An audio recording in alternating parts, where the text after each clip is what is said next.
Alright, if we break down here, guys, I'm sure for the same cash flow targets. I appreciate you for being here. I'm sure right now it's target hit. This is what we call a magic hour. Alright, I'm taking this. The upside ahead, the momentum to the upside ahead, everything aligning, live price and historical data, right? Aligning. Right there.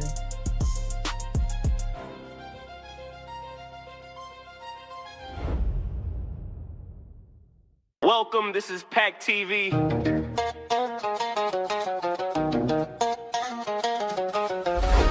Sit back, relax, and watch how we day trade with statistics. PackTV, God-given, so I gotta make it happen, I'm on mission. Not like them, I'm different, that bag come with a pension. Talk about that business, like I'm hard all in the pain. Shining hard, don't need no chain, all this drip, it feel like rain. Everything on me, got it on my name. They don't got it like this, they don't talk it like this. I was built for this. That TV not like guns, take it away.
Stop me, it's me.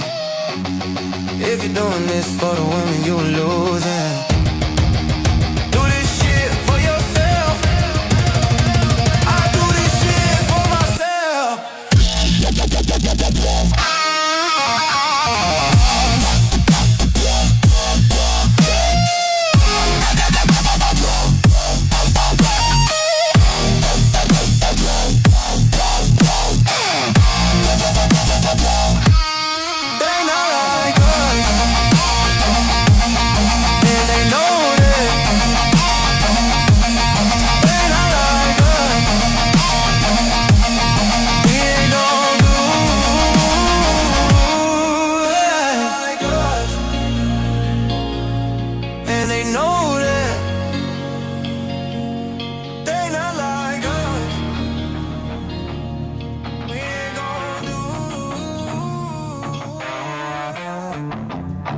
They rigged the race long before your first breath. Signed your name in the ledger, made a bet on your death. Puppet masters and neckties, count your hours like cash. Presidents pushing their pieces while you fade in the ash. Game theory kings in a smoke-filled room, writing out the rules to your ruin. The world ain't chaos, it's their game. Their game. You never learn the script they spin, cause they don't want you to ever win. Flip the fucking board, let it rain, let it rain. Burn it down, burn it down. Burn it down, burn it down. A lead over production, too many miles at the throne. China rise in the rear view, old empires turn to bone. Same damn cycle, same sharp teeth in a grin. They sell you fate on a pay-per-view, call it virtue, call it sin. Game theory kings in a smoke-filled room, writing out the rules to your ruin. The world ain't chaos, it's their game. Their game. You never learn the script they spin, cause they don't want you to ever win. Flip the fucking board, let it rain, let it rain.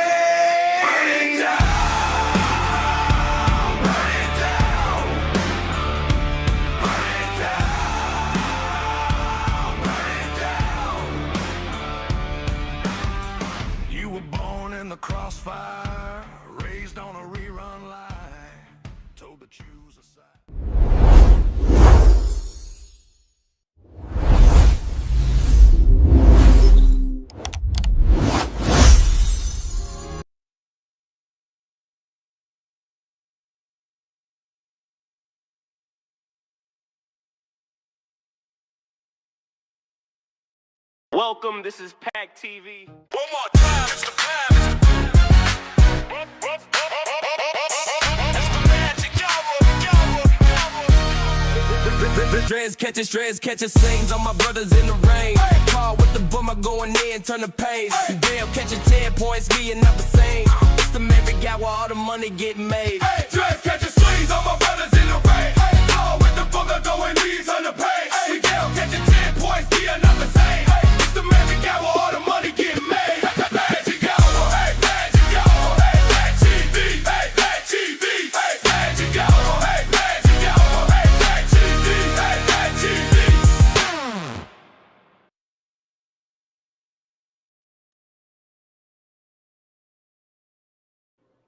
Hey, PackTV, what's happening, guys? Hope you had a good weekend. We're in a trade. Got a little magic hour set up here. Jumped a little early at it, but it looked like we were going to break this 6 a.m. open. And I took the trade. I was telling Austin I jumped early. I think they might get me. Let's see what we do here. This is back half of this hour. We'll see what happens, because we're just hanging out below the previous hour's mid here. It's not the worst thing in the world, but it's consolidating pretty good, because we get this break up for the back half. This get a Q1 low, Q4 high. It could be pretty good. Go right for that Q12 high. Out of stat, 551. I don't expect that to hold at all anyway. Just may not do it at 6, right? 7 o'clock may come and give us an aggressive move down first before we go up and get it. So that's the only thing I'm concerned about here. But I think once we start closing above the 6 o'clock open, I think it's good to go. I've got my cash flow set up. I did it based off of, let me go back and show you here. We got the gunship. We got magic hours not starting yet. That'll start its front run right around 7 a.m. But off of the 3 o'clock break from London, we can see here that it already broke long. So I'm using the cash flow right here at 776. I'm right in front of it for my 2 to cash flow it. That would get out roughly about $100. Yeah, right around there. Right.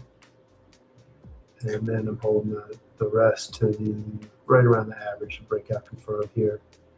811, I think I'm in front of 800, big round number, 799. So that would give me basically another $100, so right around 200 and change on the trade. So basically an even money trade here. Got my stop down here, 713, which is it's a little higher than it's not going to account for these deeper pullbacks into the red here, but I'm protected just in case it wants to drop further. I'd rather be out of the trade at that point. If I get stopped, I get stopped. So one of the things I am concerned about is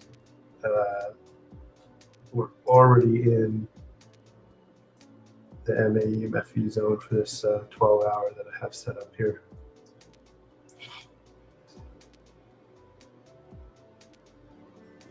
And a lot of times once it gets up into this, we like to pull back.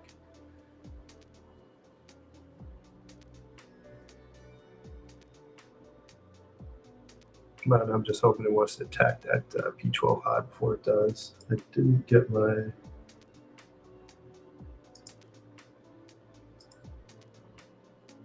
early London. All right. So I'm over here doing my war game. I didn't get that done yet either.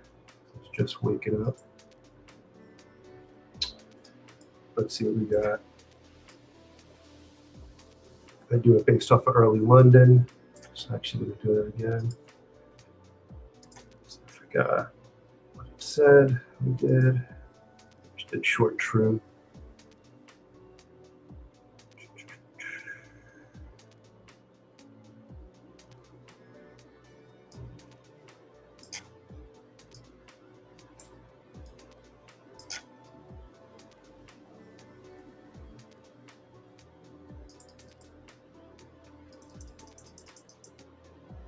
Little short true. Alright.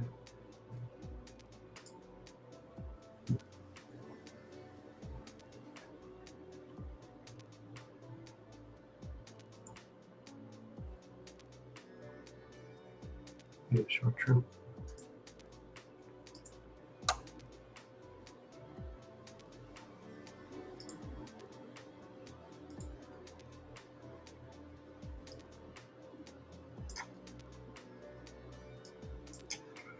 Broke. Long true none. Short false.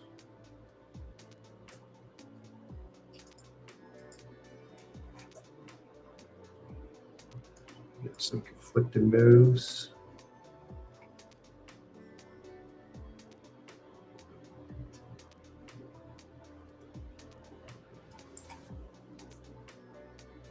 All right, looking like up and to the right here with a pullback.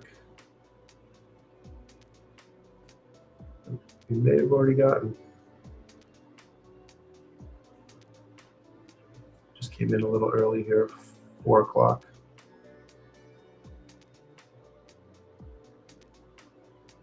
Looks like it tracks pretty good. 4 o'clock, so did 3, it looks like. Now we're pushing higher. Yes, this 6:30 should. We're at 6:40 now, so I'm looking for this back half of this 6 o'clock to break the highs. At 5:51 here. It's just a little off track time-wise. Here we go. We got to close above 6 a.m. open. Just at the right time too. So now I'm looking for this Q4 to come in, take out this high this hour now. And this is what I was talking about earlier, is that what I'm my only concern with this trade is that 7 o'clock might open up now. Now that it'll fulfill this statistic, right? Q4 will come in, set the high. That's what it's looking to do right now anyway.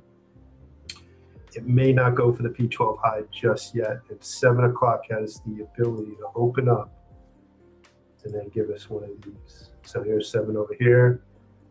7 may open somewhere around here and then want to just dive down pretty deep, you know, or even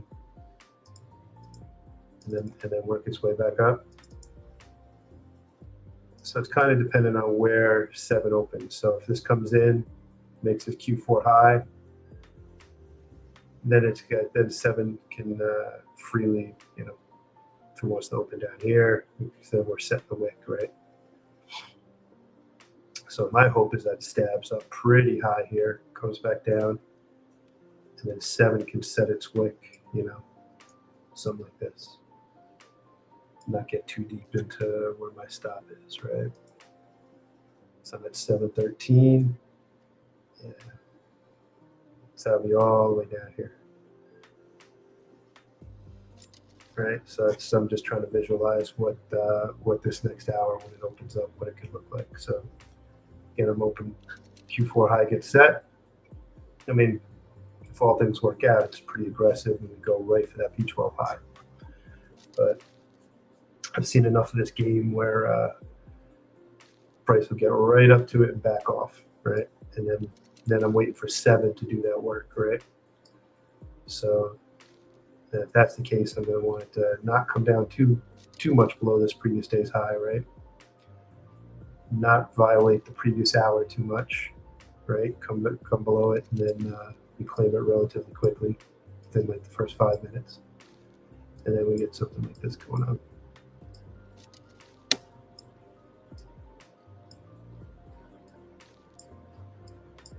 For 7 o'clock, right? So let's see. And the hope is I don't have to worry about none of that crap, and Q4 just does it for me and blasts right off, takes P12 high, and yeah, that's that. what were we here? 774. All right, so that's only 11 points above the P12 high. And typically, when we break above it, I did a study on this. Yeah, 11.04. I did a study on the P12 behavior. The price with the P12 behavior are between 6 and 815.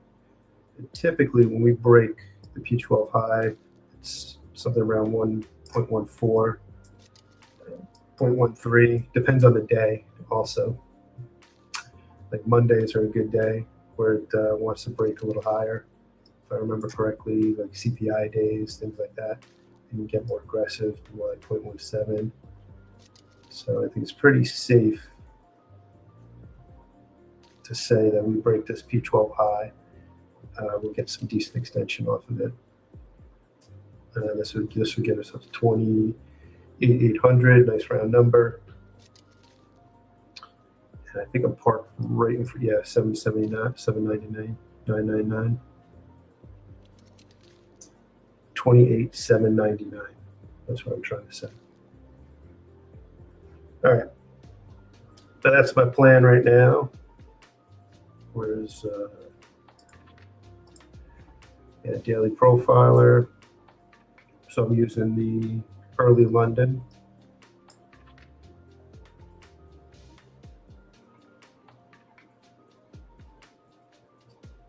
Let's see here, 74% broken.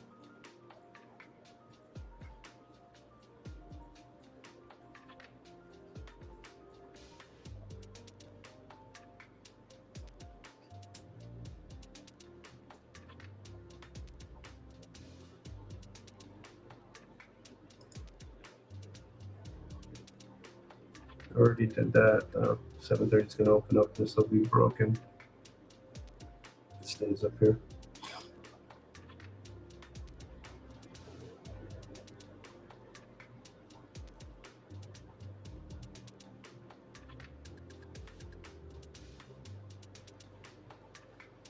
Yeah, looking pretty good.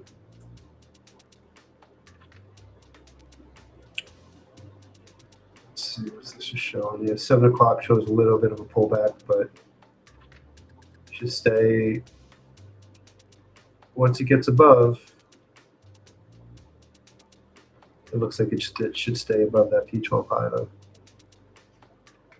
So let's see if price plays. You know, with this, what it's suggesting here.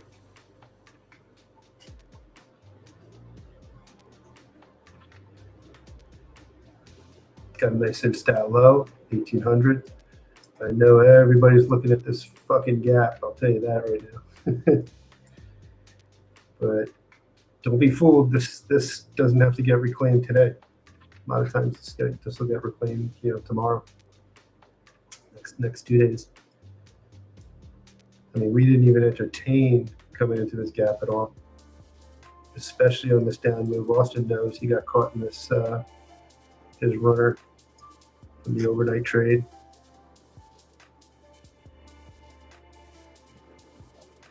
Yeah, look, it looked like it was going to go for it too. But nope, came right back.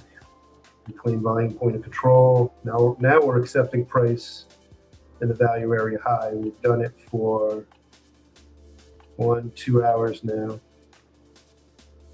We're above previous 3-hour mid. We didn't even come entertain that either. So 6 opened, right?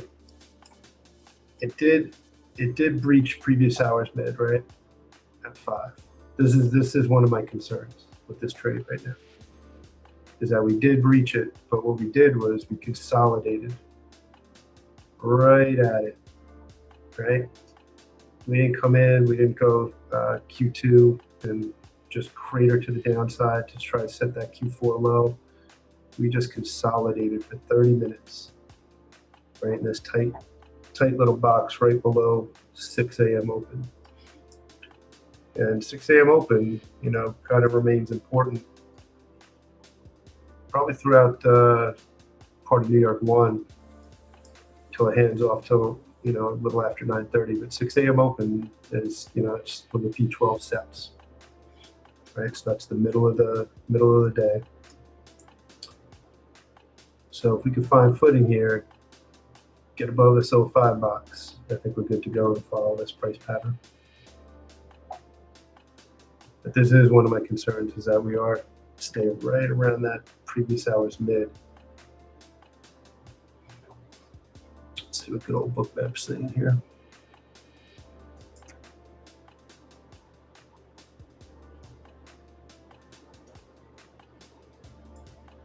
There we go. There's our liquidity. We've got 186 lots. Almost 200 lots up here near 28,900.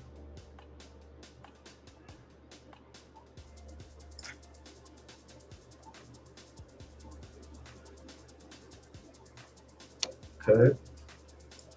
Okay.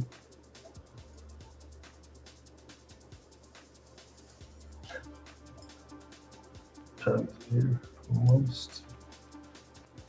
At 28,900. Well, that's an area I'm interested in. So these yellow lines here, CPI anchored VWAPs, they tend to get good reactions. So right now, let me get this in the 15 minute. It's going to look different now. There you go. So calculation changes when you change time frame. There we go. So on the 15 minute,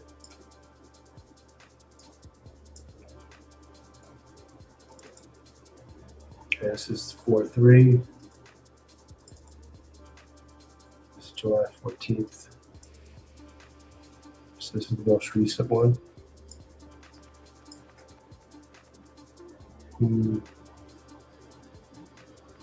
All right, yeah, it's looking pretty good. If we reclaim this, I like that. We'll just play right in between these two CPI VWAPs.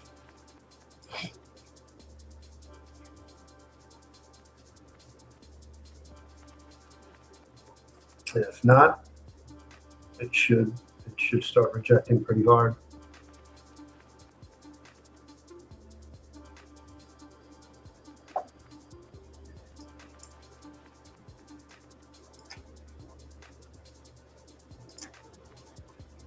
See here, get gunship on the magic hour. Now that I got that 3 a.m. break set up.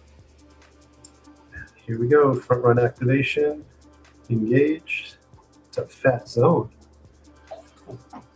It's a fat zone this morning. All right, what else we got? Checking the distribution. So this is a distribution from 6 to 8. This yellow, that's getting ready to, it's expanding right now. What do we got? 6 to 8 on the Monday, 0.41. So if that is indeed the bottom,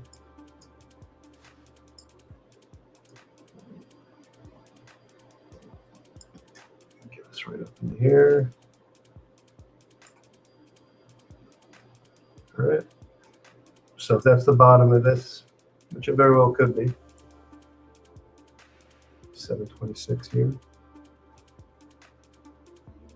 Push us all the way up to 117 points, 0.41%.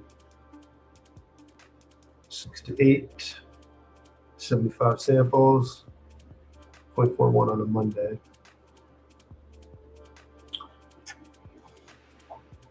All right.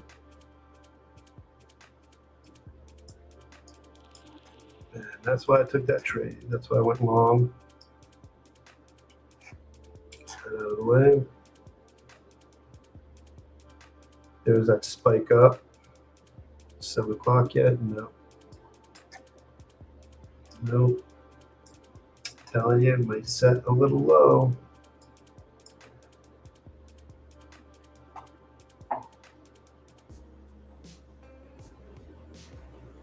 Yeah, but this front run zone's pretty freaking large.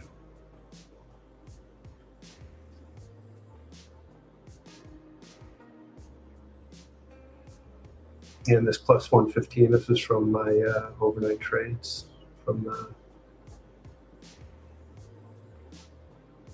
1800 open trades I took.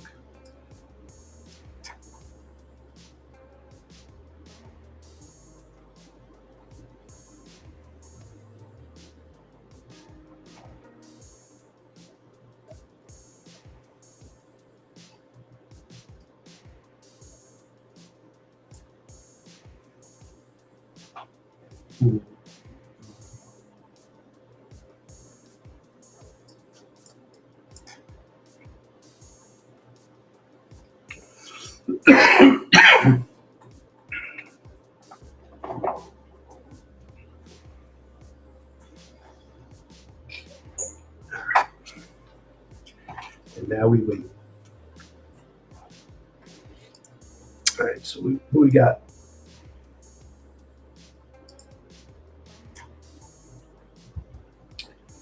Anybody in here this morning? Oh, there they go. My chat was slow. I'm a really calm trader. I used to not be a really calm trader, I can tell you that. I used to throw shit and I get really fucking upset.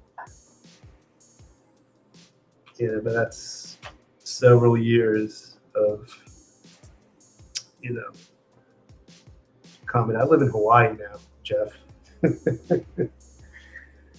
So, yeah, that kind of helps. What's happening, Brooke? Hope you're doing well. Who else we got? Romancito Trades. Got Wes. How'd you guys do in London, Wes? I think you trade. I think you trade with Bowie in London. Got Austin. Loving our dope people.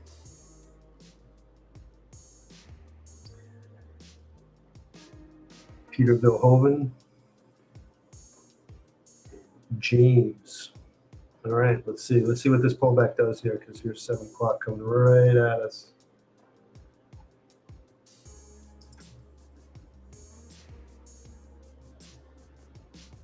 But this is going to be key right here. The 760, 761s. Not really stacked here on Bootcamp either. Well, just above it. I've got some liquidity, but I think that's going to be the line right there. We break that, start sitting above. Look out to the top side. It just matters how deep we pull back right now. Hey, look at that. Open. It opened right where I said so. It's a little lower. So let's see. See the tracks. 720. Let's see if we get down to 720. And it follows my line.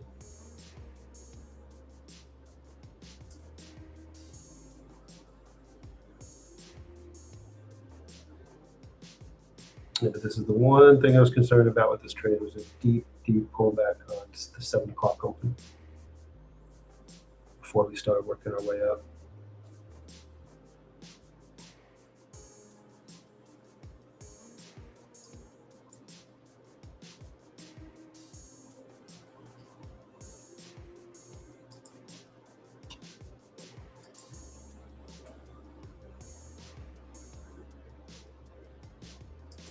That's right.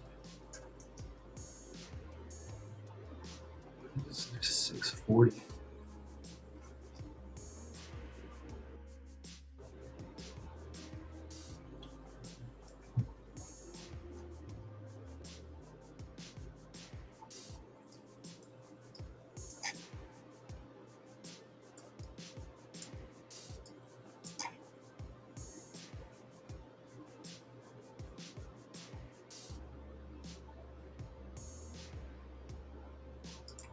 I'm gonna have 3 here. See if I get tagged in. All right.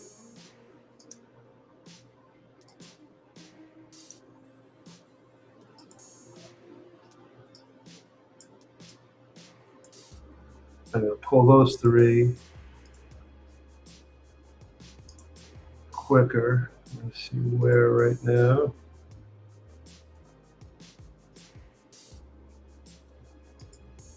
if I get them.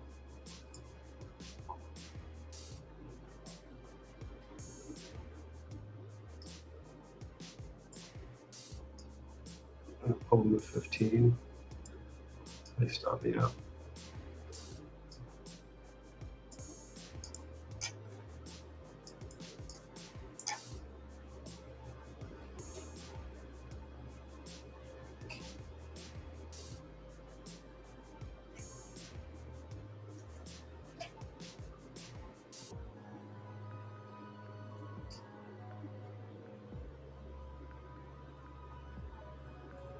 Stop. All right. Now watch this thing rocket back up. That's what it feels like it's about to do. I was trying to capture that.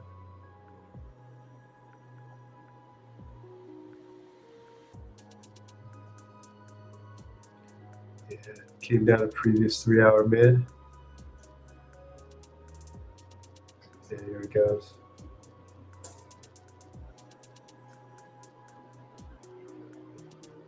It's just a little too tight on this stop. I'll bet dollars to donuts this is the move in this. Let's see.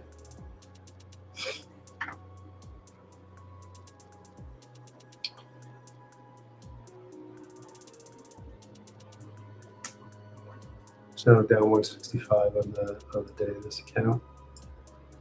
This is a combine I'm working on, or eval. This is the account I passed. And I'm gonna wait for 9:30 to trade this guy.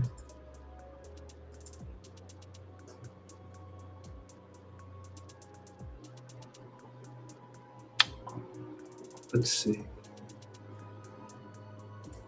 This was my concern for 7.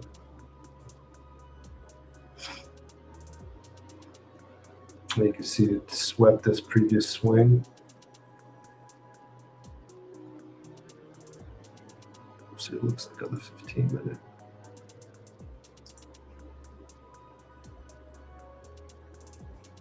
Yeah, I could go deeper. Go even deeper. I'll tell you, this is why I wanted to be out anyway. There is this VWAP. Because if this is a true rejection of this could spell lights out for the upside.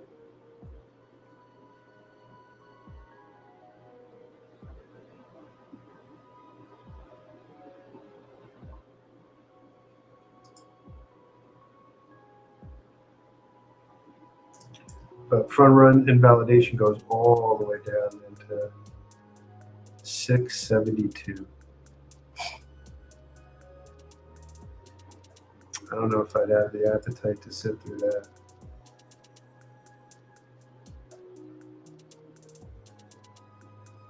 Especially if it's this is how I trade Magic Hour anyway. I take the 6 a.m. open break. I take it all the time. So I wasn't up for the downside break, which I may have taken that.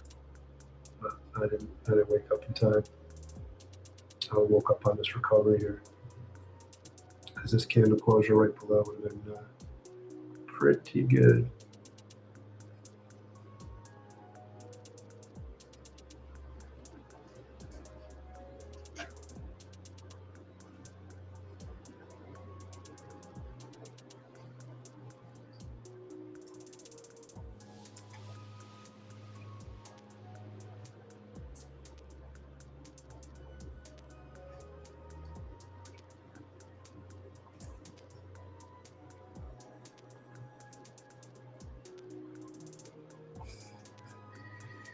Donuts to dollars. Yeah, I don't know what the MFE is for it, but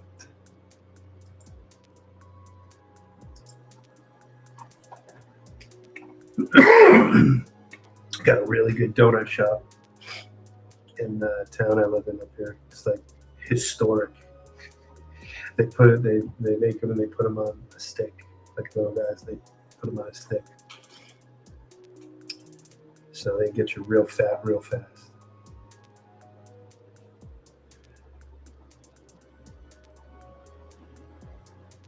Yeah, so now I'm just waiting to see. I'd probably take another trade in here, but I want to see what price is going to do here. We're really close to this previous 3-hour mid. London OU. So we may be coming in to entertain that.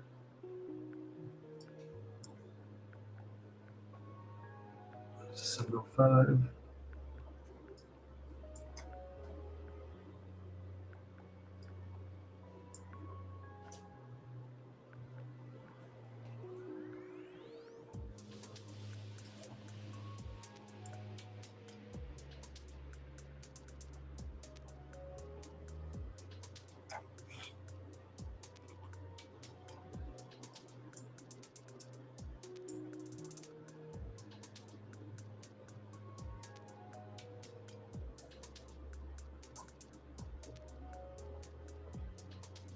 Yeah, see how important 6 o'clock open is? I mean, 7 open below 6 and just whoop, fell right off.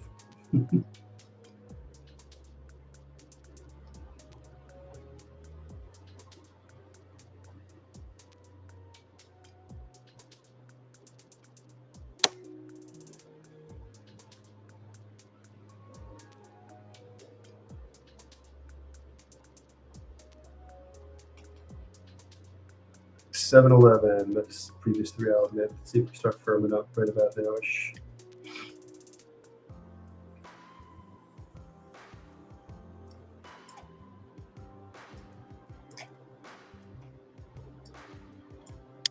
Looks like they want to take that firecracker away this morning, Austin. They want to make it easy.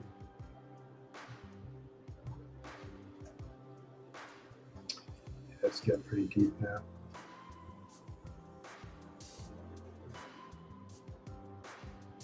So it's overlapping, but the whole front run activation zone goes down to 707.50. So you'd be perfectly valid, you know, taking longs in here still. Now, if this were the top of this 3-hour block till 8 o'clock, I could pull us all the way down to 640.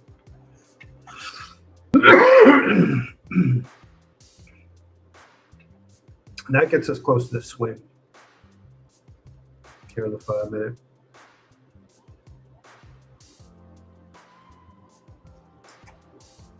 And also gets us then close to, what's that volume point of control? Where's that?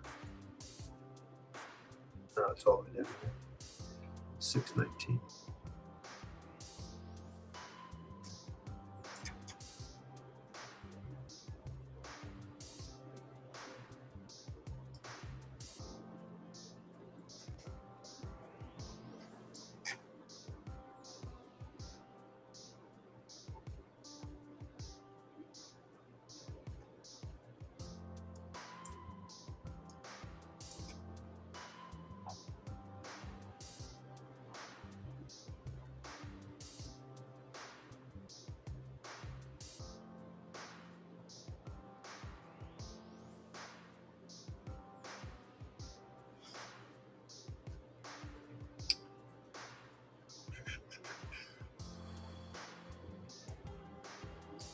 So let's see if this is going to set a Q1 low here.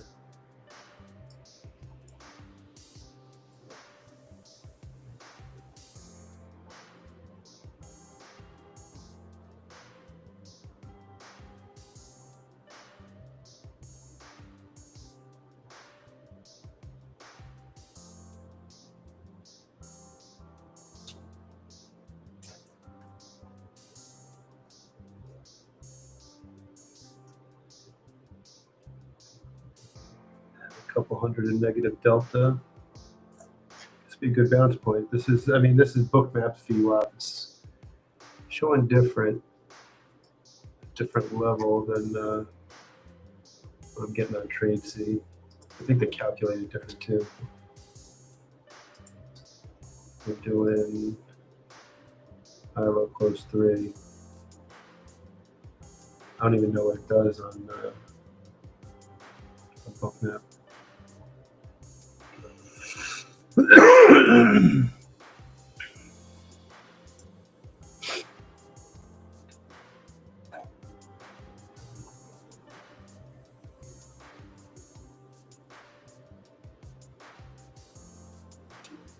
I think we'll come into London OU here, 706. Then we're all the way down here.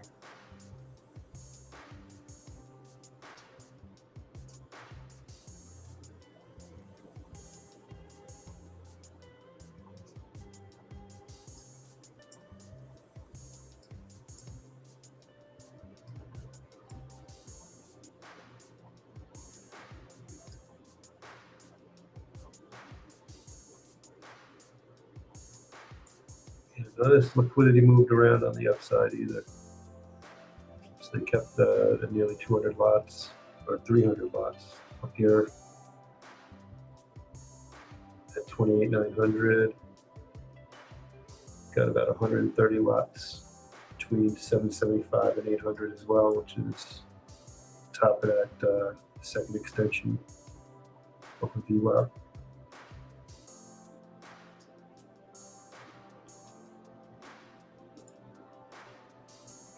So I still think we entertain this area, at least for now. Maybe it's just a sweep down below, just to come back up here.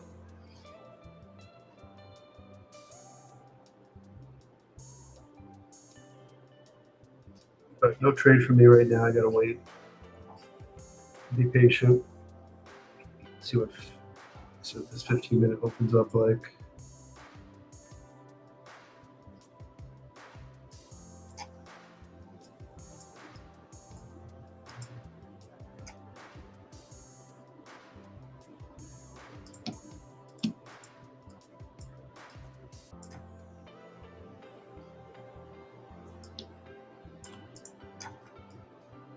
Q1.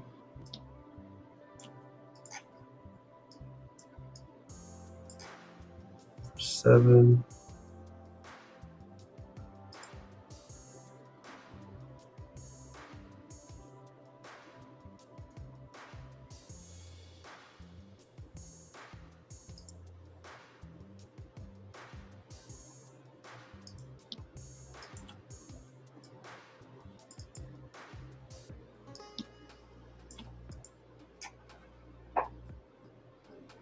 Open.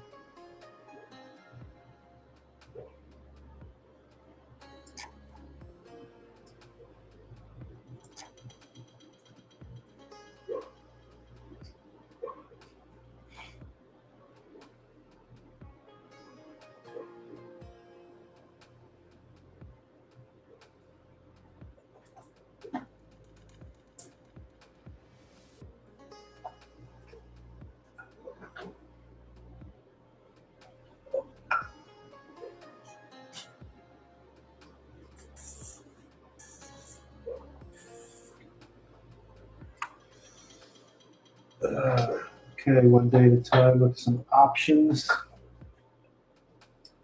Strikes.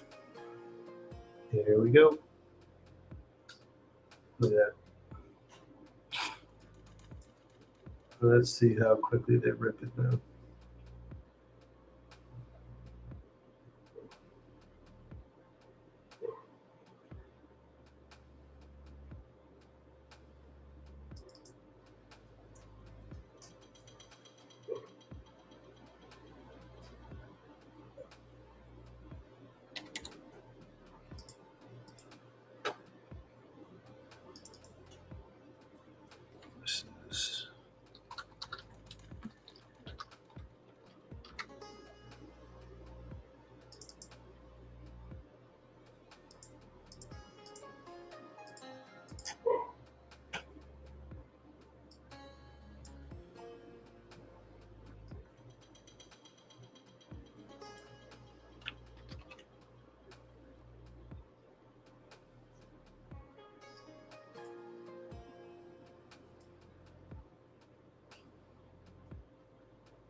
dude? What are you doing?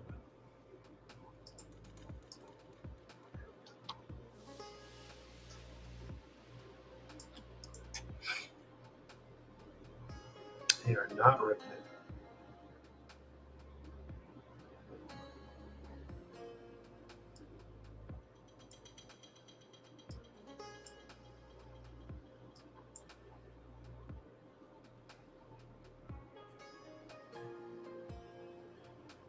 Starting to close candles now below that previous 3-hour mid.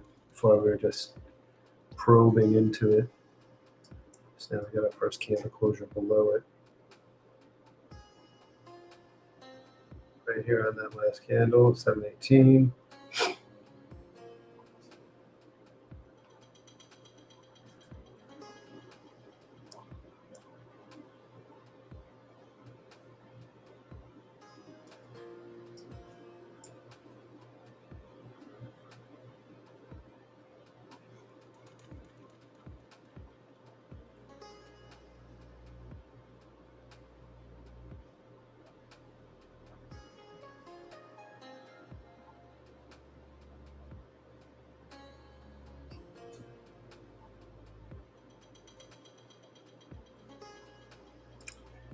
Yeah, it was my concern. You know, we got up into this MFE zone here. Now we could back off.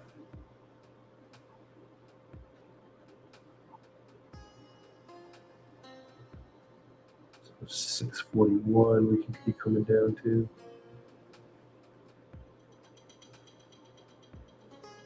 Can get the swing here.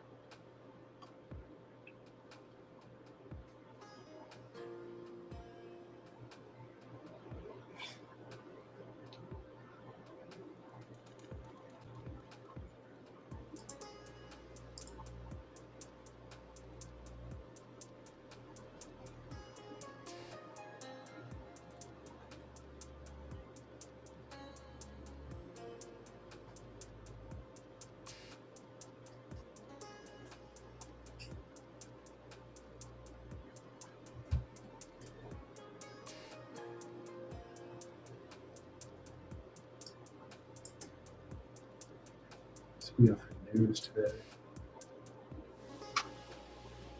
Nothing. Durable goods.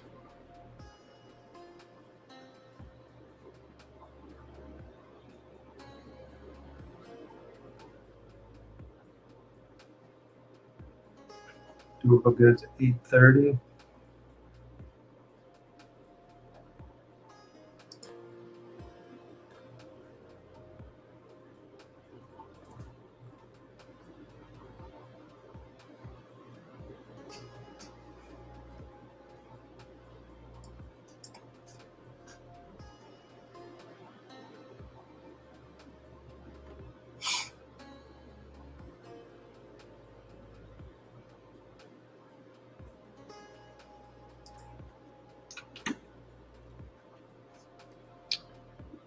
Let's switch up the profiler here now. Set it to New York.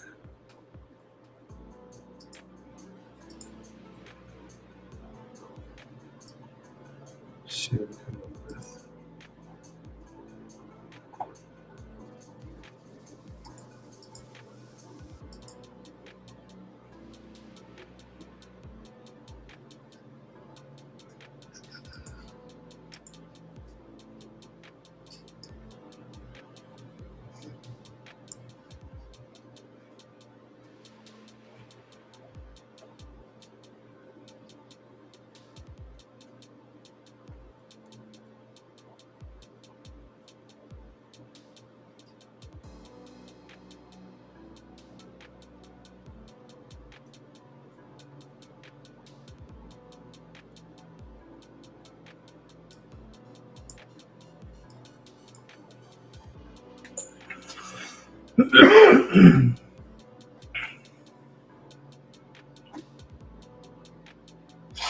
Yeah, so we took London OU, starting to close convincingly underneath here.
It was still just dropping. 0.1 off of the 05 box gets us all the way down to 684.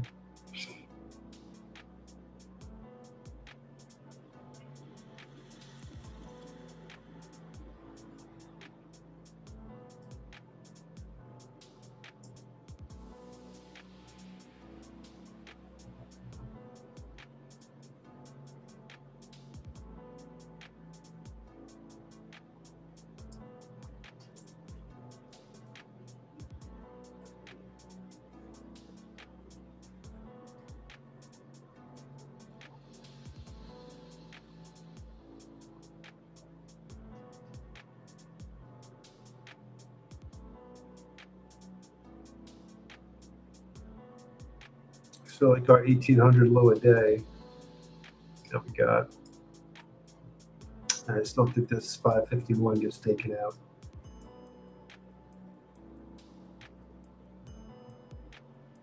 But it's looking like that's probably not going to happen until 9:30 now.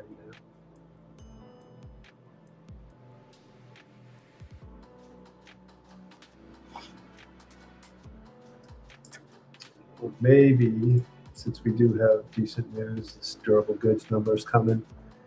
They want to get us closer to the bid again.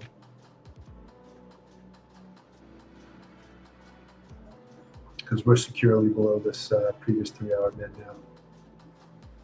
And accelerating.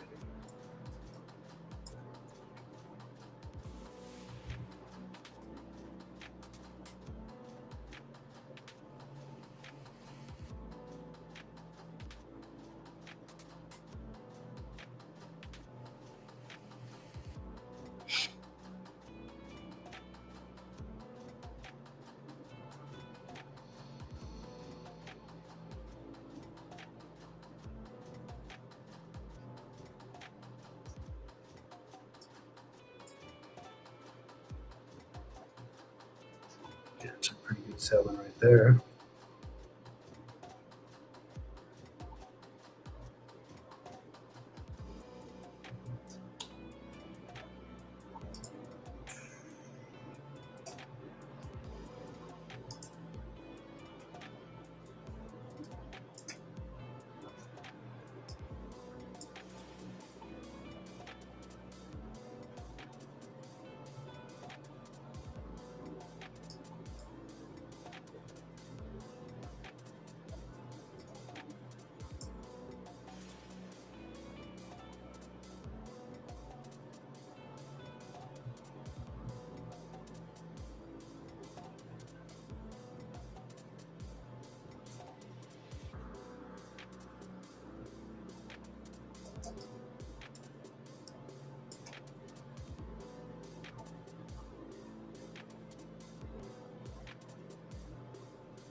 Oh, 7 o'clock did exactly what I was worried about for the trade I was in. Excessively deep pullback. As it looks like more than a pullback, though. But we'll see once we get into 660s here. It's going to hold up. I'm going to start working lower. That's where this previous swing is. So we're going to come in here, tap that, and start working our way back up. Or if we just set this high until 9:30.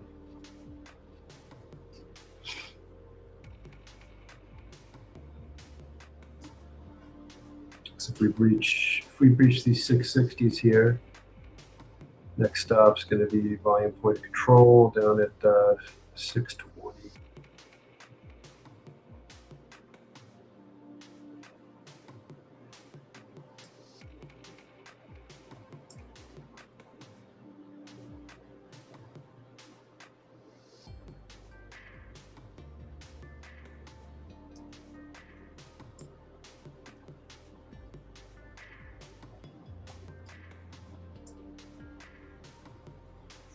Did anybody catch the short? Anybody catch that short? What's up, Jet? How we doing? Well, we were in a long off of 6 a.m., so took a loss here, but we're doing all right. No complaints. Risk managed.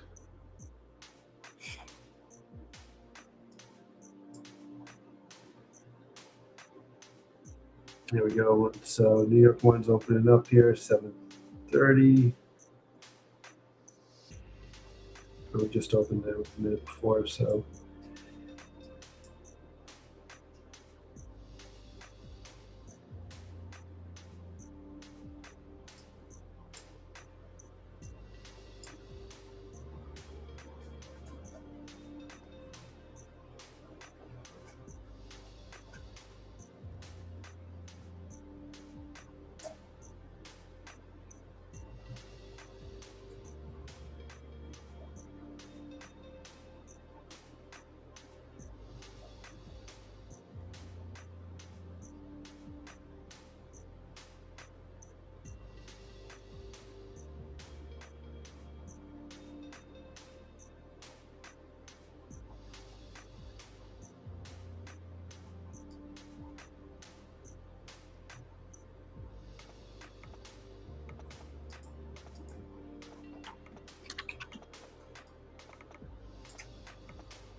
Q3 open.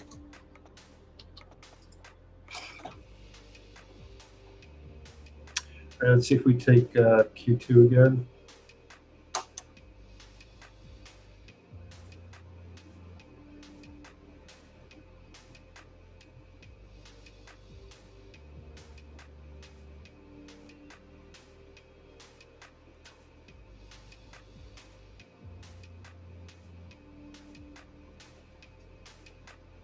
Yeah, if we take Q2's open, I might be interested in getting it along again.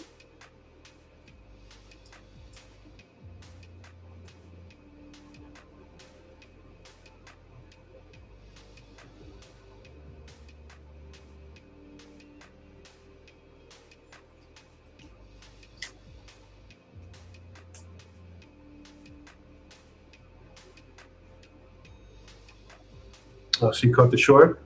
Good job. Nice.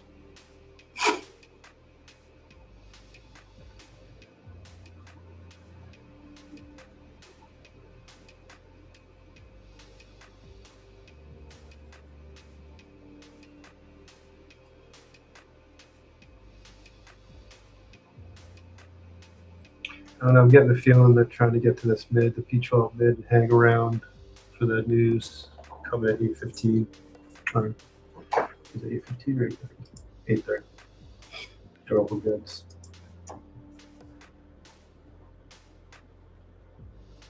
So I missed my man Drez. I blame Drez for this because he would have told me, watch out, we got news.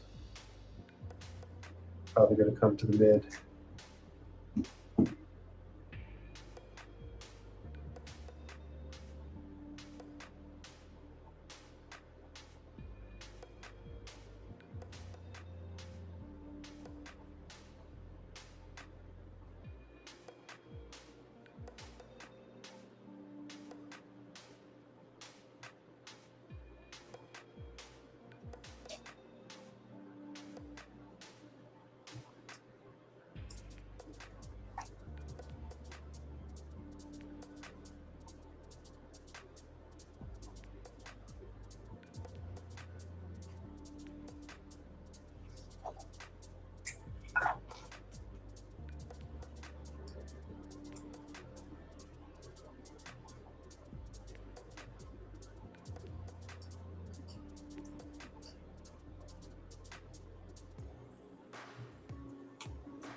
Yeah, I'm probably, like I said, guys, I'm probably not going to take another trade until 9:30.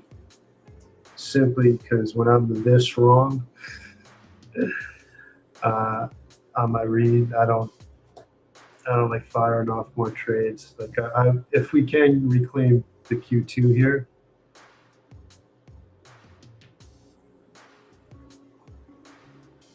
a Q2 open of 7, but we got to do it. We got to do it by early Q4 here. So if we could do that, yeah, it's going to need a reclaim of this previous 3-hour mid, and we may just be forming an apex for this hour. Otherwise, this is just a 3-hour line down, right? And it'll be a 3-hour line down right into the P12 mid. And I just didn't read it correctly. I was looking for this consolidation here at 6 to break above P12 high, and we didn't get any of that.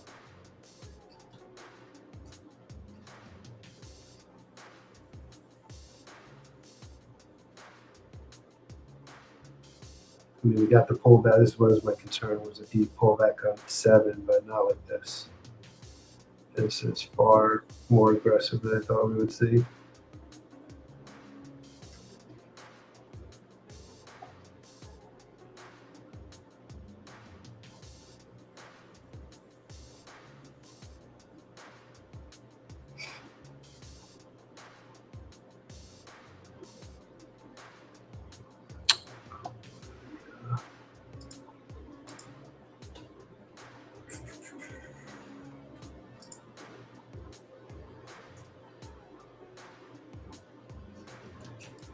See what the percentages are here. P12 mid 80, 79.73, 88%. That's what I was going after.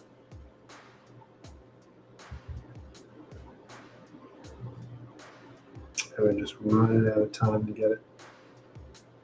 That's why I'm saying if it, we got to reclaim that Q2 first, and then we might be able to fulfill this, but we're just falling off the time to be able to make this happen. It's 88% live price is saying cool stats, bro.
We already started working our way back up here, but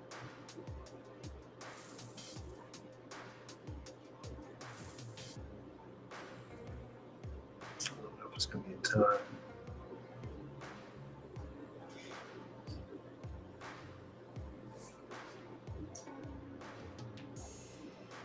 Did get to a pretty heavy negative delta for this hour, 1,000. 1,000 lux negative. Typically, you don't see that heavy a negative delta around this time. Did you about half that?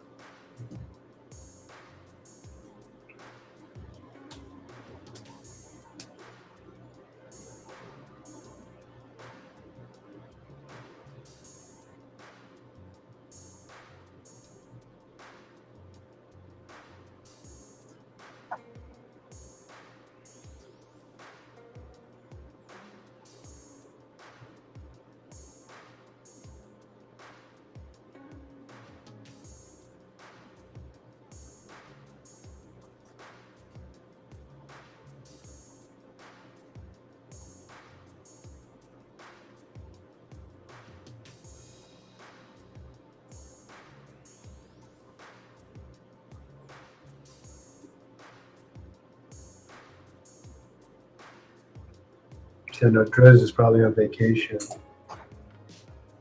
And, you know, closing that short down here.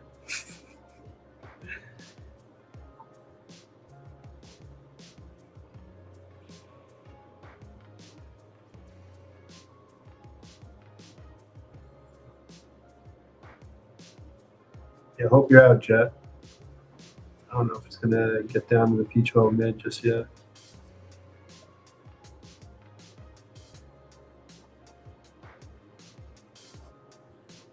We'll see. I mean, it's still down. Nothing to say it's going back up yet. That's what I said. I'm waiting to see if we can get up to Q2 7.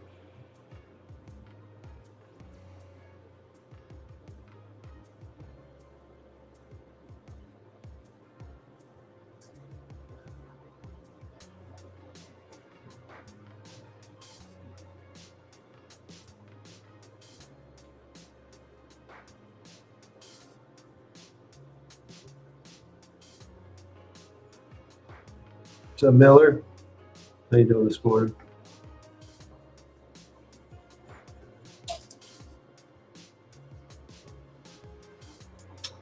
$4 a.m. open, huh?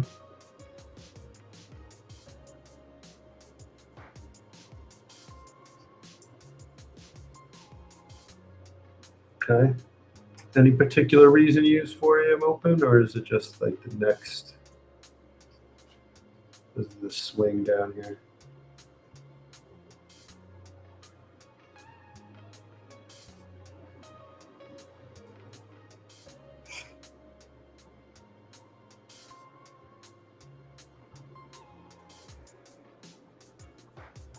It was a good trade though.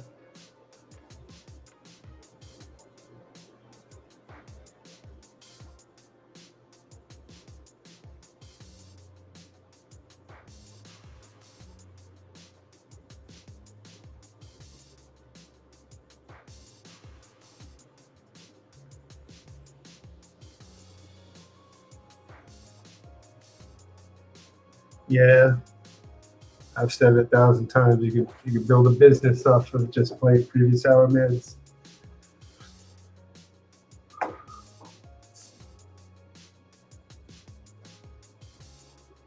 And that was my concern with this whole trade, was that we couldn't reclaim it the 5 o'clock. We did at the end. We did right here at the end of 6, and that's why. And I knew 7 would give us a pullback at the open. That's why I draw this little price path here. And that's what I was hoping for out of this move. But no, we got the other one.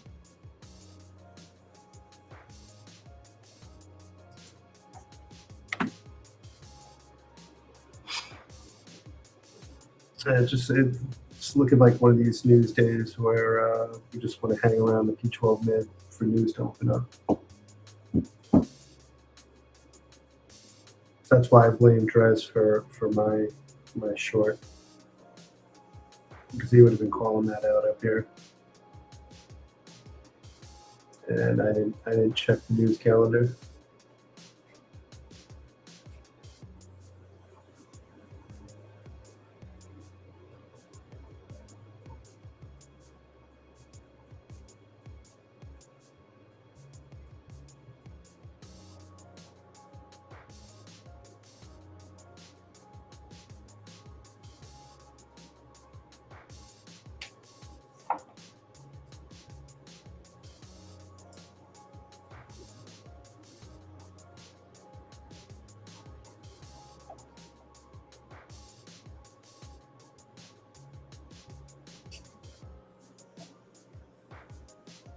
Dude, I know what you're saying, Jet.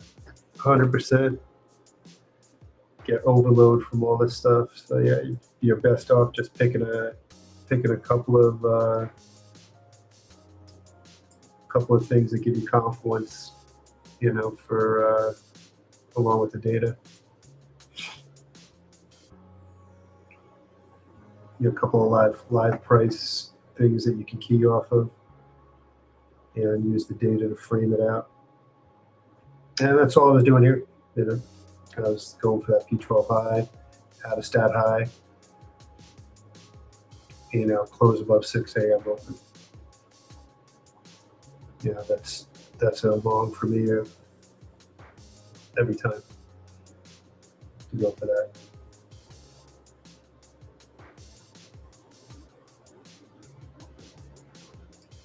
So what did it get here? I don't even think he got 15 points though. Oh, look at that, just barely 15.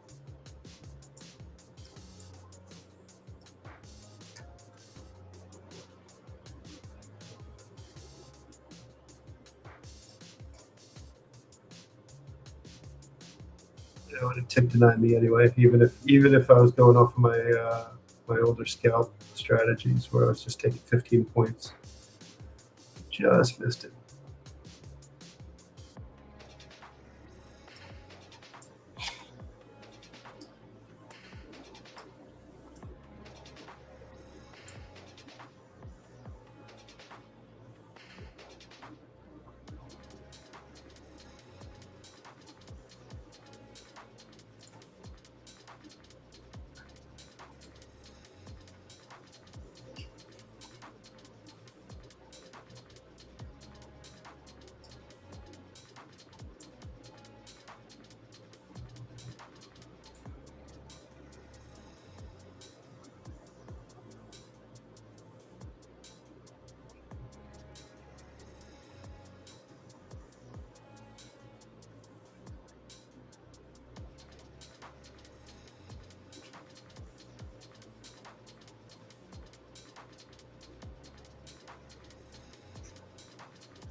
There's Q4 open. Not very convincing just yet.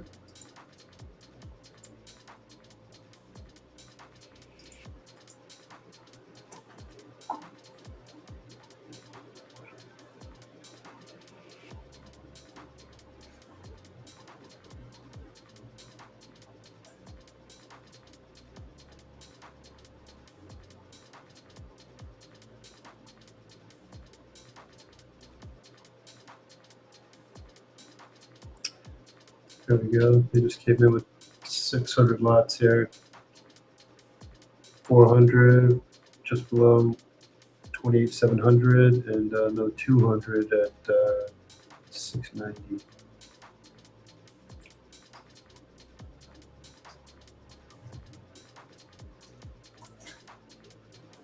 Maybe going for those.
Yeah, we came right down to this 1800 VWAP.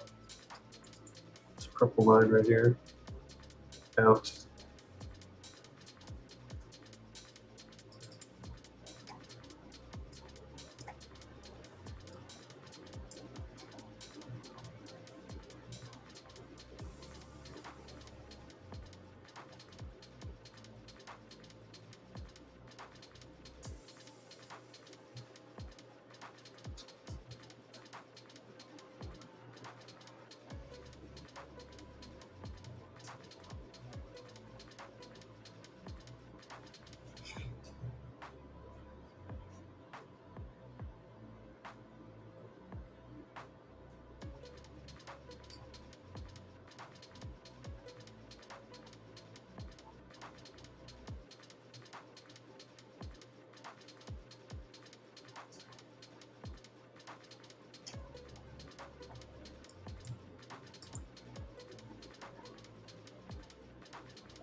Or just fulfilled the distribution for 6 to 8 as well. 0.41. Pretty much spot on. Pretty close.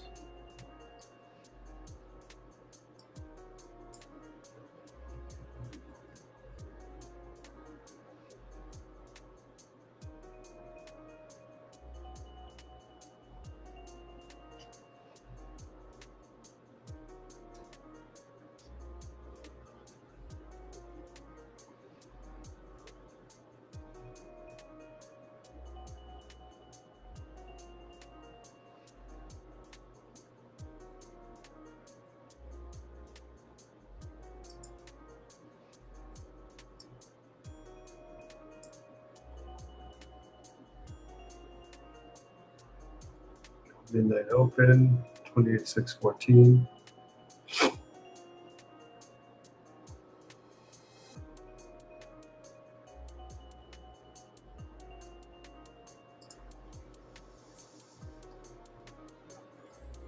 Oh, look at that. Look at that, Austin. Midnight open. Look at this hourly distribution right here. This hourly footprint.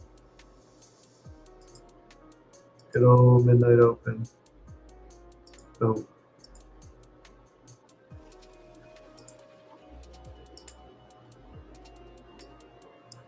Came right up into that footprint.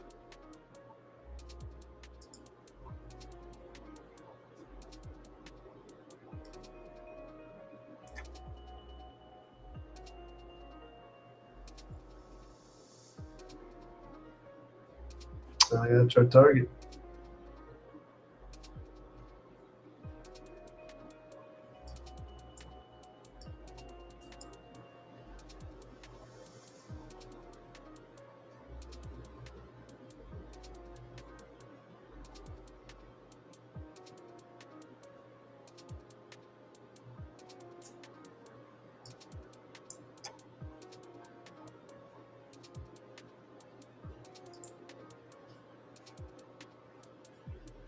Equilibrium, what's up, buddy?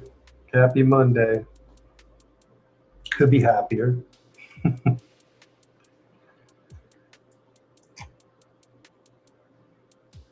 Yeah, I just did not see this short this morning at 6 from the 6 o'clock open here.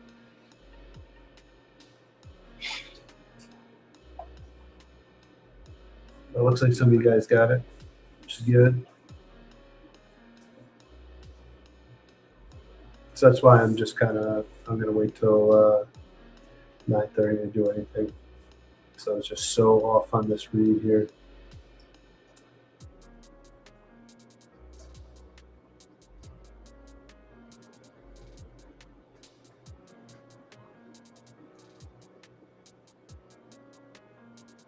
And like my buddy Drez says, like,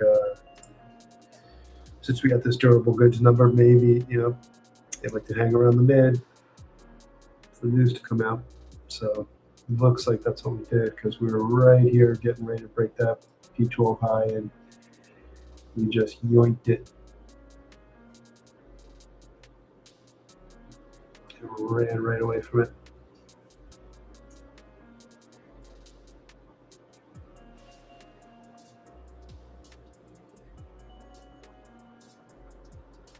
So I have 8 o'clock opening up shortly. Let's see what we get.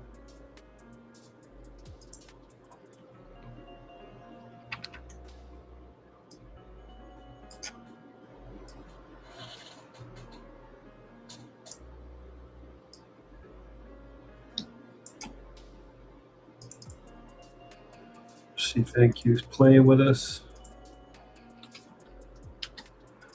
Definitely playing with me this morning.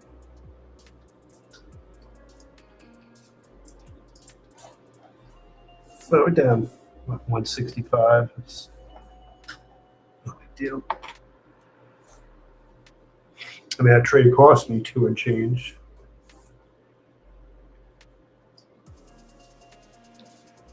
Because it was up 100 already. 300.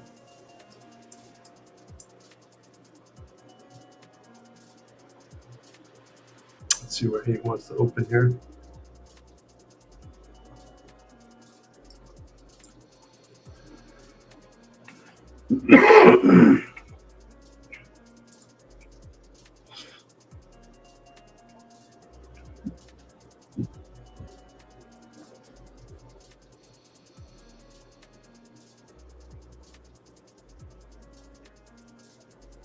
Yeah, this is some of the toughest part, man, just being patient. And I got to tell you, live trading, it helps with the patience because that's where I tend to blow up. And I still do it every now and then, not often, definitely not in funded accounts, but some of my evals, it happens really fast for me too. Within about 15 to 30 minutes, I would try to either keep trying to long this multiple times in here, right, and get myself destroyed and lose instead of losing like about $300 here where I lost in this trade. I'd probably do that four to five times within this stretch right here, you know, and so that's why I tend to, especially when I'm live, I'd never do stuff like that. So that's why I say live trading is like if you can do it, it's like a superpower. It'll help contain a lot of those urges.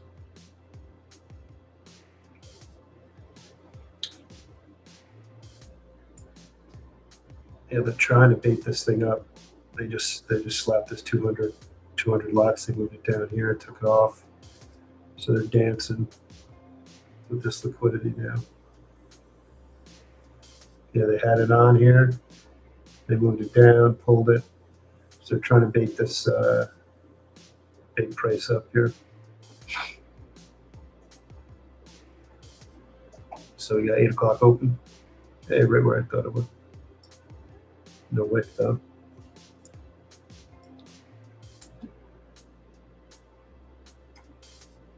Yep, they pulled the 400 lots. Bye-bye.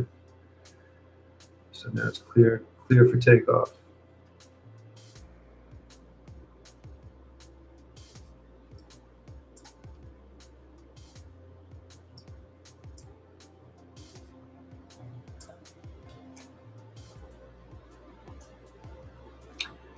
Yeah, I like to run these VWAPs, if you noticed. I like to run anchors. So I ran an anchor off of 6. You can see that's where the major break was. Once it got started getting below there, done, lights out. And then on this move down, I took this down candle right before the recovery here, before the low. Now once we started recovering on that, sitting on top of this, I think we might be working our way back up now. If we hold that. If not, this is just a swipe up. This is just a set 8 o'clock candle high wick, and then we'll just complete that 3-hour line down. All right, no reason to get long here at all, because that's exactly what might be happening. Might be coming up into the previous hour mid here at 695, and then just rejecting that to come lower and complete the 3-hour line 678. I think that's actually a better trade at this point, would be taking a trade off this mid into the previous hour's mid into the P12 mid.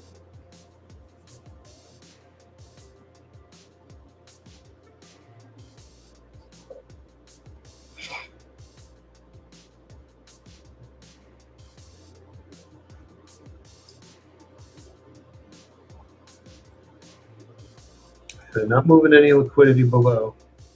They're not dancing below. They're moving a bunch of fucking lots around up top though.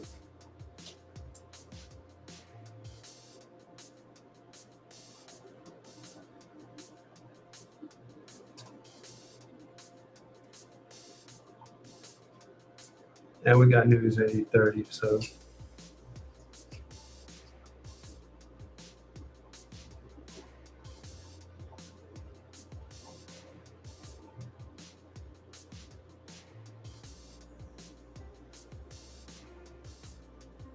tempted to take the trade off this previous hour's mid here, but I want to see this whole 5-box set.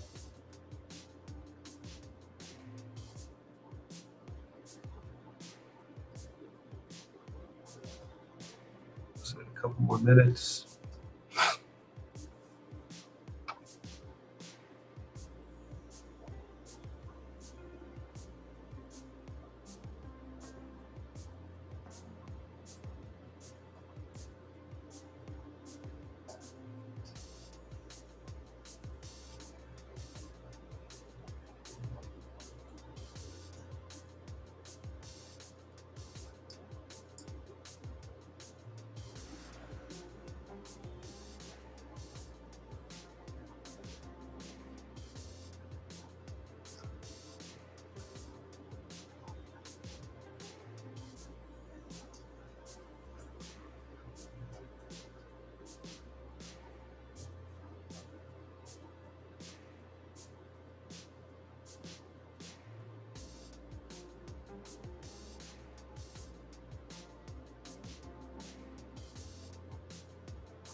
All right, previous hours mid right here, right now. Let's see if we start closing above it.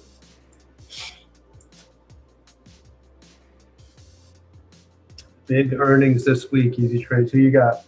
What's the big earnings? I don't know who's on deck. I don't know if we have anything today. Whew.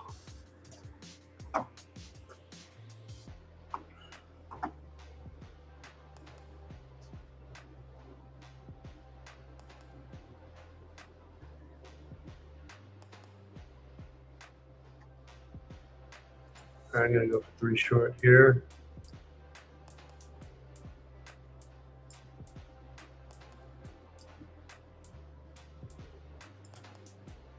Target P12 mid.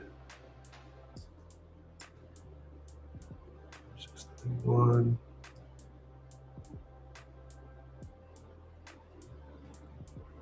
Right in front of it. 8 by 2.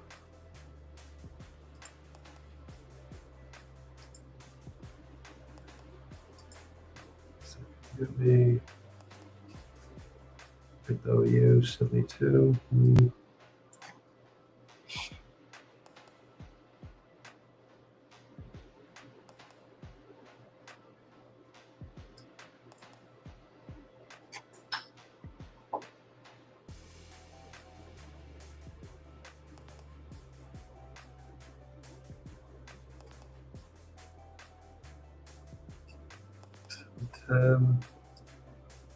So just above the previous 3 hours mid. So that holds above London OU. And that'll be the last trade for this account. So I get stopped.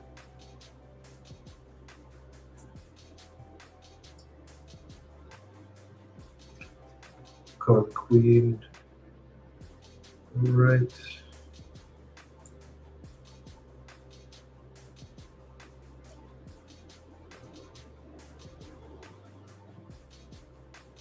She'll just take it down to 50.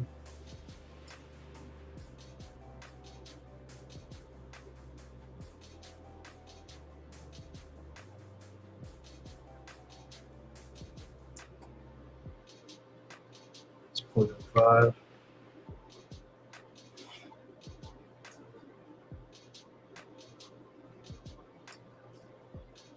Let's see if we get a runner into the mid.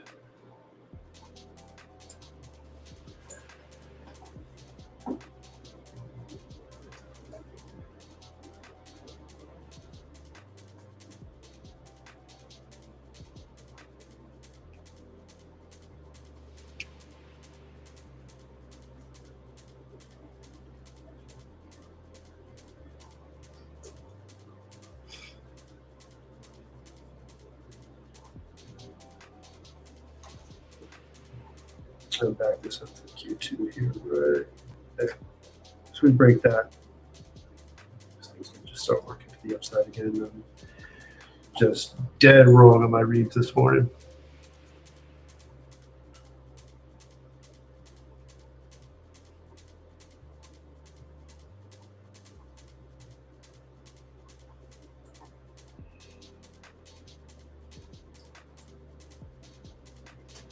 Then I'll just play 930 because that's far more mechanical of a setup.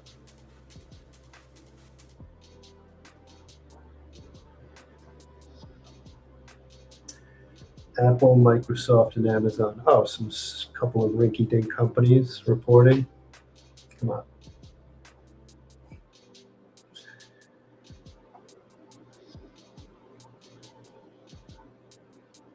Oh, and everybody, the Tesla earnings last week, why Tesla dropped. It's because they're losing a shit ton of money on their fucking their SpaceX holdings, because that added like 600 million or something like that to their earnings, and that just got evaporated, just laser beamed out of existence a couple days after. So that's why Tesla's not doing too hot. And the car sales are down. Like they're actually, They're not making as much money because they're having to cut pricing, so like less margin. Because it's a goddamn car company. No matter what Elon Musk tries to convince people this company is, it makes 78% of its money from car sales.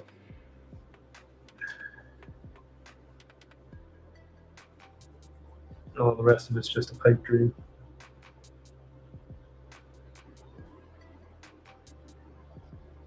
That's good rejection off the previous hour's mid there. What was midnight's? What do we have for midnight here?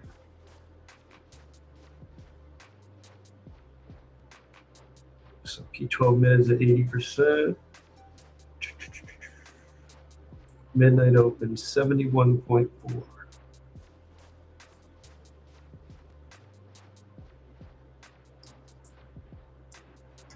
All right, let's go. Let's close below this open.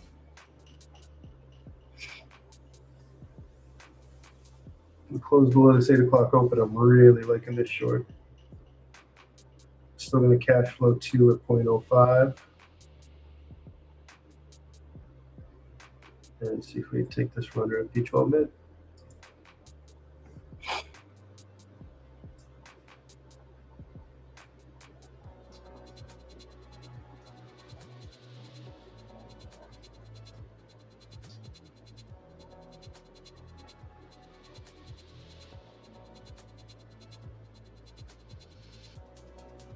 Okay, cash flow secure.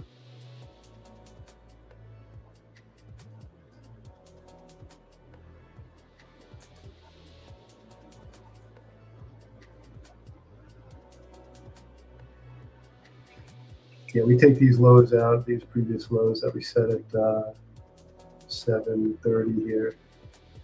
I think it's lights out. I mean, we may go significantly below P12 mid. I think midnight open might be the target. You know, in fact, I think I like that play a lot for midnight to get hit. So what did that take me to? 614. And expanded a little bit there. Go right in front of midnight. It's worth it to me.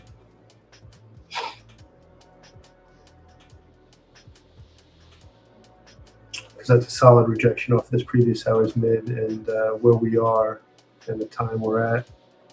I want to take advantage of possibly this news. Give me some aggressive moves to get below the P12 mid, because like what we like to do is hang around the P12 mid, wrap it. So we've traded above it this entire time, right? Now we're working our way into it. We may want to stab through it, stab below it. And just like I talked about earlier, I ran numbers off of the first touches of P12 high, mid, low during this time frame. Yeah, this is probably going to go to a 0.15-ish off of here. It's Asia OU. It's through midnight. Yeah, I think that's pretty secure. So I think we get down to 5.9. If we breach P12 mid, I think 5.90s look realistic. Yeah, they got a cluster of orders sitting right at 28,600 to 587 right there. There, look good. Let's go attack that P12 mid.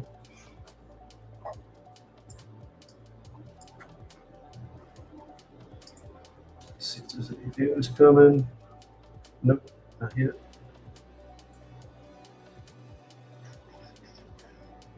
I'd like to get there before 8:30. That's for sure. They don't have to worry about news candle wicking, going nuts.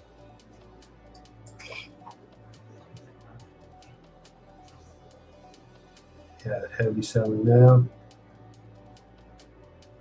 Not heavy sell, but cluster just sell. Let's see. And yep, delta's down 1,000.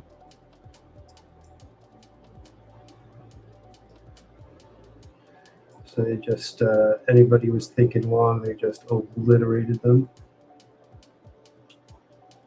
Here we are with P12 mid. Can you touch it?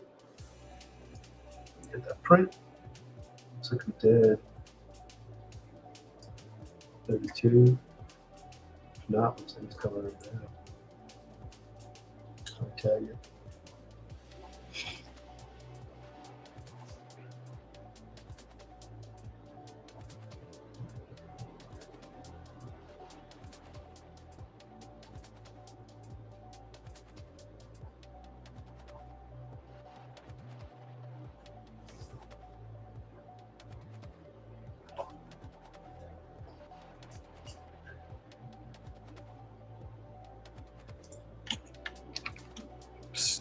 Q1.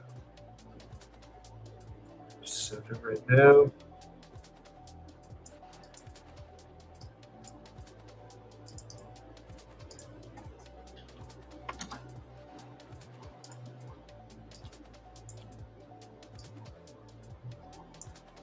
Just Q1 at 8. Come on.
We get back above this 8 o'clock open, probably manually shut this trade off. But I'm just gonna let it work for now. Leave it as is.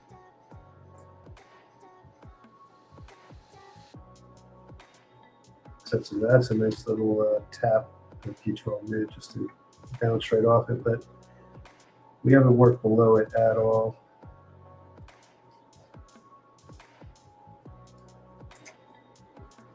Does fulfill our 3-hour line though. It's the downside.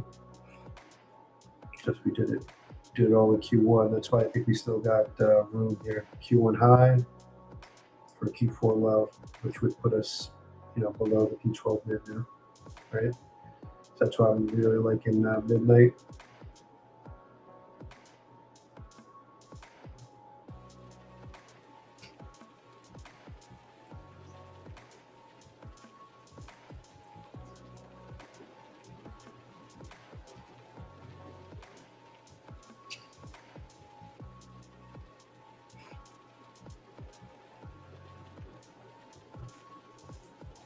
Oh, looks like Austin's going to be ready to go soon.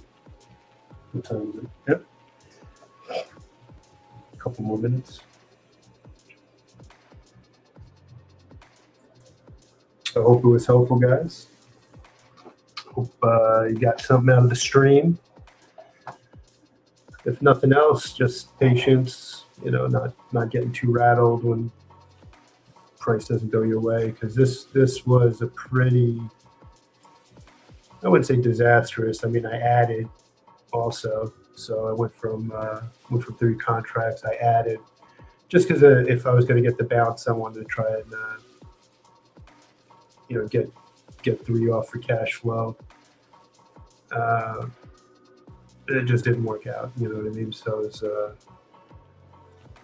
double loss, a double L. Is that? I'll tell you, that's the part about live streaming. You got to be able to eat that, right? While you're doing it in front of people. So, and it helps though. It helps because you should be calm when you're trading. It's, you know, it does nothing to get fired up, especially when it's going against you. You know, if you want to cheer and get, have a good time with it, because I know Drez loves fucking, let's go, baby, let's go. Come on, NQ. Let's break that Q1. He likes to get fired up on the, when he's in the green. Nice, Miller. Previous hour mid short. I mean, listen, you build a business on the previous hour mids. Straight up. Some of the easiest things you can do. I wouldn't do every single fucking hour, you know, don't get crazy with it. But you find some significant hours, you know, like 6 o'clock's a great hour to use, you know. Yeah, like these 6, 7, 8s, I've done enough work around them to be confident in those moves. But yeah, let's get a candle closure below the P12 mid, and I think it's lights out for midnight. So that's my trade. I'm sticking to it now. So I went from going for longs for the P12 high. Took me a while to get on board for the short, but once I saw that previous hour mid rejection, you know, that was it for me. You know, at 7 o'clock. Even though I said I was going to stay out of trading until 9:30, you know, that was a great rejection right there. So let's see. Austin, you ready? Ready when you are, brother. I appreciate you guys. Enjoy. It's going to be a good one. Probable Chris is on. It's going to be should be a good session with the boys. See you guys.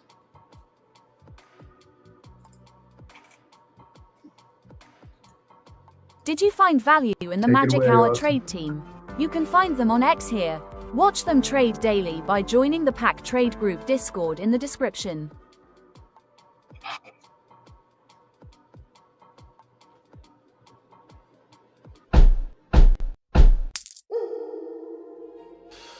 All right, if we break down here, guys, I'm short for the same cash flow targets. I appreciate you for being here. I'm sure right now it's target hit. This is what we call a magic hour. Alright, I'm taking this. The upside ahead, the momentum to the upside ahead, everything aligning, live price and historical data, right? Aligning. Right there.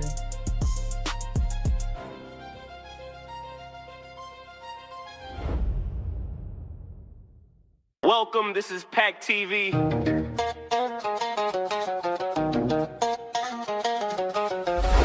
Sit back, relax, and watch how we day trade with statistics. PackTV, God given, so I gotta make it happen. I'm on mission, not like them, I'm different. That bag come with a pension. Talk about that business, like I'm hard all in the pain. Shining hard, don't need no chain. All this drip, it feel like rain. Everything on me, got it on my name. They don't got it like this, they don't talk it like this. I was built for this. That TV not like guns, take it away.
Stop me, it's me.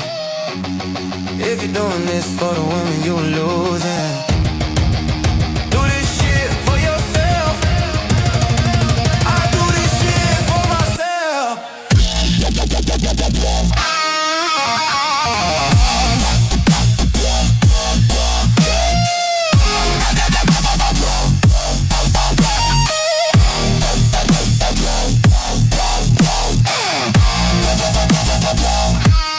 They not like us.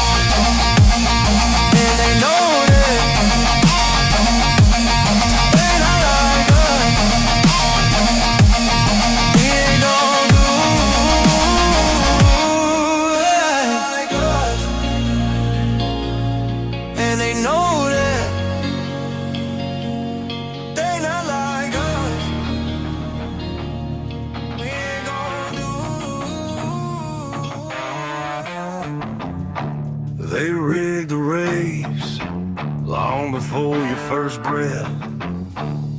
Signed your name in the ledger, made a bet on your death. Puppet masters and neckties, count your hours like cash. Presidents pushing their pieces while you fade in the ash. Game theory kings in a smoke-filled room, writing out the rules to your ruin. The world ain't chaos, it's their game. Their game. You never learn a script they spin, cause they don't want you to ever win. Flip the fucking board, let it rain, let it rain. Burn it down, burn it down. Burn it down, burn it down. A lead over production, too many miles out thrown. China rise in the rear view, old empires turn to bone. Same damn cycle, same sharp teeth in a grin. They sell you fate on a pay-per-view, call it virtue, call it sin. Game theory kings in a smoke-filled room, writing out the rules to your ruin. The world ain't chaos, it's their game. Their game. You never learn a script they spin, cause they don't want you to ever win. Flip the fucking board, let it rain, let it rain. Burn it down, burn it down. Burn it down, burn it down. You were born in the crossfire, raised on a rerun lie, told to choose a side.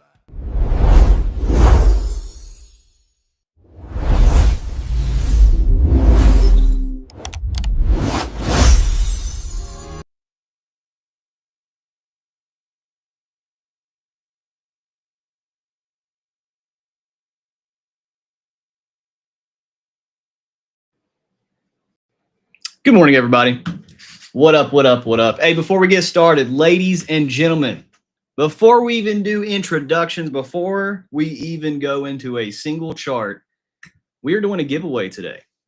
All right, we are doing a giveaway. I want to hit all-time freaking high on the stream today. Listen, we live trade every single day. We share our executions. We share our wins. We share our losses. You guys just seen Karl from Magic Hour freaking kill it. Literally took a loss, took an expense, and then killed a beautiful short, calling price live and executing live. That is literally what we do. And I want to hit an all-time high today. I think today's the day. I think today's the day where we freaking break 120 people. I think actually 130 live viewers on stream. I want to freaking hit an all-time high, and I need your guys' help. And we're going to do that, but I'm also incentivizing you to do it too, because we're doing a giveaway. We're doing 3 different things. So we're going to have Probable Chris come on, where you guys know Probable Chris. He's a regular guest here. He's one of my good friends too. He's a statistical-based trader. We're going to be having Tradecopia come on, the CEO of Tradecopia. You guys have heard me talk about them before. Best trade copier I've ever used. So you guys know I would not be having somebody on if I've never used their product, and I really enjoyed it. So we're going to be having them coming on. So we're going to be giving away 2 Tradecopia accounts, Tradecopia Pro, and I think he said a Tradecopia web version. So 2 different versions of Tradecopia we're going to be giving away. And then we're also going to be giving away a bootcamp membership. So if you are already in the bootcamp, you can and you win it, you can give it to somebody else. If you are not a Tradecopia user, you'll be able to use that and get a free trial. I don't know how long that free trial lasts, but we're going to be giving away some stuff. All right. So all I ask, because when you guys retweet stuff, it puts it out to somebody else. And then that person retweets and it puts it out to somebody else. So I'm going to drop the post right here. It's also pinned in the chat, but we're going to post it right here. And if you guys want to enter in for the giveaway, share the stream, get it out to a friend, family member, your dog, share it to anybody and everybody, and say, hey, man, there's these crazy people out here calling price live with Excel spreadsheets. What the heck does that even mean? And how are they aligning Excel spreadsheets with actual trades. How are they doing that? Let's get into it. Good morning, everybody. Good morning, good morning, good morning. And if you are new here, okay, welcome. Because PackTV, what PackTV is, it is a London all the way to about noon EST live trade show where we have people from our community, team members from us, not just me, Mick, not just Mickey. You guys see Mickey, my partner, not just us, people from the community that come in here, they live execute, they show what they do, they put their own perspective on the statistics and the tools that we show. And the most important part is we show everything, the wins, the losses, the ugly, the sexy, the home runs, the base hits, the fogginess, the getting chopped up. You see every spectrum of what realistic trading really is, because at the heart and soul of everything that we do, live trading is for you, the viewer or the student, somebody that's trying to learn, to really see what application of what we do looks like. And you're able to see the variances of that performance. You're able to see when it looks great, when you're able to see the market clear, when you're able to kind of, I don't know if I'm seeing this right. You're able to see every aspect of trading. And I've always found that the most beneficial to learning, to you can have a good time and be a little bit entertained, but also get something from it too. And then you surround yourself over a long period of time of doing this. You start to surround yourself with people that really want this as a profession instead of just something kind of like a degenerate gambling hobby. So I'm really proud of what we do here. I really love what we do. And I don't know, let's get into it. Let's have a good time. Let's follow process. Can we follow process today? Can we have a good time today? What's up, everybody? Let me know in the chat. Good morning, Mr. Jan Kai Ram. I don't think I've seen you before. Welcome, Jan. We got Mr. Daily Profiler himself. He's out fishing today. He's in Tennessee, fishing up a storm, catching nothing. What's up, Lindy? Hey, yeah, let us know. Let us know. If you're new here, I don't care if you're not new here. Let me know where you're watching from. I love seeing the just vast array of people that come through what we do. And I mean, dude, we got people from Australia, freaking New England. We got Canadians. We got people from Mexico, Brazil, freaking, dude, I don't even know. I'm hyped up on coffee right now. All right.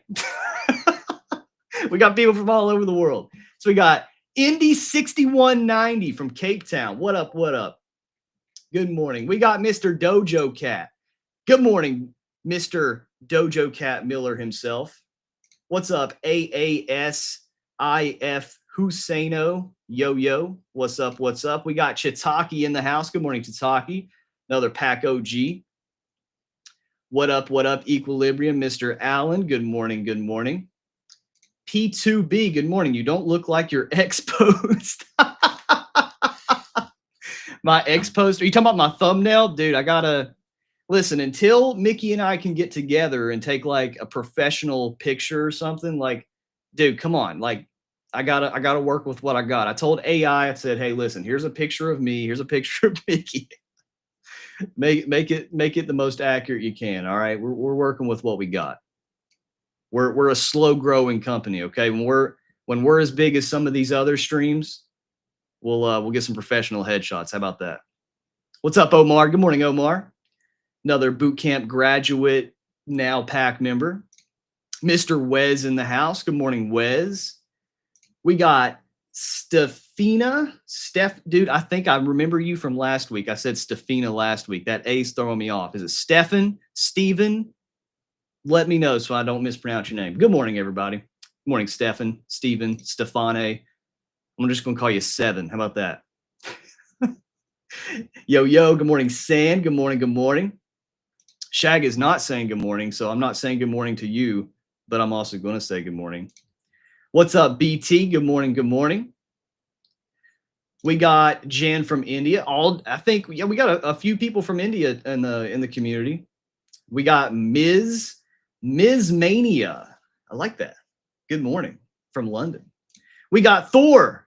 Moin from vacation. Dude, Thor is on vacation right now. Thor, if you don't get off this dang stream and go enjoy your life, how many people can say that? Get off my stream. Go enjoy life. All right. And then come back and we're going to have a Sergeant's Tom training. We got Polyhistors, Tradecopia from Tradecopia. Yes, we're having Tradecopia today. Tradecopia, Mr. J, the CEO, coming in here. What's up, Divergence, Mr. Divergent? Good morning, good morning. Omir is from the good old Australia, Perth. Jerry, come on, Jerry, come on. Listen, guys, today's live trade session is brought to you by a Mandalorian coffee mug with Dunkin' Donuts coffee. Okay, not Pete's. We ain't crazy today. Even though Pete's is the best coffee ever, Jerry's sitting here agreeing with me, saying Pete's because he loves it too. I'm sorry, Jerry, to disappoint you. Today's Dunkin' Donuts. KPN, this is the second time watching live from Houston, the best state in the world. And I'm not even from there, dude. I was stationed at Fort Sam I went to school there, and then I went back there for about a couple months for NCO Academy. So in all, I was at Fort Sam for maybe like a year and some change, like a year and 2-3 months. Dude, I miss San Antonio so bad. I know that's not where Houston is, but I love San Antonio so much. So what's up, KP? Glad to see you here, man. Mrs. Bonnie. Good morning, Mrs. Bonnie. Always love to see you here. Bill, representing from the Hawkeye State. What up, Bill? Coffee Creamer from the Philippines. What's up, Coffee Creamer? I think I seen you comment on one of my videos. So welcome. Glad to see you here.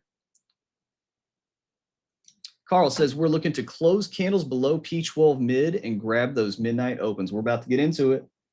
We're about to get into it, guys.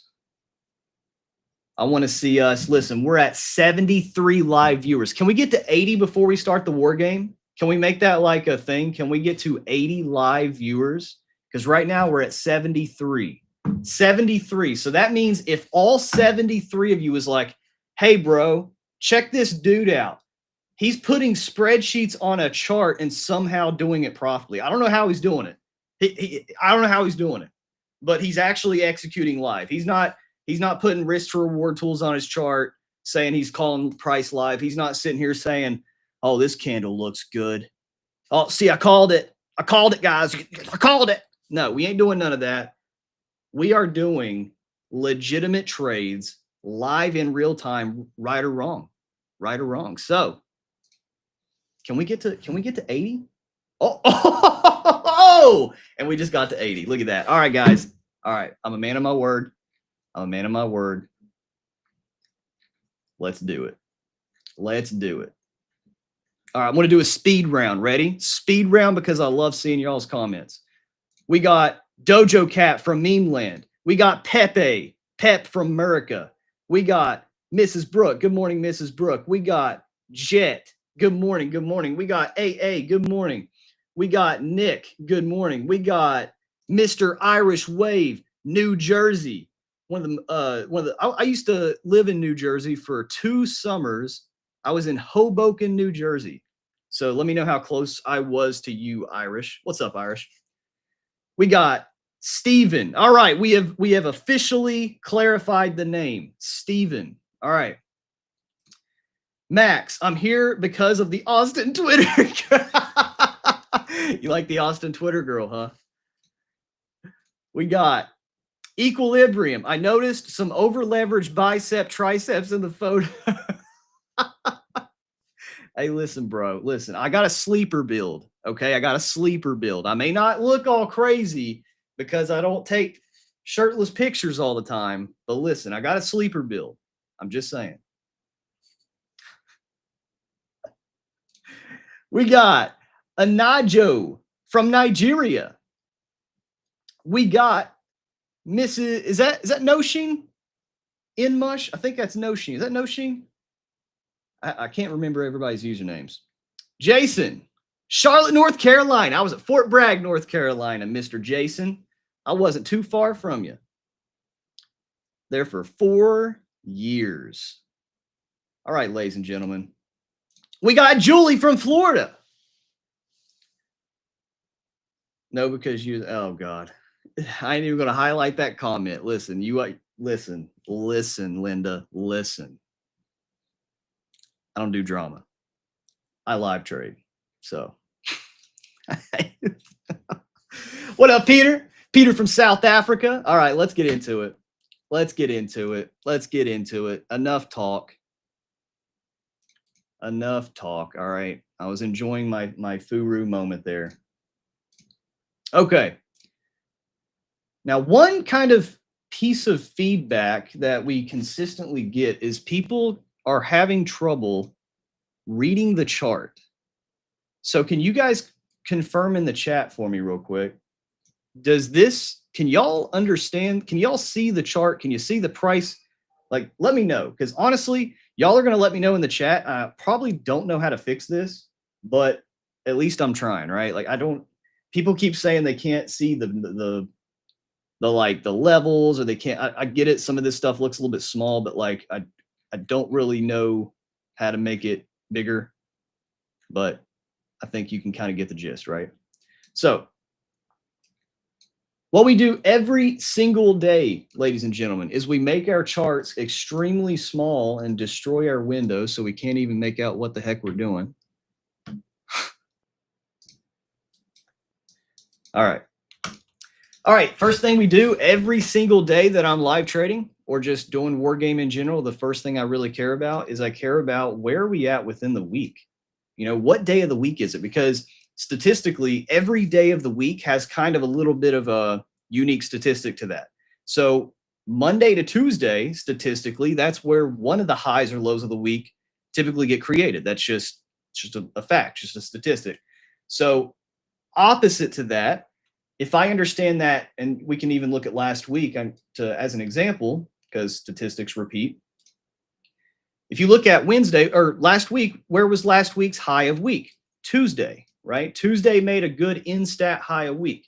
And so then in a bearish week, when we know that, okay, if we can understand that Monday and Tuesday hold significant highs or lows of weeks, the opposite of that is like, okay, well, if we know the wick is going to be made here, where's the other side of the candle? Where's the other side of the wick? And that's going to be Thursday to Friday. And so every day I'm looking and seeing where is the current high and low of week, and does the daily candle that we're in today is there any signs from an objective standpoint that the daily candle is going to facilitate that weekly move? So in this case here, if we understand that today is a Monday, that we are due to make in statistic, if we're going to be bearish, we make highs on Mondays and Tuesdays, just like you guys seen. If we're bullish, we're going to most likely make high or lows on Monday to Tuesday. Okay. So then I'm asking myself going into the day, does it make sense? Is there any significance to take the current weekly high and low or establish a current weekly high or low? And if we look at the day, we go down to the 5-minute chart, and then we can do and answer that question. What does the daily candle look like in terms of taking that weekly high or that weekly low? If we look currently, we have an in-stat low of day. So we're going to mark this out.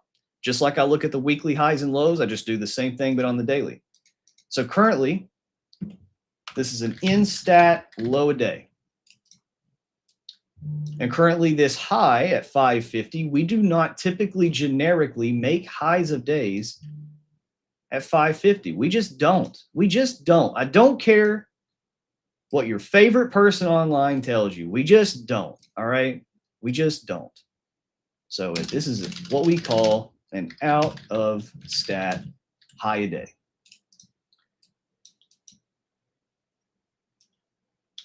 All right. Now that we can understand, okay, just like if we're lost on a map, okay, one of the first things we were taught in the Army was if you're lost, what's the first thing you do on a map? You orientate it. And y'all do this naturally. Think about when you look at a compass. You look at a compass and you like imagine my phone being the compass, right? You're like, okay. Or you look on maps and you're like, all right, where am I? What's the first thing you guys naturally do? You look around your area and you see, where am I facing, right? You like try to orientate your phone to where you're facing so that way you know where to go left or right based on your map. You orientate it. You are orientating your map so that way you can understand exactly where you are in relation to that top-down view. That's what we do here on the charts is we say, okay, now that we orientated ourselves to see where we're positioned with is this high statistically significant? Is this low statistically significant? And then from the weekly perspective, the same thing. Now we're going to do the same thing, but conditionally. Now, in the world of statistics, we have something called conditional statistics. We got 96 live viewers. Guys, we're hitting all-time high today. I don't care. I don't care. We're hitting all-time freaking high today. I'm speaking it into existence. And if I'm wrong, I've been wrong before, but we're going to do it. All right, we're going to do it. So, ladies and gentlemen, we're hitting freaking 120 minimum live viewers today. So what we're going to be doing is if we see that we have a lot of statistics above, a little bit of statistics below, and when we say statistics, all I'm talking about is levels backed by probabilities. That's it. Midnight open, opening price of the midnight opening of the day. Okay. We got P12 mid. It's a midpoint between the P12, the 1800 to 6 a.m. We have bullish statistics above.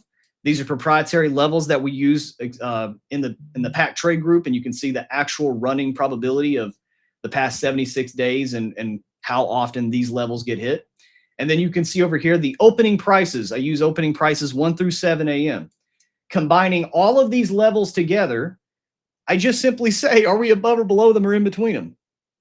That's it. I don't care about the actual name. I don't care about the 1 a.m. versus midnight open. I don't think that any of these are significant by themselves. I just know that these levels are very consistent at repeatedly getting retraced to between 8 a.m. and noon. So if I understand that we typically retrace these levels between 8 a.m. to noon more often than not, well, then what I want to see is if we're in between them, what has to happen live price to make it a little bit more obvious? Okay, versus I'm just going to click the buy button because we're here right now, and I'm going to go in with, 700, 300, 400 micros, and we're just going to ride it to the moon. No, we ain't going to do that. We do what's called aligning live price to statistics. We don't just trade statistics, and we don't just trade live price. We align live price with statistics. So the first thing that we look at is we look at how did we interact with the first 12-hour candle.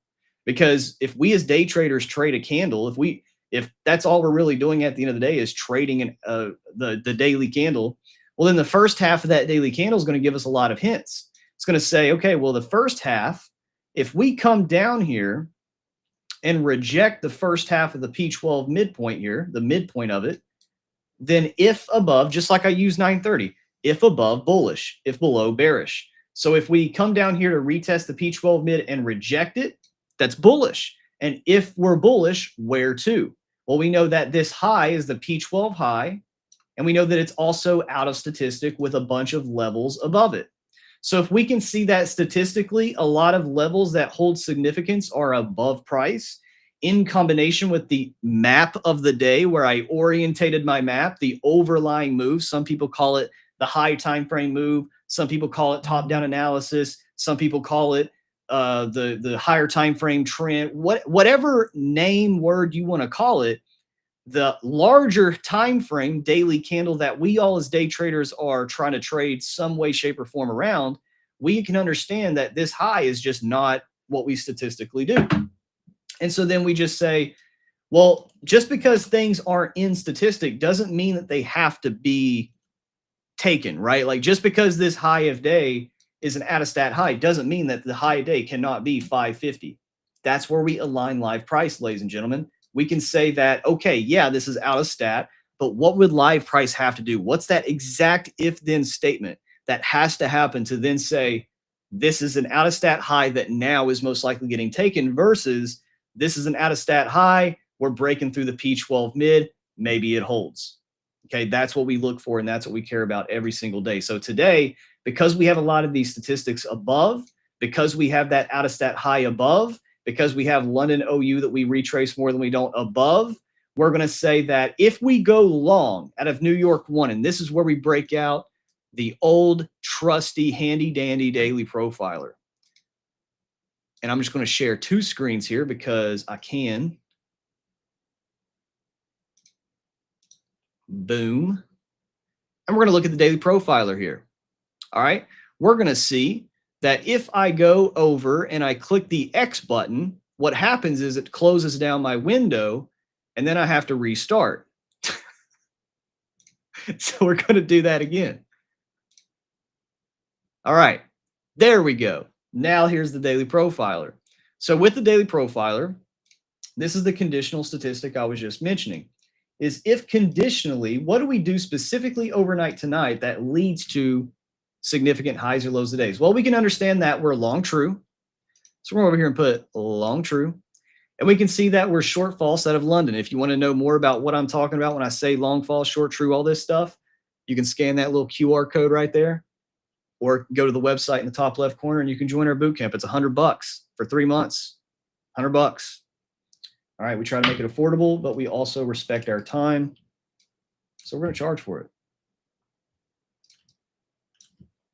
All right, and what we're going to do is with this long true, short false, one thing that I do for the boot camp side, Mickey doesn't do this a lot. This is just something kind of personal that I do.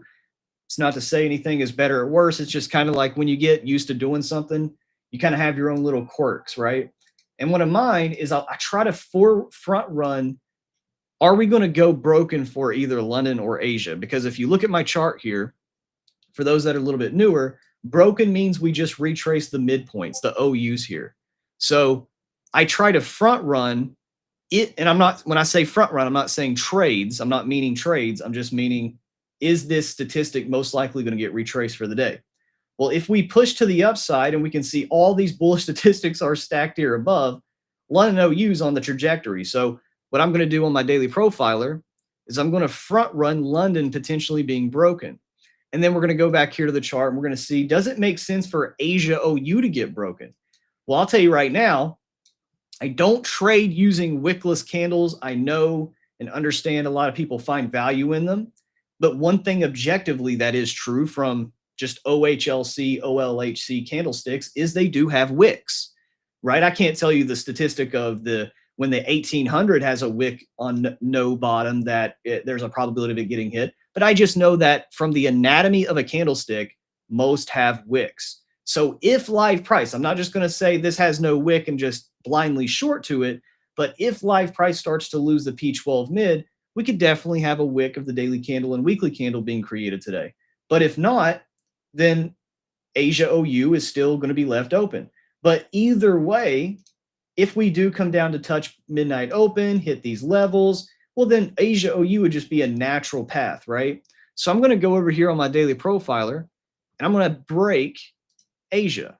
Okay, so now we are long true broken, short false broken. I am front running the potentiality for Asia and London to be broken. If I'm wrong, I just readjust. It's not a big deal. And then we go over here to New York 1. We war game.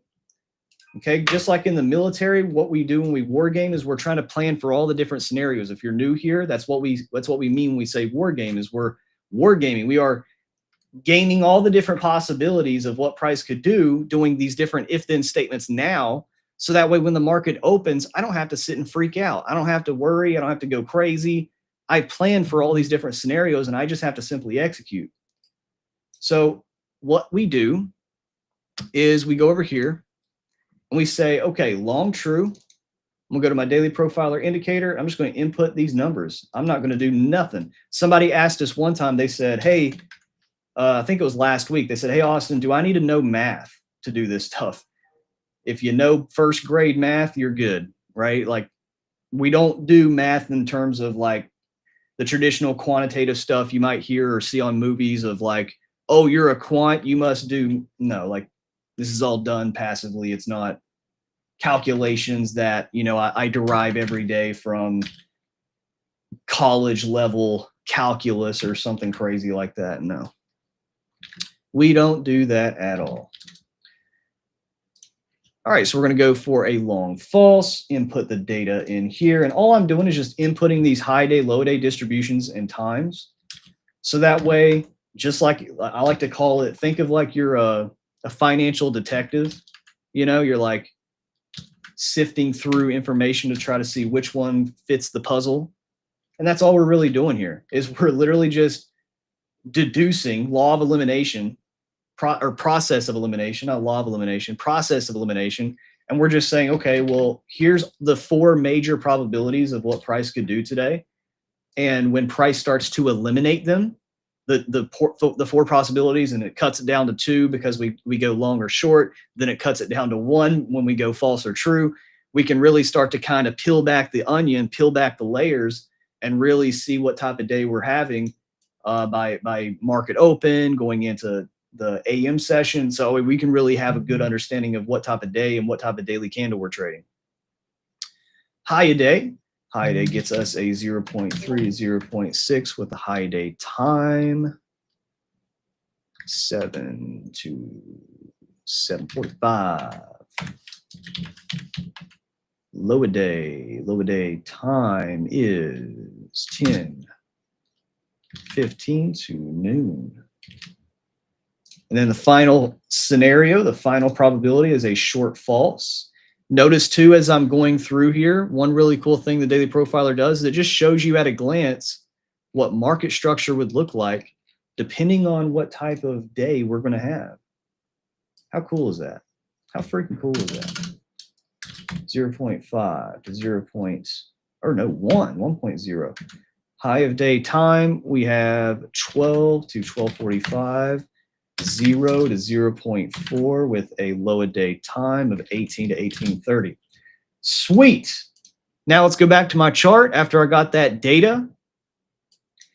And now what we're going to do, all of that stuff that you all just seen me input into my indicator, that's these boxes right here. Right here, right here, right here. And all these boxes is price distribution. So just how much does price move in time. And it's highlighting, so from left to right time, up and down price distribution.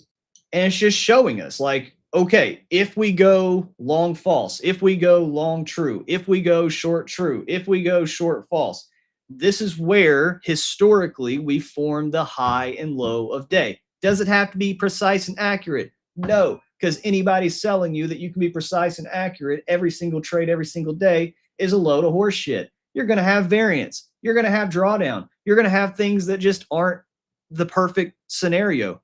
This is where I tell people live trading and just profitable trading in general is failing to the level of your systems. Profitable trading in general is just failing to the level of your systems, guys. It's not winning.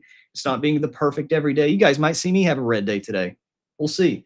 But it's failing to the level of your systems. Being able to define your risk, take really good trades that are backed by objectivity versus feelings, and then repeating the same thing every single day.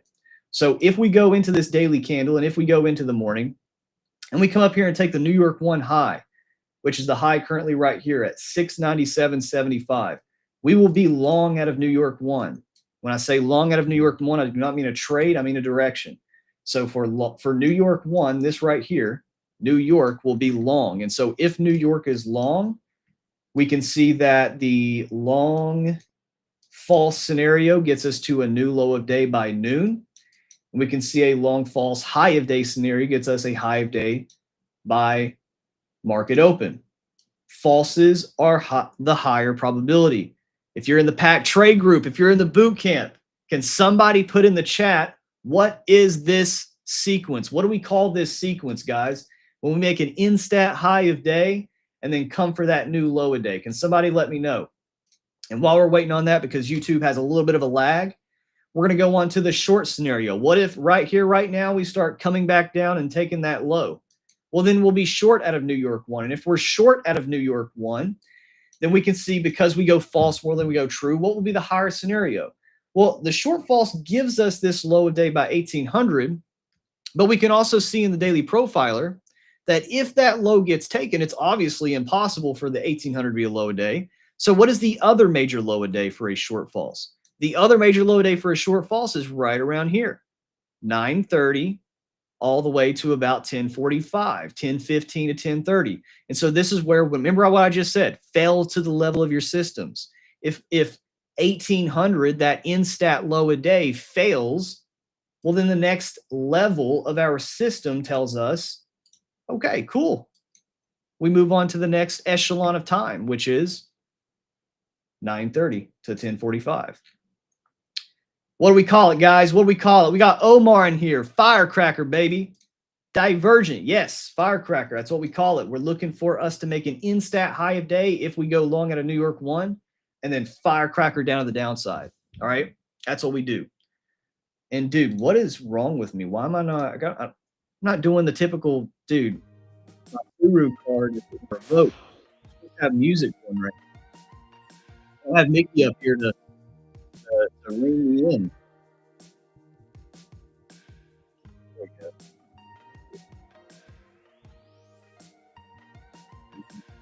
All right. And now there we go. We're just long at a New York 1. I want to make sure we push this progression outside of this high. I don't want to get this high. I want to fully push out of this high to convince you and tell me that we are long at a New York 1. The thing that we like to do is we like to do what's called one tick wonders, where we'll just by a few ticks take that high and then boom. Your mic sounds weird. My mic sounds weird. Let me play myself. Oh no, that does not sound good. Why does my mic sound like that?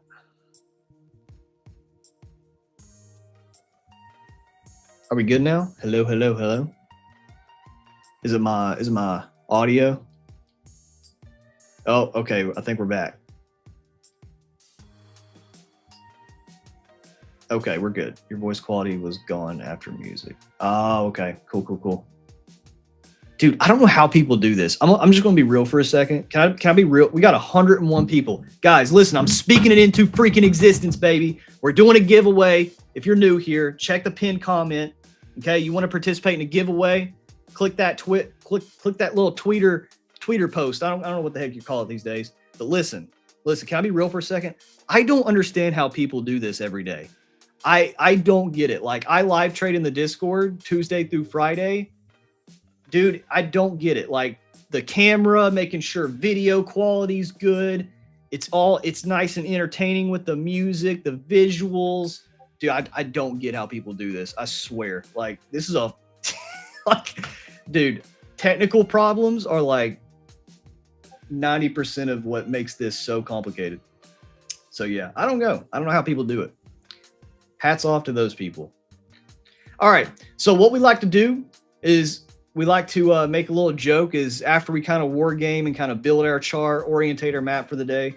We like to say, cool story, bro. Cool story. Cool analysis. Anybody can read technicals, but what is your trades though? What are you going to put risk behind? What are you going to actually put risk behind? Not just sit here and say, yeah, man. Yeah, this low a day looks great.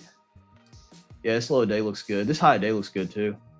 And then, like, you know, time goes on and then one of those happens, and then that you go on Twitter and they're like, dude, y'all see me call that low day? Y'all see me call that swing high right there? Y'all see me call that high a session right there? And then people are like, oh, did you? What trades did you take? Did you call price? What trades? Oh, well, you know, it was a Monday. I can't trade. Oh, well, I don't know, dude. I can't. I don't have to show you that. Why are you trying to tell me that? Why are you trying to pocket watch? I ain't trying to pocket watch. Just show me your arrows. Just show me your execute. Oh, well, I don't have that, dude. No, it's a no trade day. No, shut up. We're here to make money trading. We're not here to freaking. Yeah, dude. Yeah, called that wiggle. Imagine hiring a personal trainer, okay? And they're like, all right, get on the bench press. All right, put yourself in the shoes of a beginner. Just you're wanting to take charge of your health, and you're like, all right, today's the day. I'm going to get fit. I'm going to hire a personal trainer. And your personal trainer comes in. They're like, all right, this is the bench press. It was created in the 1502 by Mr. Bench Press himself. It was actually named by first name Bench, last name Press. The history behind the bench press is it activates the pectoral muscles when you do a push movement away from your, and then you're like, okay, but how do I do this? Oh, great question. So how you do the bench press is you get and lay on the bench, and then you take the weight and push it off of the ball. Can you show me? I just called it. I just called how you do a bench press. I just called the bench press. What? How do you not know how to do a bench press after I just called it? Well, I need to see it. I need to see what the bench does. I need you to see actually to demonstrate. So, because I've never done a bench press before. Oh, no, dude, you gotta listen to me some more. You gotta listen to me talk about the bench press some more. Okay. I just told you the history of the bench press. I just told you the perfect form of how you should put your elbows and then where you should put your hands on the bar. Why are you not understanding how to do the bench press? Can you just do it?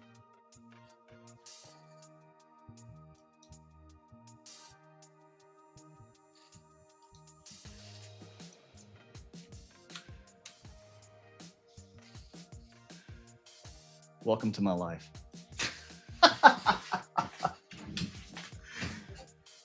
Oh, what y'all saying here? Hit the likes. Let's freaking go, baby. Hey, listen, it's 9:06. We just got a ding dong. We just got a ding dong in the back room, ladies and gentlemen. Can we get some likes? Like just to respect this comment here, but we got Mr. Probable Chris in here. 3, 2, 1. There he is. What's up, Chris? Yo, good morning. How y'all doing? How'd you like my bench press analogy? Oh, I wasn't listening. I'm used to that. If you guys don't know Chris, we're in this toxic relationship where I tell him everything and he just doesn't listen. So I'm used to that. No, it was a good one. Accurate. What are you seeing today, bro? Just getting to the charts like 10 minutes ago, so not had a full chance to get all my looking done.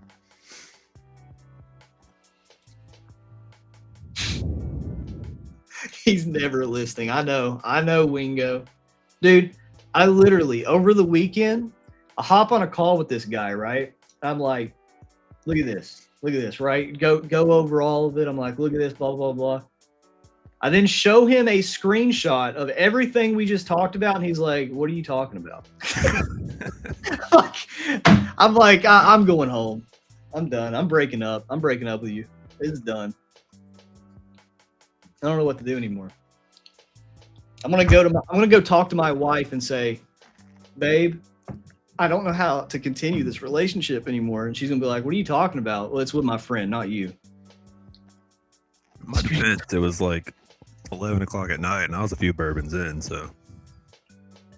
Dude, listen, in a relationship, I don't care if I'm 10 bourbons in, I'm gonna listen to you.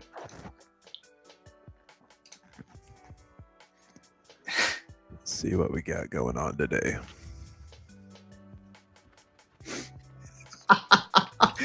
But I can bench 405, but I won't show you. Trust me, dude. Trust me. I can bench 405. Trust me. Can you do it? No, dude. Why are you wanting to see me bench press 405? Like, are you crazy? Like, why do you care so much about my fitness? Why are you stalking me for? Why are you obsessed about my fitness? Come on, dude. All right. We got live price balanced, not like in the balance we got right now. New York AM's balanced, live is balanced. I like the high for the week, but I think that's going to get taken at some point this week. I don't think that's going to be a high a week. Yep. But here's the thing. We have zero volume traded under weekly open, not a single contract. Screen, bro. Show people what you see. Oh, yeah, let me get it up. That's the one thing I don't like.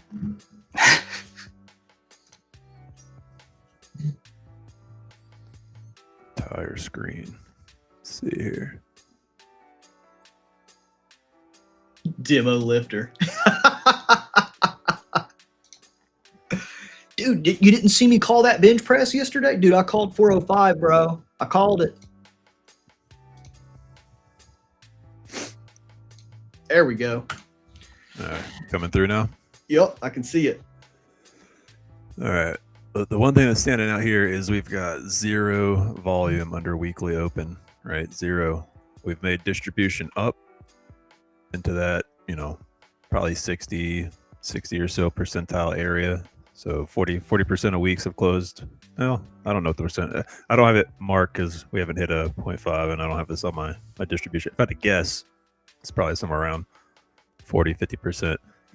But anyways, no volume under the weekly open. Zero volume. So that's a magnet automatically. That typically does not get left. Go back and look at times where the week has opened and just ran up to the upside. Very rarely, if ever, you get no retracement down, a weekly bar where it's just open and go, or open and drop with zero contracts traded to the opposite side. This doesn't typically happen. So also proximity to the prior week low. Every week, objective is always never to be inside week. Super rare to have an inside week, right? So it's going to go either here or down here at some point during the week. Proximity to the weekly low, no volume under the current week's open. I'm liking down, right? But when we look at where we are in live price, well balanced on the session, right? Session VWAP, we're well balanced. We're not at any extreme. I use the 80 and 95th percentiles to identify extremes. That's those outer bands. So we're not at any kind of extreme. In the New York AM distribution, time-based range from 8 to 12. Chris, I actually really like what you just said. Not to interrupt you. Yeah, Can you explain to the audience what standard deviations are and why you're using them? Standard deviations. So I know where you're going with this. So it's not. You'll see it often talked about, for all around X, where it's like people equate this as a standard deviation, right? Like the fib tool. Like, I draw a fib tool, and it's like one standard deviation to the upside. Nah, that's just a fib tool. Standard deviations take a data series, right? Like this whole look back, or however XYZ look back, doesn't matter. It takes a data series and it puts those data points, whatever you're measuring, doesn't matter. You can measure people's height. You take a room of 100 people and you measure all their heights and you put their heights into a bucket, and that's your data sample. And then you're measuring variation from whatever the mean is, right? So out of those 100 heights, maybe the average height is 5'8" or something, right? And then where does 60% of the people lie within that plus or minus from the 5'8" height, right? That's your one standard deviation, and so on and so forth, right? You can Google what standard deviation is and all that, but it's variance from the mean. So if we're saying that an objectively based price, like an open price of the New York AM, if that is what we're going to call the mean, right? And we go and we look in, the last 5 years, every time there's been an New York AM open, an 8 a.m. open, right? And to the 12 p.m. close, so that New York AM, what has been the net change, right? Plus or minus. So we're going to collect the net change. We're going to put them all in a bucket, and we're going to say, what's the variance of that? So that's giving me price distributions. So not to be confused with, a fib tool. Like some people you'll see out there say, we're going to the, we get the manipulation wick, and then we're going to the 2 standard deviation, and all they're doing is just drawing a fib tool, not a standard deviation. Does that answer your question, sir? Chris, that not only answers my question, that gives me a little warm feeling on the inside. So that's where I'm at, is 80, 95th percentiles on live price for the 1.28 and 196 VWAP bands. That's where I like to see price get into to tell me, okay, the day is in some type of extreme. I'm a mean reversion trader. I don't typically buy breakouts. I don't typically join an extended trend. I look for price to stretch like a rubber band. So my whole view on price is it's going to, it's going to stretch too far statistically, and then I'm looking for that move back up, or vice versa, down. So here we're too balanced, right? I don't like this. I don't like being balanced. This is a no trade zone for me. We're just balanced. It's not up, it's not down. Too balanced.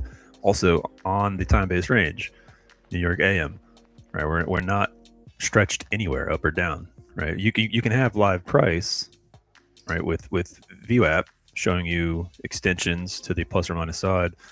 But let's say that, you know, this line, let's do something like this.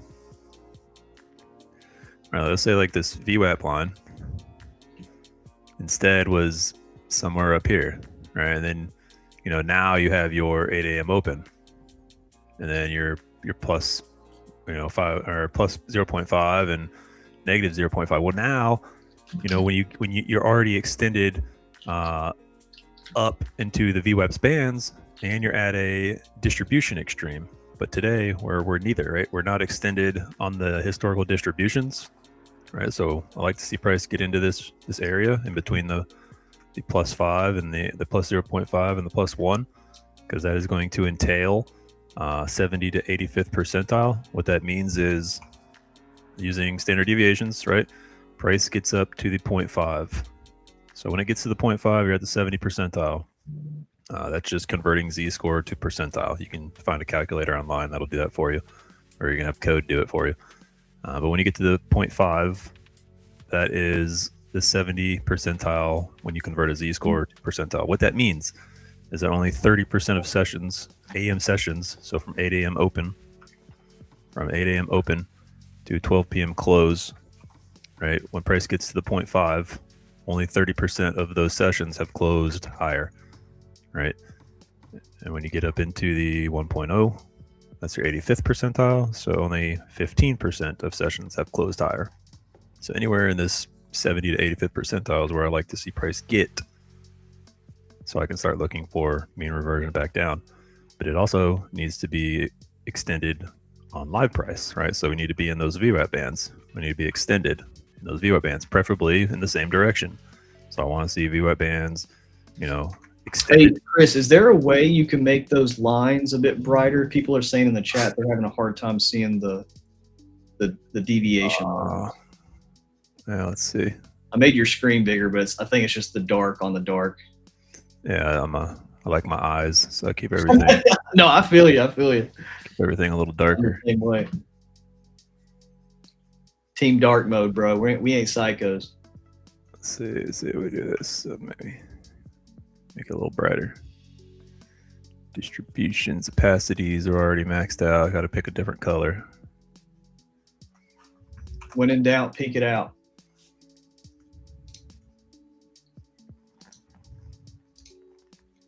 All right, how's that?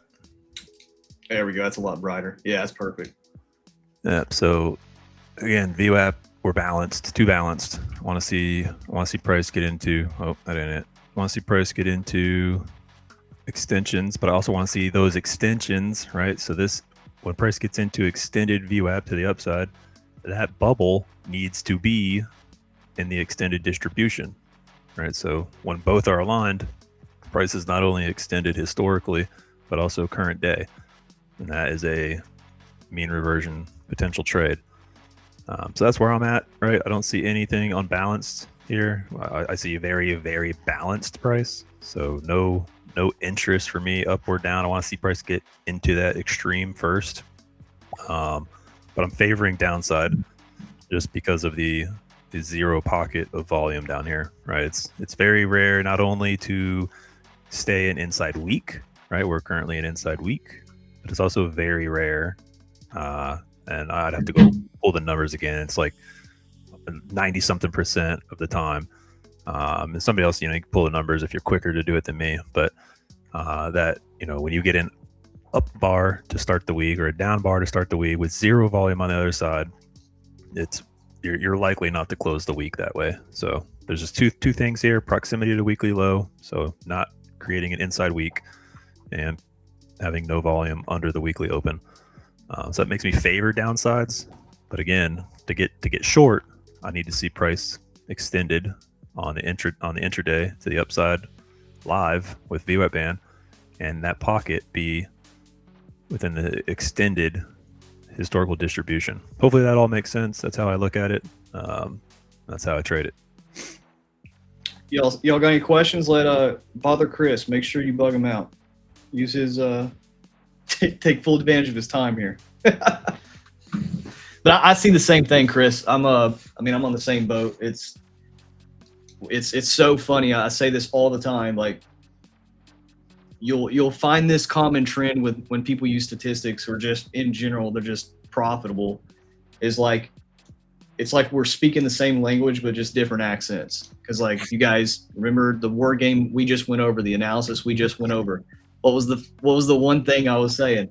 Is first and foremost, I want us to take one side of the statistics.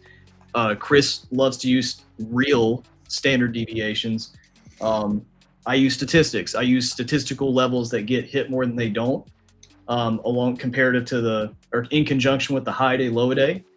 And you can see right here, I mean, same thing, 100% agree. We're just perfectly in the middle. We have reasons. If I turn this off real quick, you can see all the levels here that I track. We have statistics to go above with that out of stat high. And then we have statistics to go below. We got 2 levels, midnight open. And then I think you mentioned this a little bit, Chris, but is there any importance or is there anything that you care about when it comes to candles with no wicks? Is that ever important to you?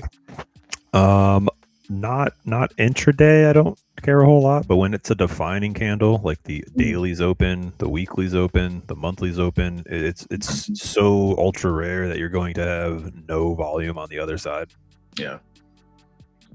And I'm the same way. It's like I don't really like, oh, there's no wick here, so I'm definitely only shorting, right? It's just because one thing I tell people is, yeah, this is a daily candle with no wick. From a weekly candle perspective on the Sunday open, that's also a weekly candle. So sometimes, I'm not saying today has to be the day we do it, and you guys go and fact check me because I've actually traded live and this has happened before. Sometimes we just have a ripper to start the week where Monday to Tuesday keeps on climbing.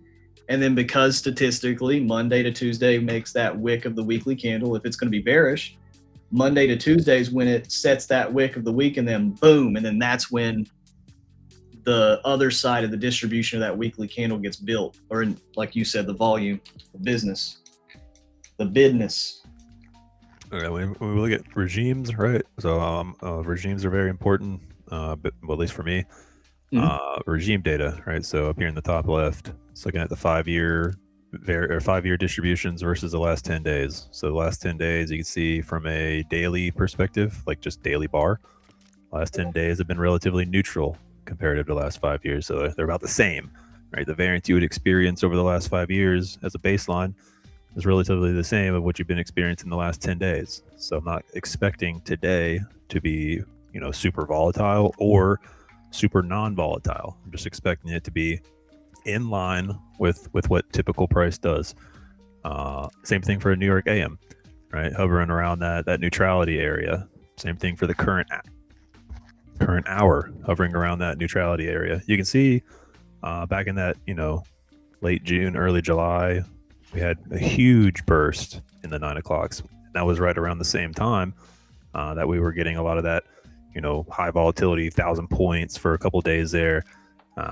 So it's, in the New York Open, right? But now, past 10 days, we're in a pocket of regime where everything is neutral. And you're seeing it in live price, right? Everything is neutral. Or last 10 days, neutral against the last 5 years. What's the current look here? Oh, we're neutral. We're balanced. We're not extended historically. We're not extended on the day. It's just not an ideal place for me as a reversion trader to be looking for any kind of trades. So I want to see price get out of this little pocket here, right? Whatever this is. I'll box that.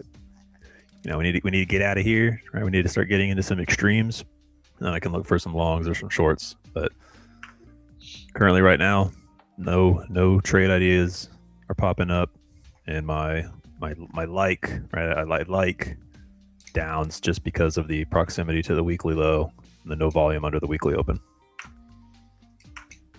One thing that's like super crazy today with our system that kind of aligns with what you said with shorts.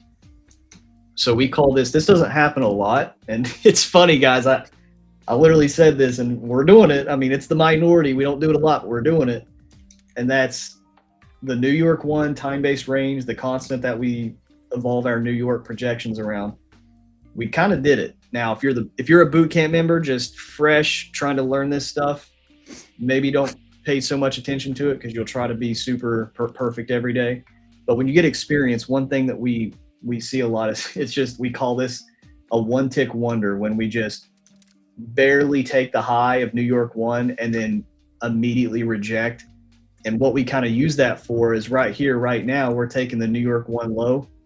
So while yes, it's technically long because we took that high, again, this is just experience. This is not like there's a blah, blah, blah statistic to this. This is just pure experience of using the system for so long. We call we will respect the second break, and I would call this a short. And now one interesting thing about the shorts, anytime we have trues, anytime we have a true day, I know today right here we have 7 to 7:45, but one very key thing just from pure experience of operating the system for so long now and doing this thing, when we have highs of days anywhere between that 4 to like 7 a.m. time period right here, this pre-market magic hour time, this is where a lot of the true days are held, meaning if we are going to go short true, this is what a short true would look like. Like the structure of a true is the lower probability, which means we just do some sort of expansive move.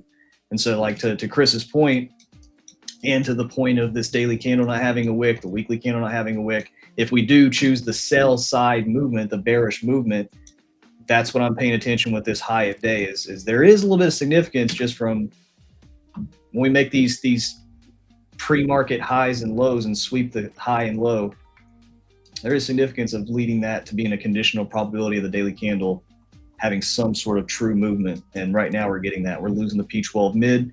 Told you guys this before. If we lose the P12 mid, if above P12 mid, I'm looking for P12 high. If below P12 mid, I'm looking for P12 low. And right now we're breaking through it as we speak. We got 3 minutes. We got a question here. Somebody asked if I focus on the 8 or range such as 8 to 9. So I trade the morning session from 8 a.m. to 12 p.m. That's the time-based range that I trade. So that is where all my data is derived around, right? Those 4 hours, and every hour inside of those 4 hours. If that makes sense. Like I don't care what the 2 p.m. hour does. I don't care what the 3 a.m. hour does. I don't trade those times. So my window of time is 8 to 12. So that's the focus. I want you to know my last batch of cherries is completely screwed, and it is the only one I told you about. It's the curse, bro. You got tick denied in life.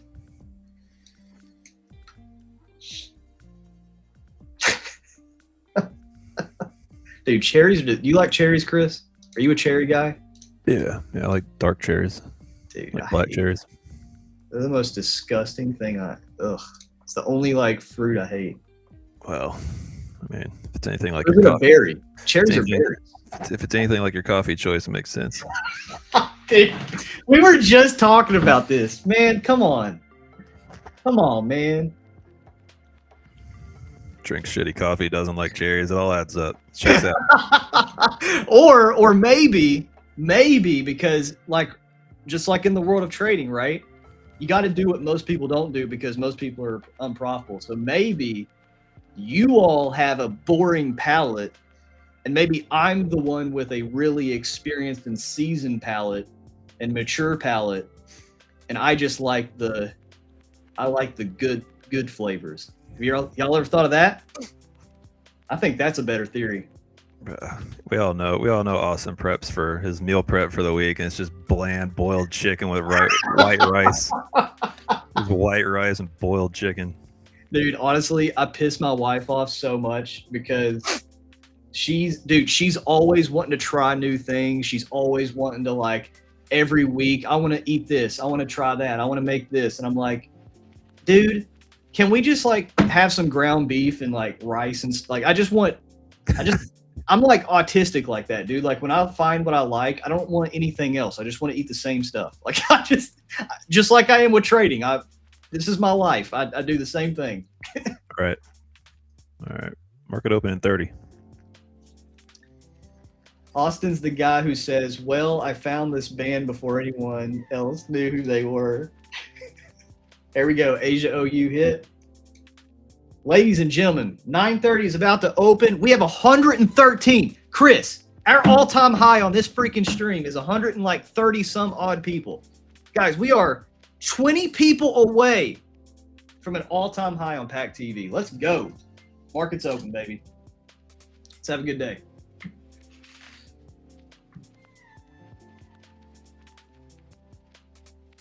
How much do you enjoy your meals? Dude, I love my meals, all right?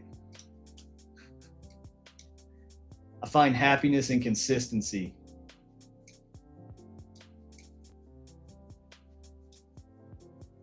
All right, all right, all right.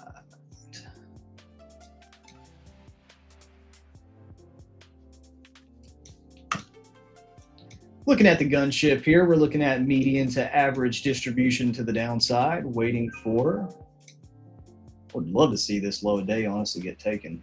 Going into 9:30 with this this distribution hanging below here. And then we're going to put this above.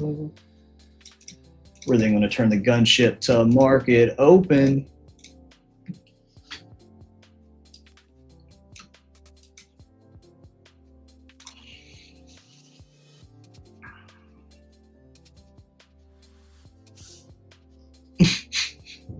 There's that move down, man. So that no volume under the weekly open, just magnet. But you know, I'm not gonna. You can't just blind short it just because that is there. You know? Yeah, I'm waiting. If we get a close below 9:30, I'm going to take a stab at this short. Cash flow at 12 basis points to 13 basis points, with one overall target being a new low a day. We got 17 seconds left on this candle. 17 basis point 9:30. Really good range to define risk around. 6 seconds left. We got to get a close below 9:30, and I will take this. All right, I'm short. Stop at above the 75% of 9:30. I'm going to de-risk at 12 basis points. Portion of my position. I'm going to take one more off at the high strike rate into median gunship distribution here at 511.25.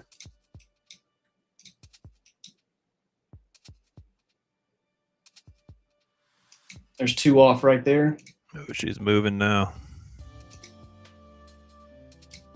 And again, guys, one of the major reasons I'm taking this short and I'm taking this stab at this new low a day is, again, we don't typically form no wicks on this candle, but the other side of the coin is that one tick wonder with that high day at 551. If that high day holds with that one tick wonder, it's just a sign. It's pure experience of a potential true, a short true in this case.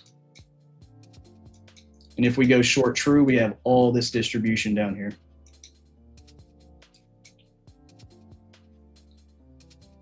Got one more off right there. Got two left.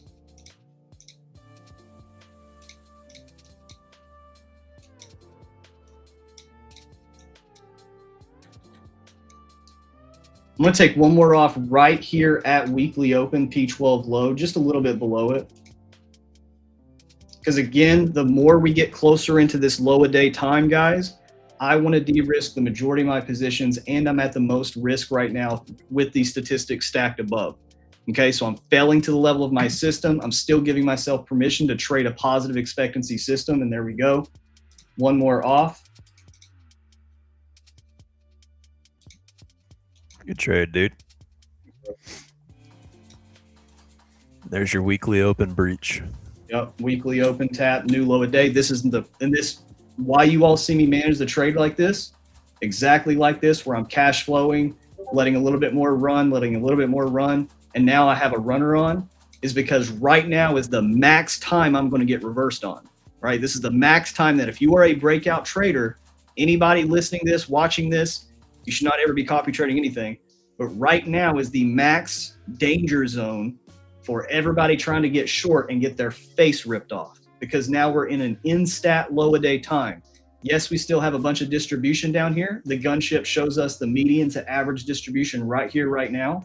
And so this is even to Chris's point, I'm sure we're coming close to Chris's standard deviation.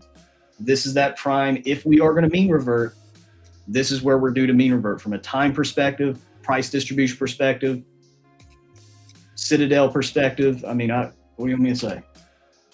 I'm running out of words, Chris. What other complicated words can I use? No, spot on, man. Yeah, we've come down. We've tapped into that, magnet, if you will. No volume, little pocket under the weekly open. We're now in historical distribution extremes.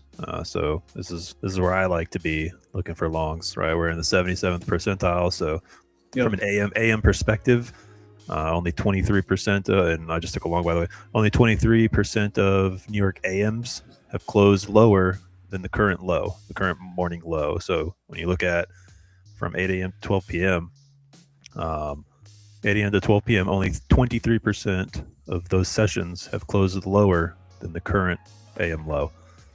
All right, let's see what we got here. So you said you're long. Where are you long from, and where are you long to? Long 545, and want to see this 930 break.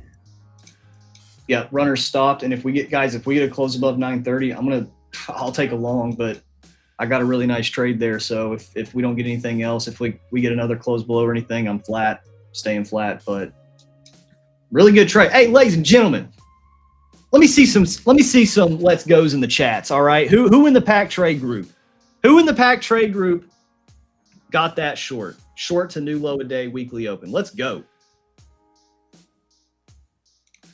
All right, come on, give me that pop that 930 open. I want my entry to be your TP, Chris. Be out of there like swimwear. Let's go. What do the cool people say? My stop loss is your stop loss is my entry. My stop loss will literally probably be your entry if we get a close above. Let's go, baby.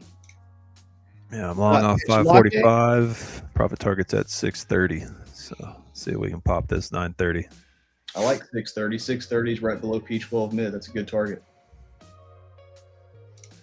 Sorry, I got multiple monitors, so you're not seeing this live. I'll move the chart here once it hits. Or I guess I can just move it now.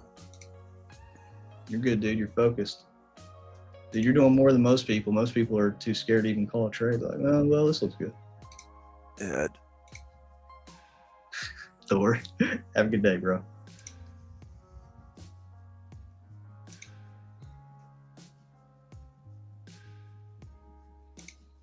Hey, 210 pays the bills, baby. 210 can cover my cell phone bill and my insurance. That's how I look at things when I get nice base hits, not nice solid days like today. Like, I got 2 bills paid in this trade. How crazy is that? About 10 minutes a time, I can cover 2 bills. Let's go. Pop it. See, we're stalling, right? I don't like when we're stalling at this 930 open high here. Not ideal. Want to get a blast through. We had a big expansion out of the low, and now we're stalling. We're stalling at the 930 open high. Not ideal for my long. I think you're Gucci, bro. I want to see a close though. That's the thing. I want to see a close above. If we get another close back below 930, I think we go true, bro. I think we go short true. We had positive 670, positive 75 points on this trade. Better not make me give it all back. Let's go. Give me that PT.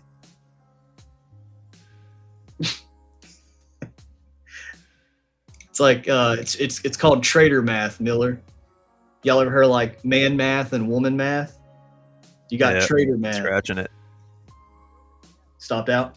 No, I scratched it early. Okay. Don't like it. Retracing back too much for my appetite. Well, had plus 75 points. Didn't hit the PT, but scratched early. We'll see if we can get another entry. Guys, we are at 124 live. We are like 6 people away. We are 6 live viewers away from hitting an all-time high on PackTV. I told y'all I'm speaking it into existence. It's happening. Let's go. Come on, baby. I feel like I'm watching a trade right now. Get like right to my TP. Come on. Is my oscillator show? There we go.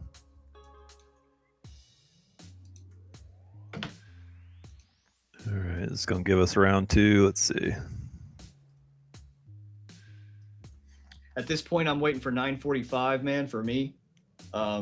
I want to see that 9:45 now. This is something for you all that like to regularly watch. Chris, interrupt me anytime. No, just for clarity, if we break this low, I'll be going short. So going short for a 50% extension of the 5-minute opening range. Nice. So if we break the current low, going short with PT at 421, just for clarity while you're talking. Perfect. That's a good short too if we make it. I mean, we're accepting below now, so. For me, and I think honestly Chris might get this, because one thing that I always love to do, all right? Y'all listening, this is some secret sauce just because we're about to hit all-time high on PackTV. We have 2 people. There's 2 people out there that are lost right now in trading. Like we gotta go find them. 128 of you, go find 2 people. All right, 2 people. I'm just joking. But at 9:45, this is the statistical time period that a lot of things that we care about drop off. Okay, because it's not just important to know what a spreadsheet says in terms of probabilities. It's also important to know what is the expiration of that probability.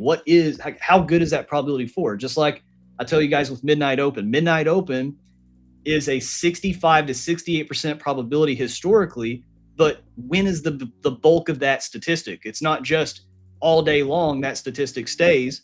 We have to still be like, okay, well, what is a realistic time what is the time that we majority of the time get that statistic done?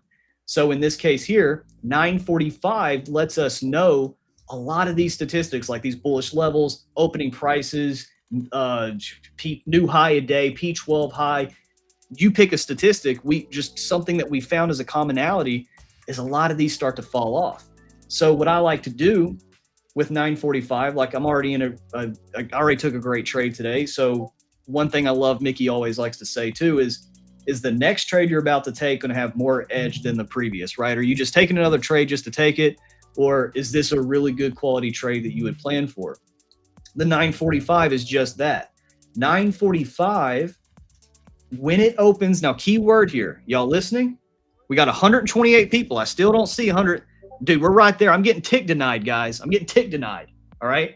My TP's right there. Chris is short. Come on. 440, baby. If 940 opens with distance in between 930 and 945, I'm using this box to represent whatever 945 high and low would be.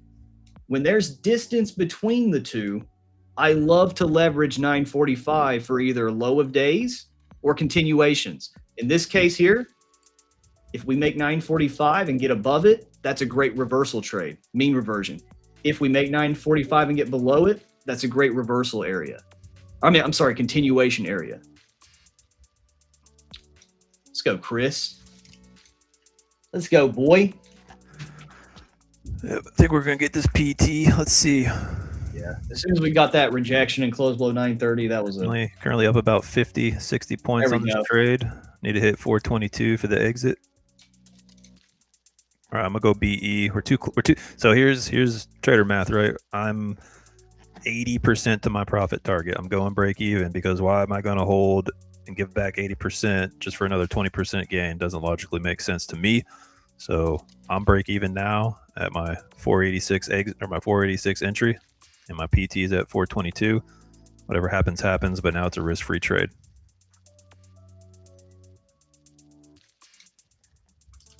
Beautiful.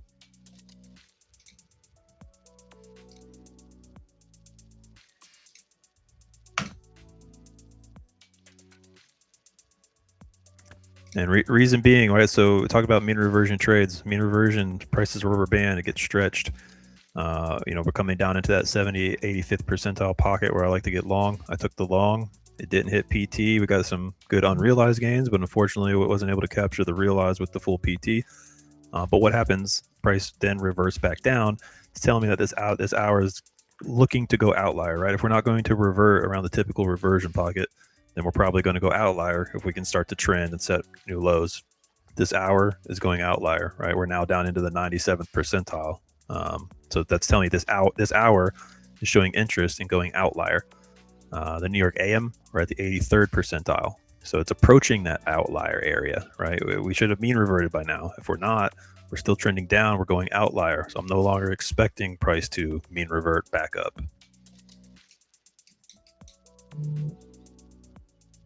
I like it, dude.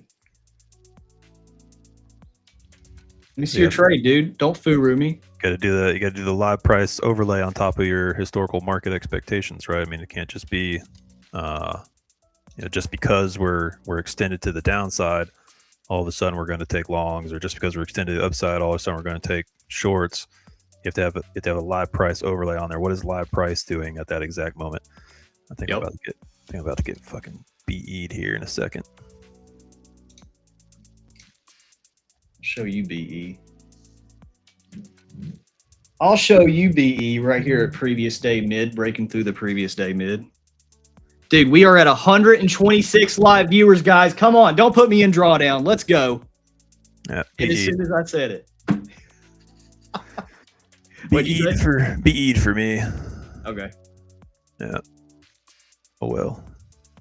So you see the analysis on the NQs, but this is I'm trading MNQ. I trade the micros. I get better scalability and risk management on the micro side. So there's my trades. Beautiful. We love to see it. Listen, it's 9:45 here. It's 9:45. We're breaking through the median to averages. Coming into the short true low of day time distribution. Okay. So at this point, look here. Yeah, at this point, I want to see if we get back into this low of day time period, because if we do this one tick wonder, we can see from the daily profiler perspective, the low of day time is from 10:15 to noon.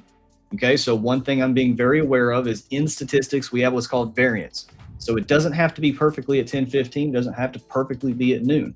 Okay, it could be a little bit outside this area, because we know generically 9:49 to 10:30, 9:30 to 10:30, just a great low of day time. So because I already extracted value from the market, my edge paid, the only real thing that I'm looking for is if we get back above 9:45, I want to take a long to the reversion back to 9:30 to potentially retest the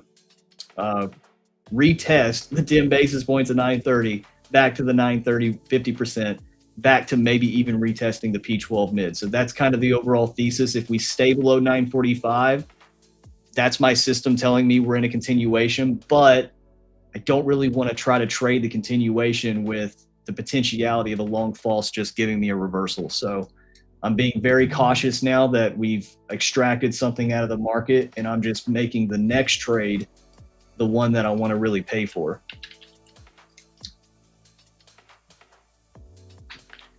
Let's go, baby. We got Karl in the house. Karl freaking killed it today. Karl held down Magic Hour this morning, freaking took 2 trades, 1 scratch, 1 beautiful short. Karl, if you were still in that short, you would have had your furu day. Karl took a short here around like, what was it, 7 a.m., somewhere around here. You guys can go back and watch the session, but like he took a short somewhere here. I think this dude took like barely any drawdown. I mean, he would have been in the short of all shorts right here.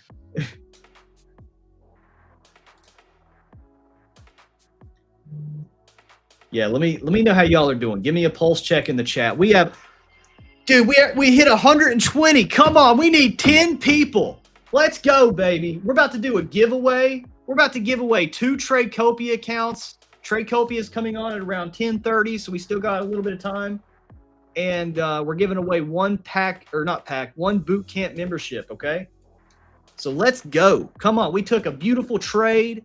We had me and Chris coming on here executing live. Let's go. Let's hit an all-time high. Let's do it. How y'all doing? Let me see. We got Ben from the community taking my second payout off this short, trading exactly what I learned from the pack You boys are the best, dude. I love it. I love seeing y'all win. I freaking love seeing y'all win, dude. We got Jake in here, Mr. Wingo Trades. Look at this, Wingo Trades. He took some shorts, tried the long, took another short, withdrawing payouts, baby. Let's go. Y'all are dope. Potentiality always gets me. What did I say? What did I say? Potentiality. You like that word, Trey? You like it when I say potentiality? You mean to whisper it in your ear?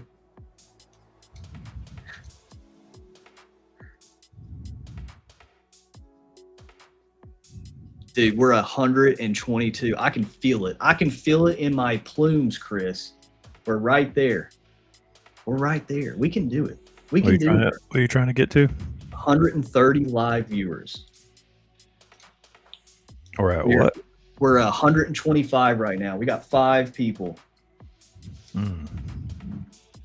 Guys, we got to close here in 3, 2, 1. I'm long. Stop below 945. I think you'll get it. You got some resistance at the 125.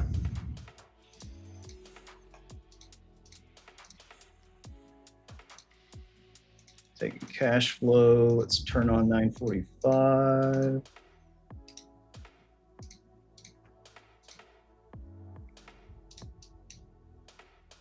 Take 2 off at 11 basis points.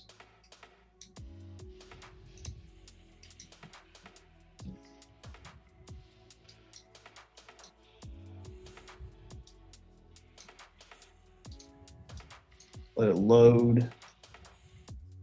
Come on, bro. You're making me look bad. Load. There we go. I'm going to split this up. I'm going to take 1 off at 5:15.25, and I'm going to take 1 more off right at the edge of this 25th percentile. Just squeeze a little bit more. Not much. Just a couple more basis points. We're right here at this weekly open. That's the biggest danger. It's the biggest obstacle, I think, of this long. Because we got to get above weekly open. If not, could get stopped. Wind plumes into. We hit 131, baby. 131 all-time high. Pat, I wish I had a freaking soundboard or something. That's kind of anticlimactic. Wait, I do have a soundboard. I got a. Boom, baby. That's me. Baby. Boom, That's baby. me.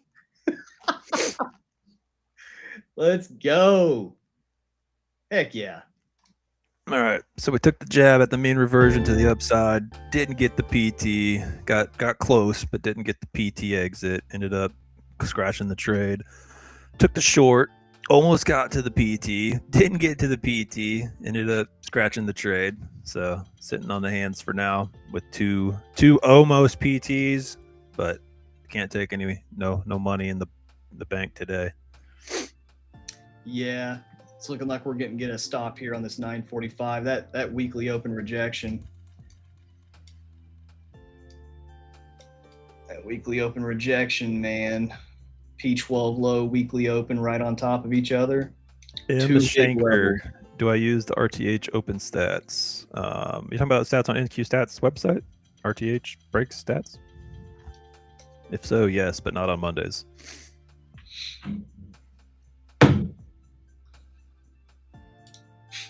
Mondays because the weekend has happened. Weird open on a Sunday. It's not a typical weekday. So Tuesdays through Fridays, yes.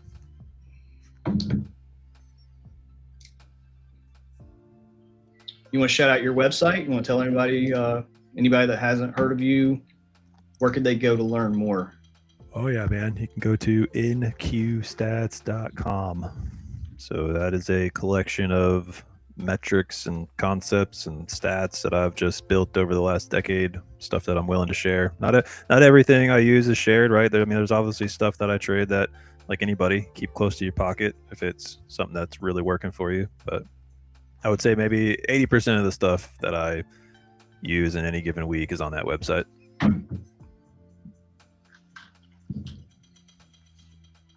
You'll see a stat library there. You'll see some framework. some conceptual framework stuff listed there. And everything comes with a video, right? So there's videos for everything, every web page, every stat, every framework. If you click on it, you'll also see a whole video walkthrough. It's all free. There's indicators. There's a new indicators tab. So a lot of people that, follow and like the content and trade it's the same concepts, and they've made public available indicators. I sourced it all. Got a little import, I got a little intake channel for a little intake funnel where people can submit their community indicators, and they're posted on the website. So now pretty much anything NQ stats related has its own indicator to it, built by somebody out there in the world. And we got like 20 indicators on the list so far. About to get stopped here on this 9:45, guys. I see the shorts. I see the continuation here. Looking back on that trade too, I definitely should have taken one off at the weekly open, but it is what it is. If we get another close back above the 9:45, I will take another attempt. I don't really want to get chopped up in this 9:45 by breaking below 9:45 and still kind of in this low a day time period. So the only real other trade that I'm looking for is if we get back above 9:45, I'll take another stab at it. Closer we get to 10 o'clock, the more I'm hesitant to just chill out, let price kind of make it a little bit more obvious. Let's see, let's break open 10 o'clock here. We got 3 minutes till 10 o'clock, 4 minutes till 10 o'clock. Statistically, we only take one side of 9 o'clock. So the thing that I'm looking for right here, right now, is if we come in to make this low a day around 9:50, whatever, 10 o'clock comes to sweep it, take the low, and then we start heading back above the open of 10 o'clock, I will take this long again, because that was the idea that I was trying to trade already. If 10 o'clock comes to take this 9 o'clock low and we start accepting below the 10 o'clock open, then I will be flat, because that's telling me continuation of the downside. And as much as I see the move, I can't define my risk. And that's the most important part of trading is, and I think that's what also holds a lot of people up. And again, this is why I'm so passionate about live trading. Okay. It's not about being right or wrong. It's not about how good somebody is. It's how can you make these decisions in real time, executing it, not just saying it or feeling it, but executing it, because this is where people learn. This is where you can learn how, when stuff hits the fan, everybody has a plan until they get punched in the mouth, right? Well, Yep. How do you adapt when you get punched in the mouth a little bit? I think you're seeing it real time. Everybody watching too is you got two people here that trade, right? And just today is not giving them, what they want, what they typically would want, right? Austin was able to capture some points on the first trade, second trade. You said you stopped out already, right? Yep, stopped out. So I took 2 trades, had to scratch them both without even getting to PT or stop loss. So it's just not, it's not there today. Sometimes it's there, sometimes it's not. That's trading. If every day was a win, we'd just be billionaires and, living on an island somewhere. But instead, we're just millionaires living on a small island. Yeah, small island called North America. Pangea. All right, 2 minutes till 10 o'clock here. Dude, I can't even be upset though. Like, man, y'all freaking killed it. We hit 132 live viewers. We broke the all-time high. I really appreciate it, guys. I appreciate y'all joining. I hope y'all learned something from it. I do. I hope you guys get value from this. Like, I get it. Live trading, streaming in general, it's supposed to be a little bit entertaining. So I try to marry the two. I try to have a good time, but we're serious when we need to be.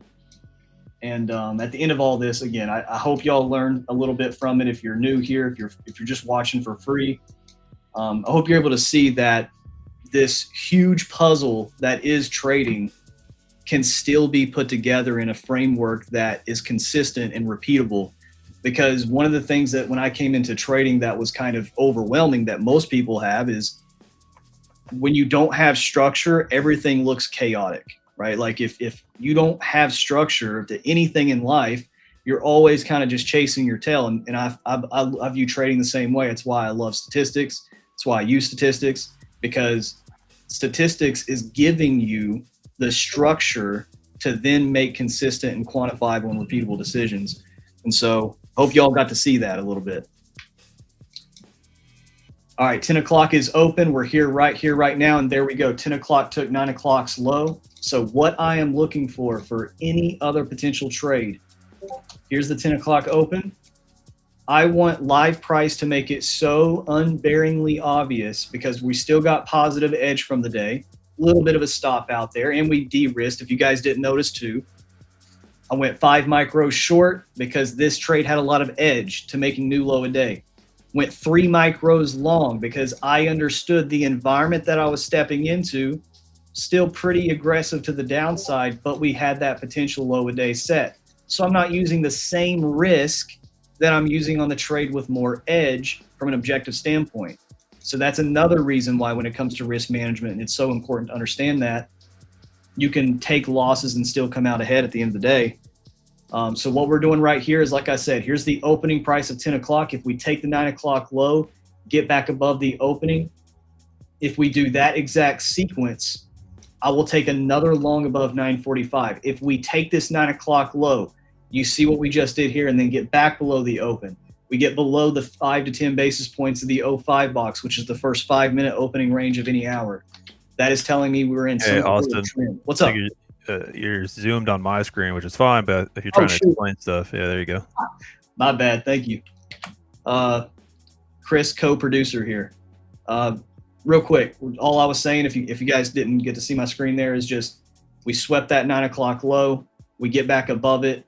I'm looking for, if we do that exact sequence, and that I will take a long above 945. If we do what we're doing right here, right now, where we take this 9 o'clock low and stay below the open, this is telling me from a gunship perspective, distribution perspective, everything is telling me continuation. And if I can't find a way to get in on the continuation, I'm just going to sit out. I'm just going to let it either be obvious, well, there's nothing for me to spend more money today doing. There you go. Next trade up that I'm interested in, right? So we're hitting into the 10 o'clock hour. We've got initial balance coming up, right? So we're this hourly chart, make it back over to the 5. All right, so initial balance is coming up, 930, open bar, high, low, right? If you follow NQ stat stuff, you know, it's initial balance is looking at 2 main factors here for confluence. So far, we've got the high was set first. Obviously, the low is most likely going to be set last unless we do some crazy stuff like this. But that's probably not likely at this point. And closing below the midpoint. So I want to see closure below the midpoint of the initial balance range. At all, it's looking like it's going to materialize, but we're still too early in the initial balance range, right? We're only 30 minutes in, and about 10:15, 10:20. That's where I like to be looking for an entry. Ideally, you know, I'm looking at price legs. This is on a 5-minute chart, right? So when we're looking at this on a 1-minute chart, if you pull up a 1-minute chart, you'll see it a little more clearer, where you have this pivotal high. Let me widen this up a bit. You'll have this pivotal high coming from the top. So you went down, we went back up, we pivoted up. All right, there's your new pivot high. We're coming down. I want to see price retrace back up into 40 to 60% of that range. So from that high to whatever this new low is going to be, I'll just say it's, you know, it's that, because that's the current low. And then I want to see price, you know, give a little bit of a pivot up, which is good, you know, get into this little imbalance pocket, this little low volume node. So we'll get up into there, maybe get a rejection, come back down for the initial bounce low. So you need to just pay attention to where this low is going to form, and they pivot back up into 40 to 60% of that price leg for a short back down. That'll be my initial balance bias. But a little too early. It's only 10:04. Need to get into that 10:15, 10:20 area before we start making a front run trade. Front run because, you know, its initial balance isn't closed yet. You could wait until the initial balance closes and then take the trade, because all the stats would be closed out and you'd have your full, you know, here's what the picture is. A lot of times you can kind of insinuate, where that's going to be.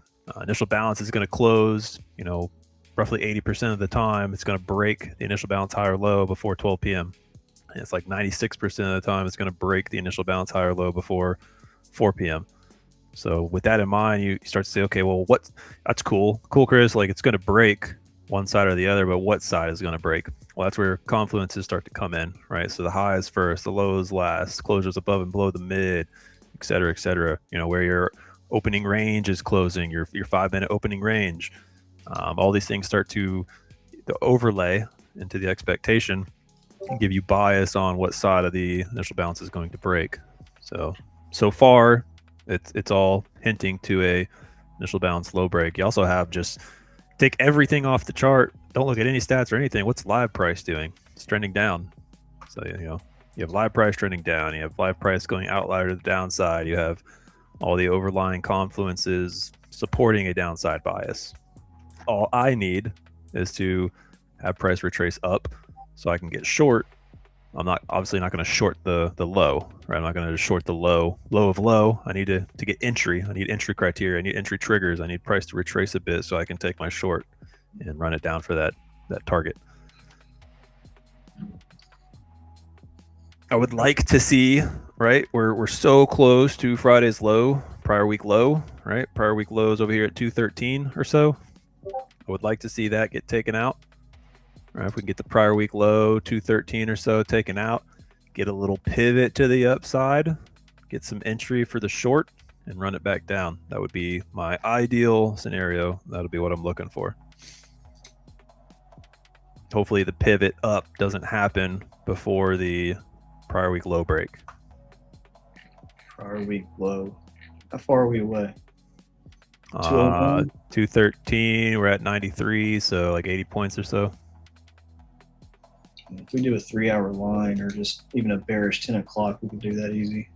Oh yeah, it's definitely within reach. It's not outside of reach on the hour too, right? So from a distribution perspective on the hour, prior week low is right at your negative 1.0. So right in that 70, at 85th percentile area. And in between the 70 to the 85th is where I like to see that reversion. So that'll be perfect. We get down, we take the prior week low right in that 85 pocket, get the push to the upside, look for the short entry, run it back down to the downside. But we'll see if it happens, right? Still got some time. Could have some crazy shit happen and we just run up and take the 930 high. You never know. Well, one thing that I'm actively looking at right now, and this sequence has to happen exactly like this. So this is something we use to kind of see where the wicks or the bodies are being made of any hour. So statistically, we know that the first quarter of any hour is going to hold a higher low.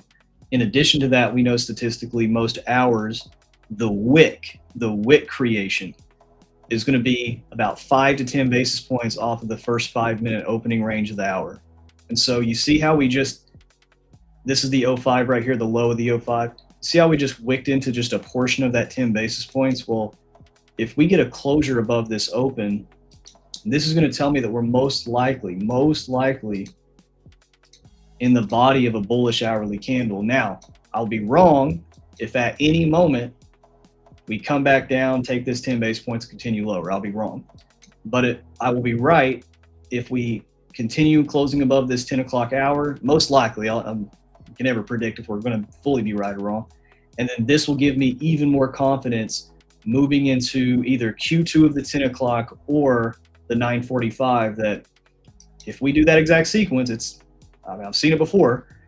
I will take this long again for another trade back to previous 9 o'clock mid, where I'll de-risk that position, still try to leave 1 to 2 micros on for a runner to 930, and that'll be the real that's the final trade that I'm really looking for. Is this is the final chance of doing what we call an apex movement. And if we do an apex movement, can we do it in a sense where I can define my risk? We're trying to get above the open right here, right now. This is the 05 box.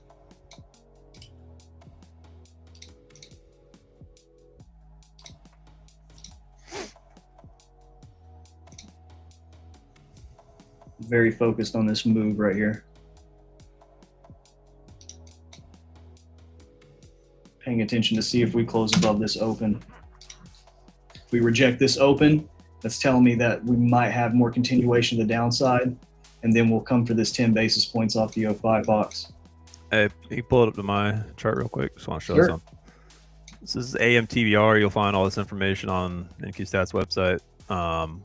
But it uses a rolling distribution, so the same concept as price distributions, but a rolling 20-day instead of, like a 5-year or whatever look back. Uses a rolling 20-day. The concept is 8 a.m. opens, and you're going to hit either the rolling negative 0.25 or the positive 0.25. Then you would see opposite MAE, MFE distributions. Right? So we hit the negative. We hit the negative all the way over here. It's the first time we've hit the negative. So now your MAEs post, your median, 75th, 90 percentiles, and then your non-reverted events post as well. So these are your MAEs of times where price didn't come back, right? So ideally you'd get into this, MAE pocket and revert back to the TBR open. We are now down into the non-reverted events, the median, 75th, and 90 percentile pockets of times where price does not revert back. That's good for obviously a short bias. So we're down in an area where price says, if we get down here, we typically don't go back up here. And that's good for short bias because it could just potentially mean further downside. Yep. I see it too. If we can't even there we go. Again, we're all speaking the same language, just different accents, guys. That's why I like having Chris on specifically. So look, y'all just seen Chris's TBR, 10 basis points right here. See, we rejected the open. So now that tells me more bearish than bullish. And then now we are blasting through that 10 basis points. This right here tells me, happy to be wrong, but tells me that now we're in the body creation of a bearish hourly candle. And then the confirmation, because everything's signal confirmation. Signal has more probability of being wrong. Confirmation has more probability of being right. The confirmation is now going into Q2, so 10-15 plus. If we take the low of whatever we do here in the first 15 minutes, that's confirmation that this high is most likely in, and would even more align with what even Chris was saying, where now we're due for more downside movement. And I like that previous weekly low as a target. Yeah, we're so close, man. It's 212, I believe. Yeah, 212. We're at 45, so 30 points to go. Yeah, I think we're gonna get that easy. Be pretty wild if we didn't.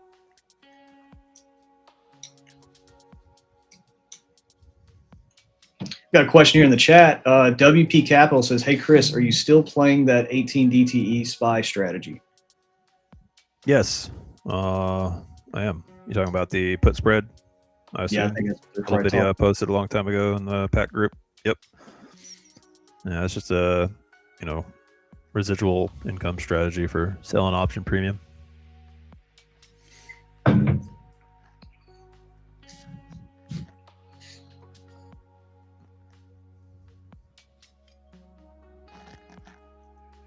That strategy to make good money on it, you need a lot of capital because it's high capital requirement for low capital return. Not that you have a lot of risk, right? I mean, your risk is structured, it's capped. You have stop loss. You can obviously close the trade whenever you want, but just the capital requirement. There's a high capital requirement to make decent money with it. That's the only downside to that strategy. You gotta lock up, 10 to 15 grand just to make, $500, $1,000. But it's consistent. You could be pulling that every week, assuming it's not a loss. Yeah, I've done it a few times. When Chris told me about it, I was like, dang, I'll try it out. Easiest money I've ever made. Yeah, it works. It works. It just has a high capital requirement. So Yeah. downside. That's why I tell people, because I sell cash secured puts too.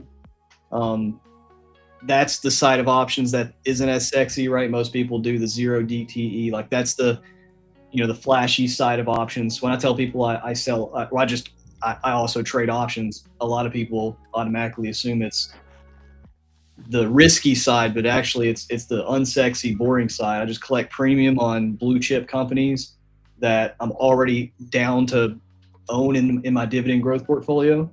The downside to it is it's consistent. It's just, you just need capital. Right. The capital to buy 100 shares of whatever you're selling a cash secure put on. I'm not going to lie, Chris. Again, this sequence has to happen perfectly. If we get above, if right here, if we do not take Q1 low, again, the Q1 low is a lot higher than anything, but I will spend some money, and I want to spend some money. If we get above this Q2 open, get back above taking Q1's high, if we get a close right here, I'll take a stab at a long. But we have to do that. If we at any point swipe this Q1 low, that invalidates the trade. Gotcha. What you got, OHLC? That's why we stream. What questions you got? You want to learn it? Let's learn it right here together. Instead of watching candles dry. What do you want to know? I'm an open book, dude. I love talking about this stuff. Trading, dividend growth investing, real estate, option selling. Those are my major categories I got experience in. We got one here for you, Chris. John Harris. Why is it important to take the previous week low for the IB trade to be high expectancy? It's not that it's important, but your weeks, right? It's very unlikely to have inside anything, right? The market is expansive. It's trendy. The market ranges a lot more than it trends. There's data that supports that, but the market, from a bar-to-bar perspective, it's very rare to have an inside anything repetitively. Maybe in like the overnight session on a 1 minute chart, you might have a lot of inside stuff, but like on a daily bar, a weekly bar, an hourly bar, the inside bars, it's just, they're not frequent. They have a very low probability of being inside. So from a weekly perspective, right, we're at the weekly lows here at 212. It's very unlikely that this week is going to be an inside week. So that weekly low, prior week low, becomes a logical target. So I got it mapped out here, right? Prior week low, that just becomes a probable target. Now, I don't want that to break before I take my IB trade, because that is supporting further downside. That is a target, right? I want that to be saved for me. I want them to save it for me, because I want that on my side. I want that magnet on my side. So unfortunately, it looks like it's probably going to break before my entry forms, which it is what it is. But doesn't mean I can't take the trade. It just means maybe I use a little less risk. Maybe I traded differently, a little more aggressive with my stop, etc. But you have to think about, the market is always going to want to, it has objectives, right? Like an objective for the day. It's going to break the prior day high or low. It's going to break the prior week high or low any given week, right? It's going to break the hourly high or low. Like the market is constantly moving in this period of objective. You want that objective on your side. So like if you're going to take a long, it would be not ideal to take a long right now, right? When you're 20 points away from the prior week low. Like it's probably going to break the prior week low. So just wait for it to break the prior week low, then consider your long. That's Chris telling me, why are you looking for a long?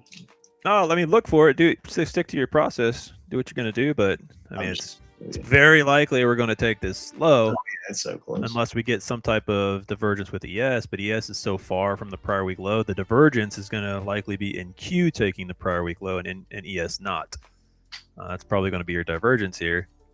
So 212, waiting for that. I want that saved. I want to get my IB short with that prior week low still intact, because that's going to give me the extra oomph I need to get down to that downside, that PT. No, I honestly, that we just took the Q1 low, so now longs are off the table for me at all. I'm on the same side as Chris now. Like that low that we just took in 1 minute ago, boom, just like that. Idea invalidated. We don't marry any idea. We just throw it in the trash, wait for the new one that we can spend money on. And exactly what he just said, yeah, like I agree. Like we took the Q1 low, So statistically, this high should be held for the rest of this hour until 11. Doesn't mean it has to, just means statistically it's relevant to stay. And so if we pull back, break back below the 05 box, if I can define my risk, if it's a crazy breakout, it's just no trade. But if I can define my risk somewhere around the opening price of either 10 o'clock or the quarter that pulls back and then breaks below the 05, if we get that sequence, I'll take another short. If not, I may just be flat for the rest of the day. And you guys just seen two trades here, right? Short below 930. Barely got, honestly, look at this. The market makers, man, sometimes they just don't let me be great. Look at this. I got the most perfect stop loss on this runner. My stop was at 610 even, bro. Oh, that could have been a great runner.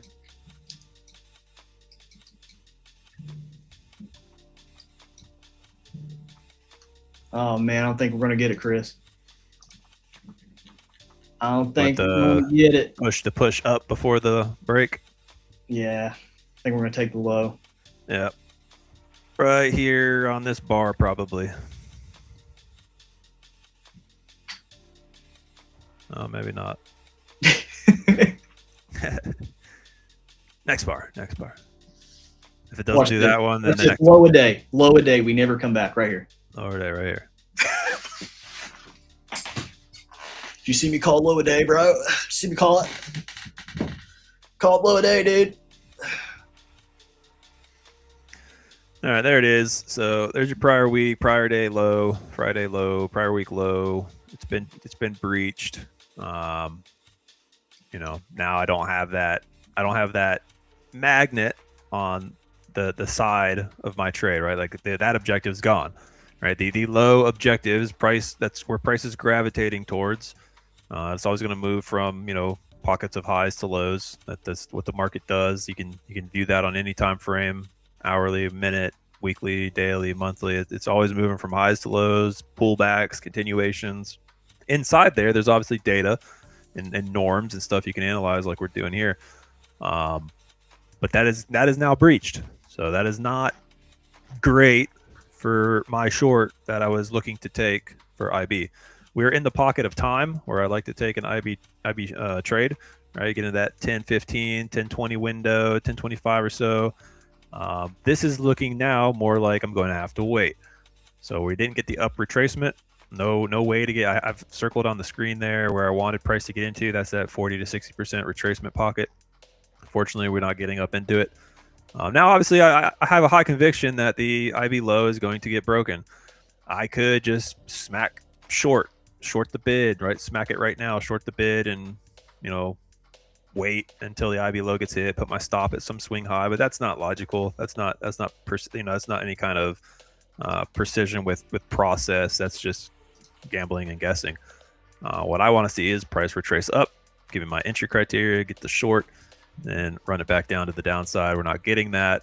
The magnet that I wanted with the prior week low is already breached. So now it becomes, I'm probably going to have to wait for 1030 to close out. And hopefully IB low does not get breached before retracing up and giving me a entry. Right? If it just gets breached right away, you know, 1030 closes and the 1031 bar takes the IB low, then the trade idea is gone. So I need that IB low to stay unbroken, get retracement up, get my short, and run it back down to the downside. If we don't get that, we don't get it. Let's see what kind of questions we got.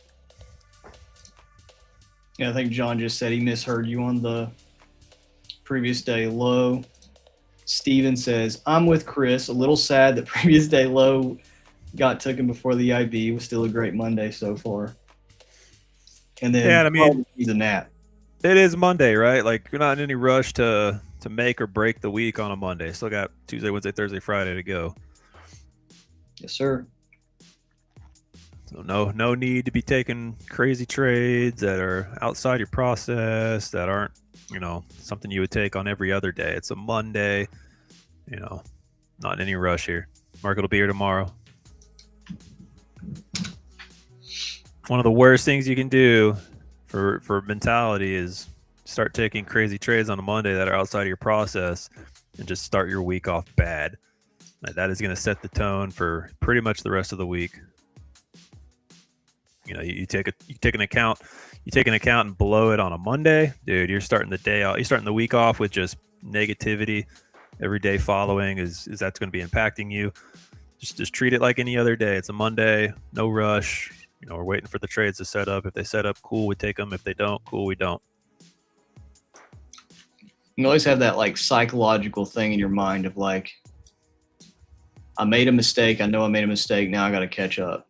Yep. When there's no catching up, and that's just a made up thing. But like in your brain, your survival instincts, you want to catch up. And I think that's another thing that you're bringing up too is very important. Is people put performance in these like siloed buckets of like my day's performance, my week's performance. In reality, it doesn't matter.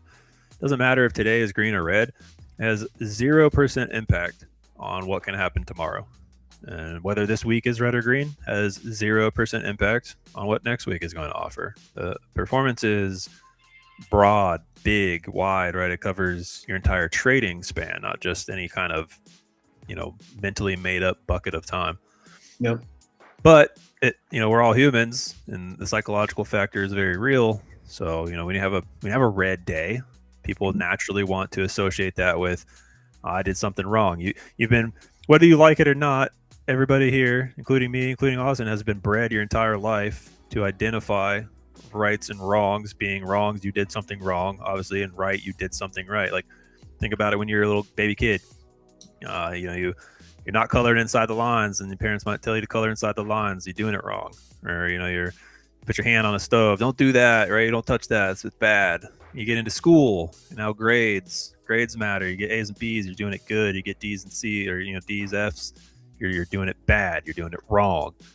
You get into college, same thing. You get into the workforce, right? Awards, promotions. It's given to doing good, right? If you do something bad or wrong, right, then you don't get promoted. You get into the market and making a making a trade that is just red. People are going to automatically, they've been bred their whole life to think, dude, I lost money. Yep. I did something wrong. Yep. Because that's how you've been taught your whole life. But trading, that's just part of the game. You're not going to win every trade. You're just physically not. But your mentality, everything you know about life, has told you that if you make a red trade, you've done something wrong. Naturally, after that red trade, you want to make up for it.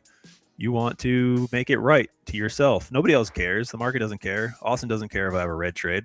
None of you listening care if I have a red trade. But me, I want to make it right to myself mentally. And so does everybody else. So your natural reaction is, oh man, I got to turn this red day green. I got to turn this red week green. I got to turn this red month green. And that's the battle that people have. That leads to further tilt. That leads to more accounts blown, yada, yada, yada. So imperative, all that said, just to say imperative that you maintain, positive process adherence, positive self-control, that you're not bucketing yourself into these little made up periods of performance. Doesn't matter if today's green or red, has no impact on tomorrow. Yep. That's well said, dude. Well said. Because it's always perfect in hindsight. It's like this normal feeling. It's like, oh man, I should have did this. Well, you should have, but you didn't. So make peace with it.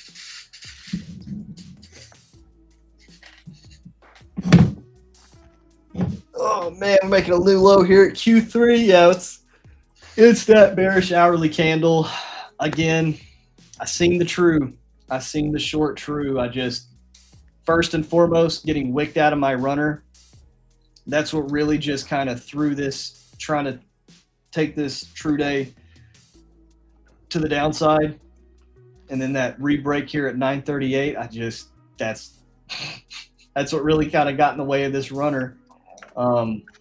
Same thing for this. I mean, I wanted to try to get in these shorts. I just could not define my risk, and I did not want to get chopped up or reversed in this low a day. But now that we're making this expansive move, everything's looking more expansive to the downside. Everything's looking more continuation versus reversal. Yeah, I wish I could entertain you guys. I wish I could be one of those streamers that's like, all right, let's throw a trade on. But we practice what we preach. And one of the most annoying parts about trading, one of the most uncomfortable parts about trading is just waiting until the next daily candle. So that's what we do as day traders. We just trade the daily candle.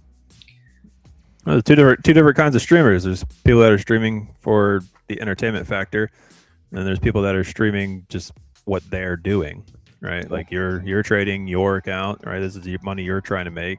You're not trading for anybody else. You're trading for you, and you're just streaming that process. There's other people that will hop on and stream, and they're wanting to entertain. They're wanting to get the views. They're wanting to get the affiliate sales and et cetera, et cetera. Like they need the hype factor. There's two different types of streamers. Neither is right or wrong, right? But it's just there is two different types.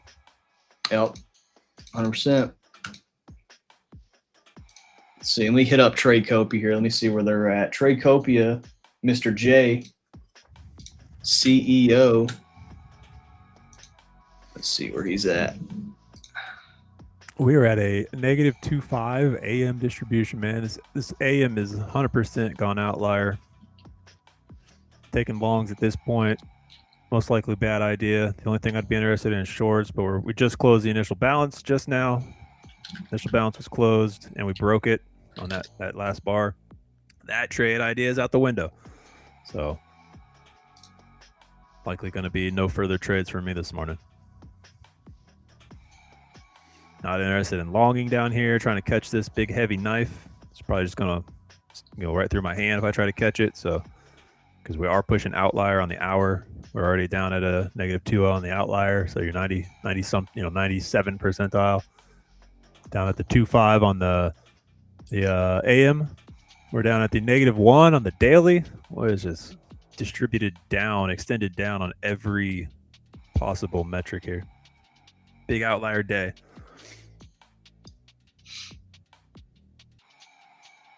These are my high day trades, dude. Because I'll be a little bit transparent and vulnerable with you guys. This is where day trading, profitable trading is failing to level your systems.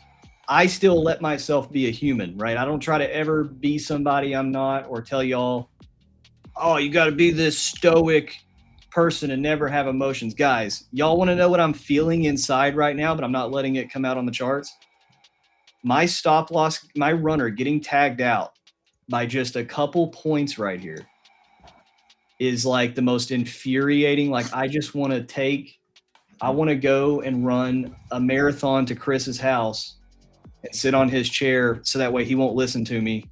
And I vent to him and cry and complain about my tick my stop loss got hunted by the market makers. But I'm not letting it get on the charts. Like I can feel, and that's the beauty, in my opinion, of having systems is like, I can feel like a human. I think a lot of the trading space or the niche, one of the toxic sides is that stoic, like I'm an alpha, nothing can hurt me. It's like, I think those are the more emotionally immature people I've ever met. And I would probably argue they just have a lot of demons that they're not actually showing in real life, because in all actuality, having a process, having a system, that's what keeps us from getting in our own way. It's like even looking at a real estate property. I'll tell you guys, one of the most scariest things of investing in real estate with new investors is all the maintenance issues. People are like, oh, but what if your toilet breaks at 2 a.m? My process is my property manager. But what if how does your property manager know to get the right maintenance? They have a system, right? They're not every day an issue happens. They're like, okay, we got to make sure we go and research the best people in the most cost-effective but efficient way to replace this toilet. No, they have a system. They have a process that they go to when things happen that they can fail to the level of, and I can still get my math, which is the cash flow that I did for the property. I'm still getting my positive expectancy at the end of the day.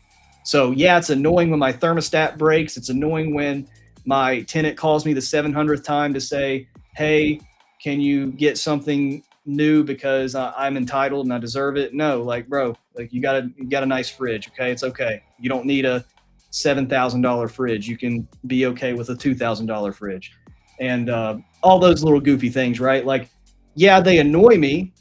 HVAC problems happen. Yeah, I can be a human and be upset about it, but am I going to sit here and just go on Zillow and start looking to sell the property right away because it has some maintenance issues. No, like my systems and the numbers that I did to build that property and that investment, it made sense. And it said, hey, if you got maintenance, you can fail to this level so many times. You got cash flow at the end of the month, you put some of that aside for the future potentiality of something happening. Like you are building these systems in place. So when you get slapped around a little bit, you can fail to the base level accuracy of that system. And in statistical based day trading, if the base level accuracy of my trading and decisions is still pretty accurate and still pretty good, well, then that lets me know that I just need to wait for the next daily candle. Yeah, man. Like my 2 trades, one was up 70 points, 15 points away from PT, didn't get it, ended up getting scratched.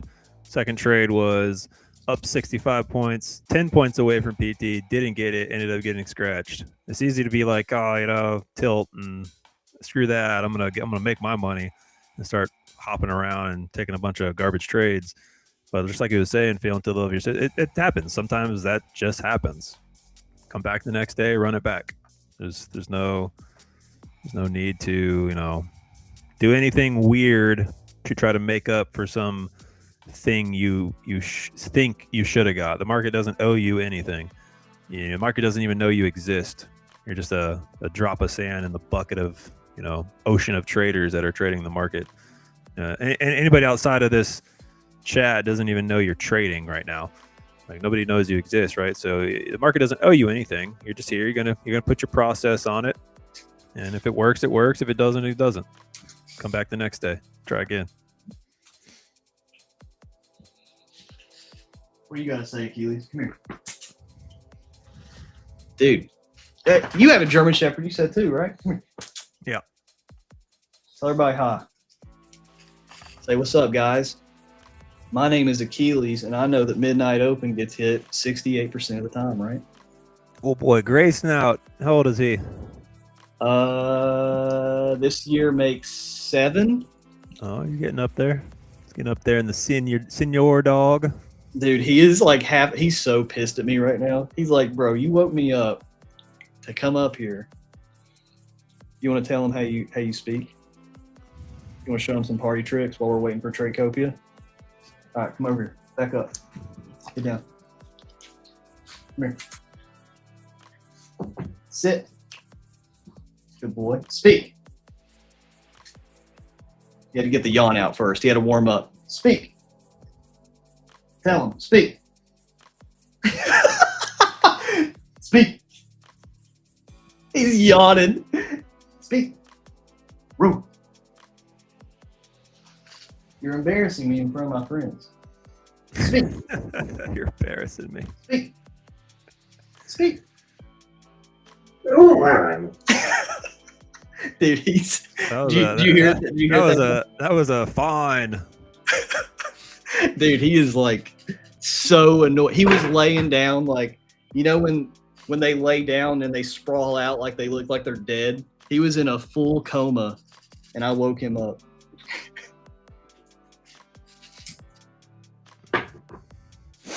It's all right, man. You can go back down. Lay down.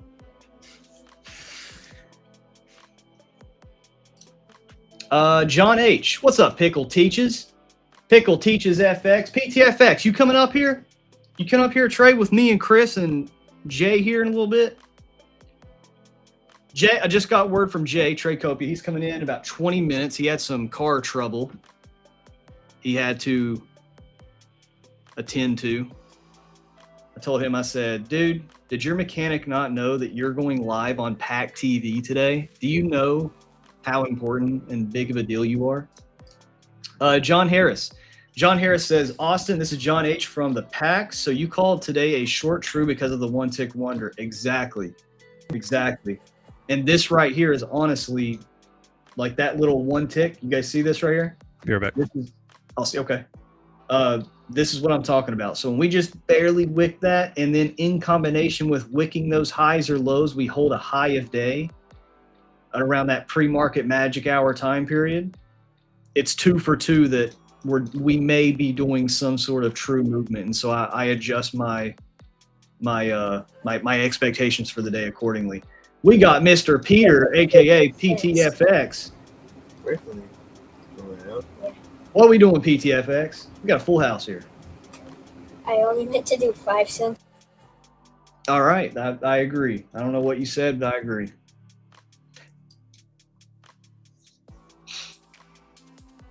Sounds like PTFX is being a dad and a trader today, and he's trying to sell me whole life insurance, and I'm still telling him, dude, stop calling me. Keeps calling my phone saying, bro, please buy my insurance.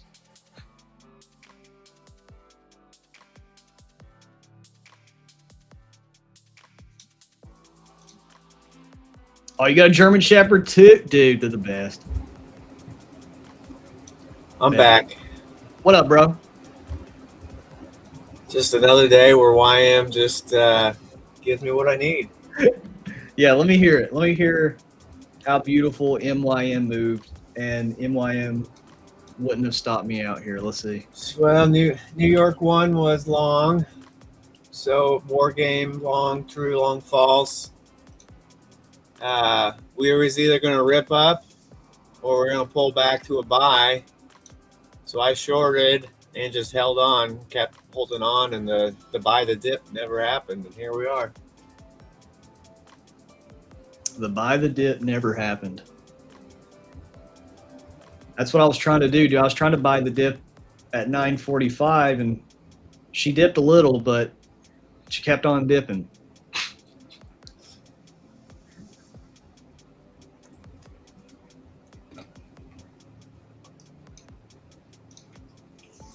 This is looking like a good short continuation.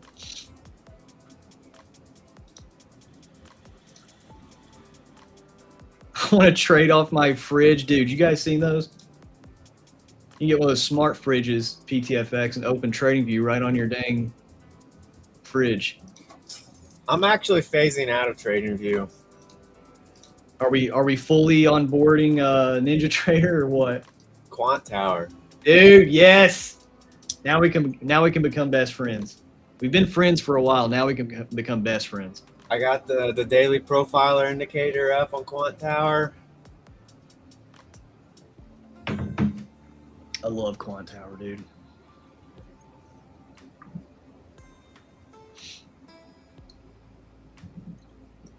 But yeah, easy short. You looking for anything else? Or you just pretty much locked up today? I locked in a payout with Tradeify. Got nice. $200 more on Lucid to go this week. So I'm just chilling. That's the way it's supposed to be. Dude, Tradeify pays so quick. Did you already request it? No, I think I have to wait till the end of the day. I don't know. No, if you refresh your dashboard, you can request it right now. Okay. What? Yeah, I had to deal with that Rise situation last time, but that's all fixed. Yeah. Did you download it? Did you save it? Don't lose it. Don't lose it. The passkey. Don't be like me and it's like, I'll remember where it is. Never remembers where it is and then gets locked out. 1800 hit. 1800 open. Oh, dang. MYM is just getting to Globex. Dang. NQ's been making new lows. MYM's just about to make low today. I think I'm gonna hang out, but that's it for me. I'm trade out for the day. All right, man. As always, dude, you're welcome back anytime. This was fun. Hang out and see what y'all get into. Absolutely. Y'all go follow Chris, Probable Chris on Twitter and nqstats.com if you want to go check out what he does. See you later, Chris. Later, bud. So what are you doing? Just chilling? Yeah, I took these trades. Dude, the only other trade I was really wanting to take was either if we locked in a low in 10 o'clock in Q1 and got back above 945. And the continuation trade I was wanting to take was then when we took the Q1 low right here, I was waiting for a pullback into the 05 box to then maybe take a short, but we just never got it. So couldn't really find another way to get in. I took the market makers hunted my stop up here. So I was short. Okay. I want you to look at this PTFX. You seeing this? Yeah. Look at this. 610 was my stop right here. 610, buddy. Well, you know why it went up there. Tell me. You got a wickless candle right there, it looks like. Nah, dude. No, we got a nub. We got a nub. It was a volume imbalance. It was filling the volume imbalance. Oh, that's what it This is. is your first day trading? Dude. How stupid am I? Putting my freaking stop loss on top of a volume imbalance. What a retard. You know, stuff like that doesn't happen on YM. doesn't.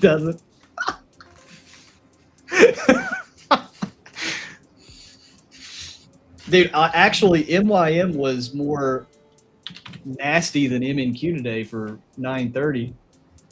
Nah, just mark that 930. Well, you're on the 1 minute chart. Go to the 5 minute chart.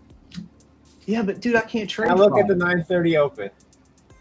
But where am I dude? Am I just? But just look at all those wicks. They couldn't ever get above the 930 open. That tells me what? That there's a volume imbalance up here. No, I that guess. tells me that we're going to go lower. No, I agree. MYM did look really good. Well, MYM did the firecracker that we were looking for, right? Yeah. It did the classic long false, boom, instat high. Like this is the. I will say MYM definitely was better in terms of a. I like it. Day. I like it a lot. My ego will never let me give up MNQ though, dude. I'm sorry. That's what the gunship's for. Gunship will eat MYM. It works for you though. Stock, the future stock are up already. I think. Isn't that today? Do you know about that, PTFX? Stock futures release. I think it was the 27th, which is today. I'm more into what Chris just said. Selling options? No, the moon. We was looking at the moon last night. Oh my god. Currently a waxing gibbous moon. So you got to know I know, dude, I can't believe I put my stop loss literally at where the waxing resistance was. Idiot. I think it's supposed to be a full moon in a couple of days or something. Things get weird. The market makers gave me a full moon today. Ooh. It's obviously month 4, video 5, minute 30. Moon cycle. Oh, God, dude. There actually is this indicator on TradingView that like literally draws the planets. Have you seen it? It's Which one, Chris? It's a work of art.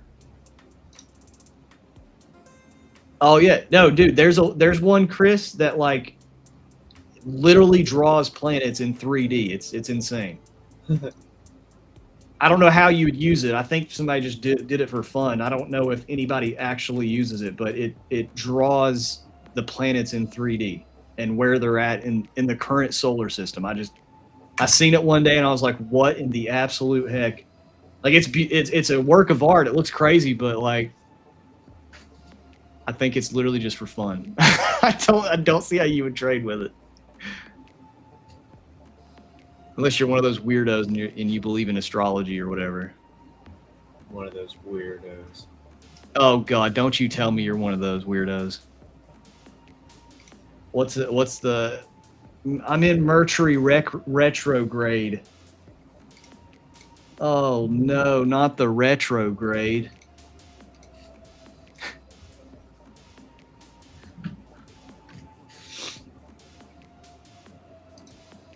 Hey, You can measure it. You can put stats on it. Hey, you missed that. Look, you're right. Listen, if you could put on the chart exactly the time the moon cycles shift, you could technically get some MFE off moon cycles. Look up this one, PTFX. Chris says lunar cycles projected forward. Let's do some moon cycle trading while we wait for Tradecopia because we want to look professional.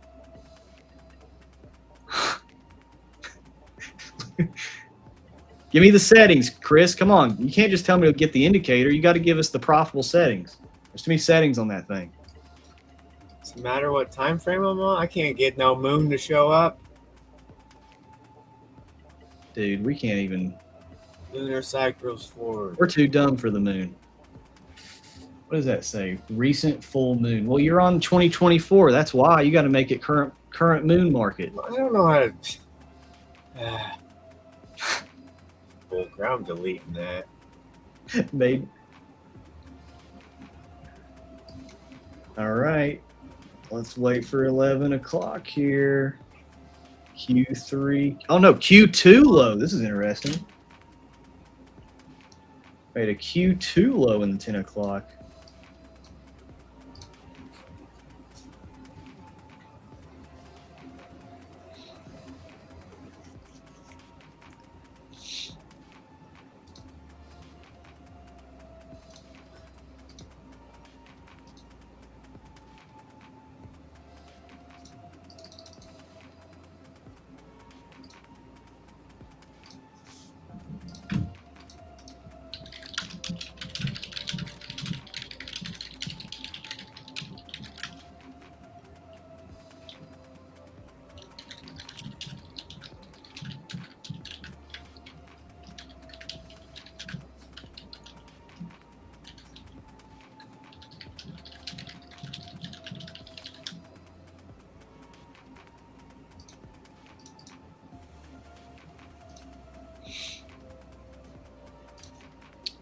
Long from 962, Mark Nieder. Mark, you had some really good shorts this morning, too.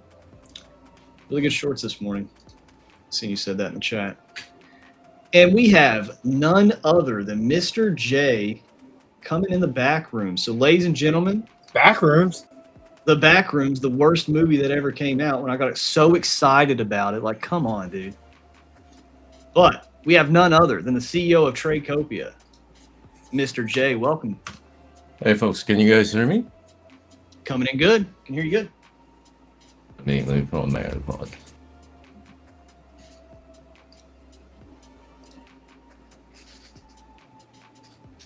Can you hear me?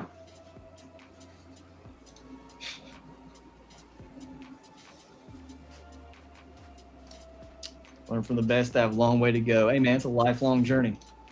Lifelong journey. Let us know when you can hear us, Jay.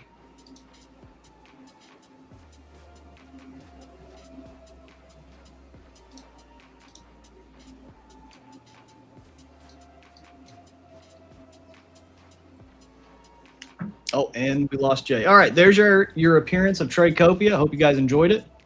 Now we can talk about the copy trader built into Quant Tower for free. Well, he probably having technical problems.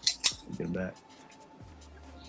That'd be funny, right? We just say, dude, that's the hack, PTFX. We just get people, to come on that are super famous, and they'll just hop in, and then like you just have to emulate them. Like change your profile picture to them. Can you folks hear me now? There we go. What up, Jay? Hey. Round 2. Can you hear me? Yeah. Heck yeah. Welcome, dude. Thanks. Thank you for the invite. Sorry for the wait, folks. No, you good. Oh, you're breaking up. You're robot. Am I breaking up? Now you're sounding clear? I think we're good now. Okay. All right. Sweet. There we go. Yeah. How's the market, folks? Making money? Doing good. We got some shorts out of 930. The market makers hunted my runner. Okay. Okay. Nah, but Pretty decent day. Nothing crazy. Right now we're looking at signs of continuation. I'm waiting for. So I'm not sure 100%, Jay. I know we've talked a lot about like just the business side of what you guys do. I don't really, and honestly, we can use this stream to really learn more about how you look at the market and your perspective of the market. For us, for the RTH AM session, one thing that we really care about is the high and low of day, in combination with, and a little bit about this from the boot camp. This final hour here, the 11 o'clock hour, we have 3 hour segments, 9, 10, and 11.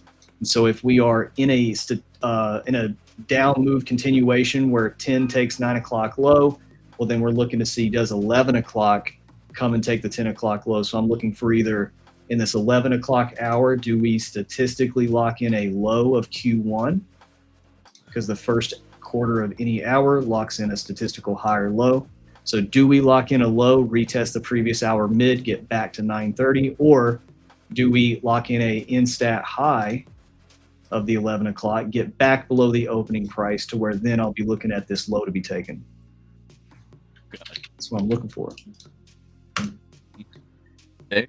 So Jay, tell us a little bit about yourself. Tell us a little bit about why you made Tradecopia, why you started Tradecopia, a little bit about your background of trading. Just give us kind of a biography of who you are.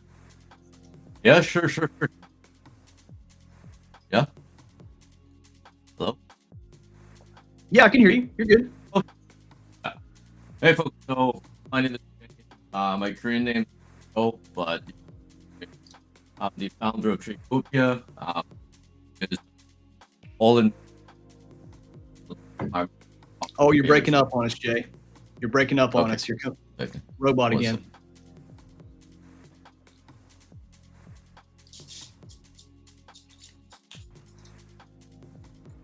What about now? Better? There you go. Okay. Try again. Round two. So, okay, folks. Hey, everyone. So my name is Jay, founder of Tradecopia. So Tradecopia is like an all-in-one trading platform built primarily for prop firm traders. We can, you can connect your live accounts, prop firm accounts, doesn't matter. But I mean, the whole point is to combine trade copying, risk management, journaling, analytics into one place, right? Our goal is to kind of help traders manage multiple accounts more efficiently, effectively, right, and stay within their risk limits, and kind of use it as a tool to better understand their performance without, having to rely on several different tools out there, right? I was a trader myself.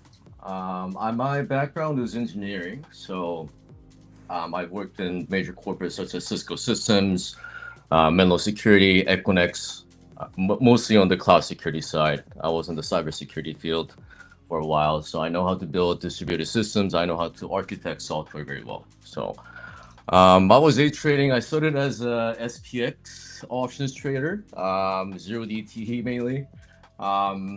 Made decent amount of money in the initial years. Then, the market gets you, right?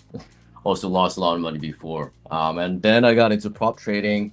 I just needed some reliable tool for myself, and I just built one. And I guess I just got lucky, right? The product is great. People want to work with you. The marketing did itself, and yeah, here I am. So that's how Tradecopia was born. Yeah, and honestly, like again, I know who's that? Yes, the other PDFX. I'm not just saying this because Jay's on here. I've said this many times, even before I even talked and met Jay. I use a lot of trading softwares, a lot of trade copying softwares, and one of my biggest pet peeves that my community knows is I'm a very big fan of simplicity. Like, if you can make some sort of technology, because for some weird reason in 2026, we still have some archaic technology of just like, whether it's a trading platform, a broker, a trading copier, whatever, like they're just so complex, or it looks like a spaceship when you log in and you got to click a bunch of different buttons just to have a simple trade copying portfolio or whatever. So one thing that really attracted me to Tradecopia was just how simple it was. Like I like to trade a portfolio of accounts. I like to cycle my accounts. I like to, if I want to maybe fully cash flow or just cover my position fully on just one of my followers, but let the rest ride, like all of the things that I do personally as a trader, it kind of just is seamless for when I use Tradecopia. So I was a really big fan of it. And then we kind of got in contact, early this year, late last year, I forget. Time flies. And Right. been a customer ever since. So I really do like what you guys built. What do you do? Yeah. So what's your perspective in trading, Jay? So what do you do? Like, if you were to, I know you said you do a lot of SPX, 0DTE options. Do you do a lot of futures trading? I try to. I mean, I need to be always dog fooding my own service, right? I need to, think like a trader as well, right? Right. So I try to stay within the markets. Obviously, I'm trying to run a business here, so I spend less time on the charts. But yes, I try to always trade. Mainly, I trade futures as well as options. Mainly 15 minutes before market close. I play some 0DTE. The whole point is I know exactly how much I'm going to lose, and I know exactly how much I can make within that 15-minute time frame. So I basically, I look at the gamma levels, and if there's confluence with the chart, I take the trade. I aim for out of the money options to be in the money. So I buy at the range of $1 to $2. Per option contract, OT calls or puts, and then I aim for that to be 300%, 500%. Most days win rate probably I'm at something like 60%. But the risk to reward ratio is way over 2. So that's why that strategy for me is profitable. But I don't trade every day because I'm betting on that volatility near the end of the market, right? So. I do a lot of Bitcoin futures trading as well. Oh, okay. So Bitcoin futures. Yeah. So today, as you guys can see, the VIX, right? Last Friday, VIX was a little bit sketchy. It had a bullish setup, right? Because right now VIX is at 18.87. Looking at VIVIX as well as elevated.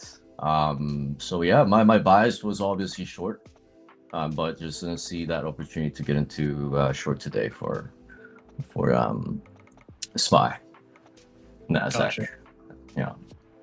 And do you ever leverage? Because I hear that a lot. I'll be honest, I have no idea or any experience with gamma levels or anything like that. I'm not super experienced in that aspect. If you could kind of explain that in a simplified way for people like me, how would you explain how you leverage those to give you those? Because we're big in statistical based trading, right? So for us, we like to be very specific, if then, right?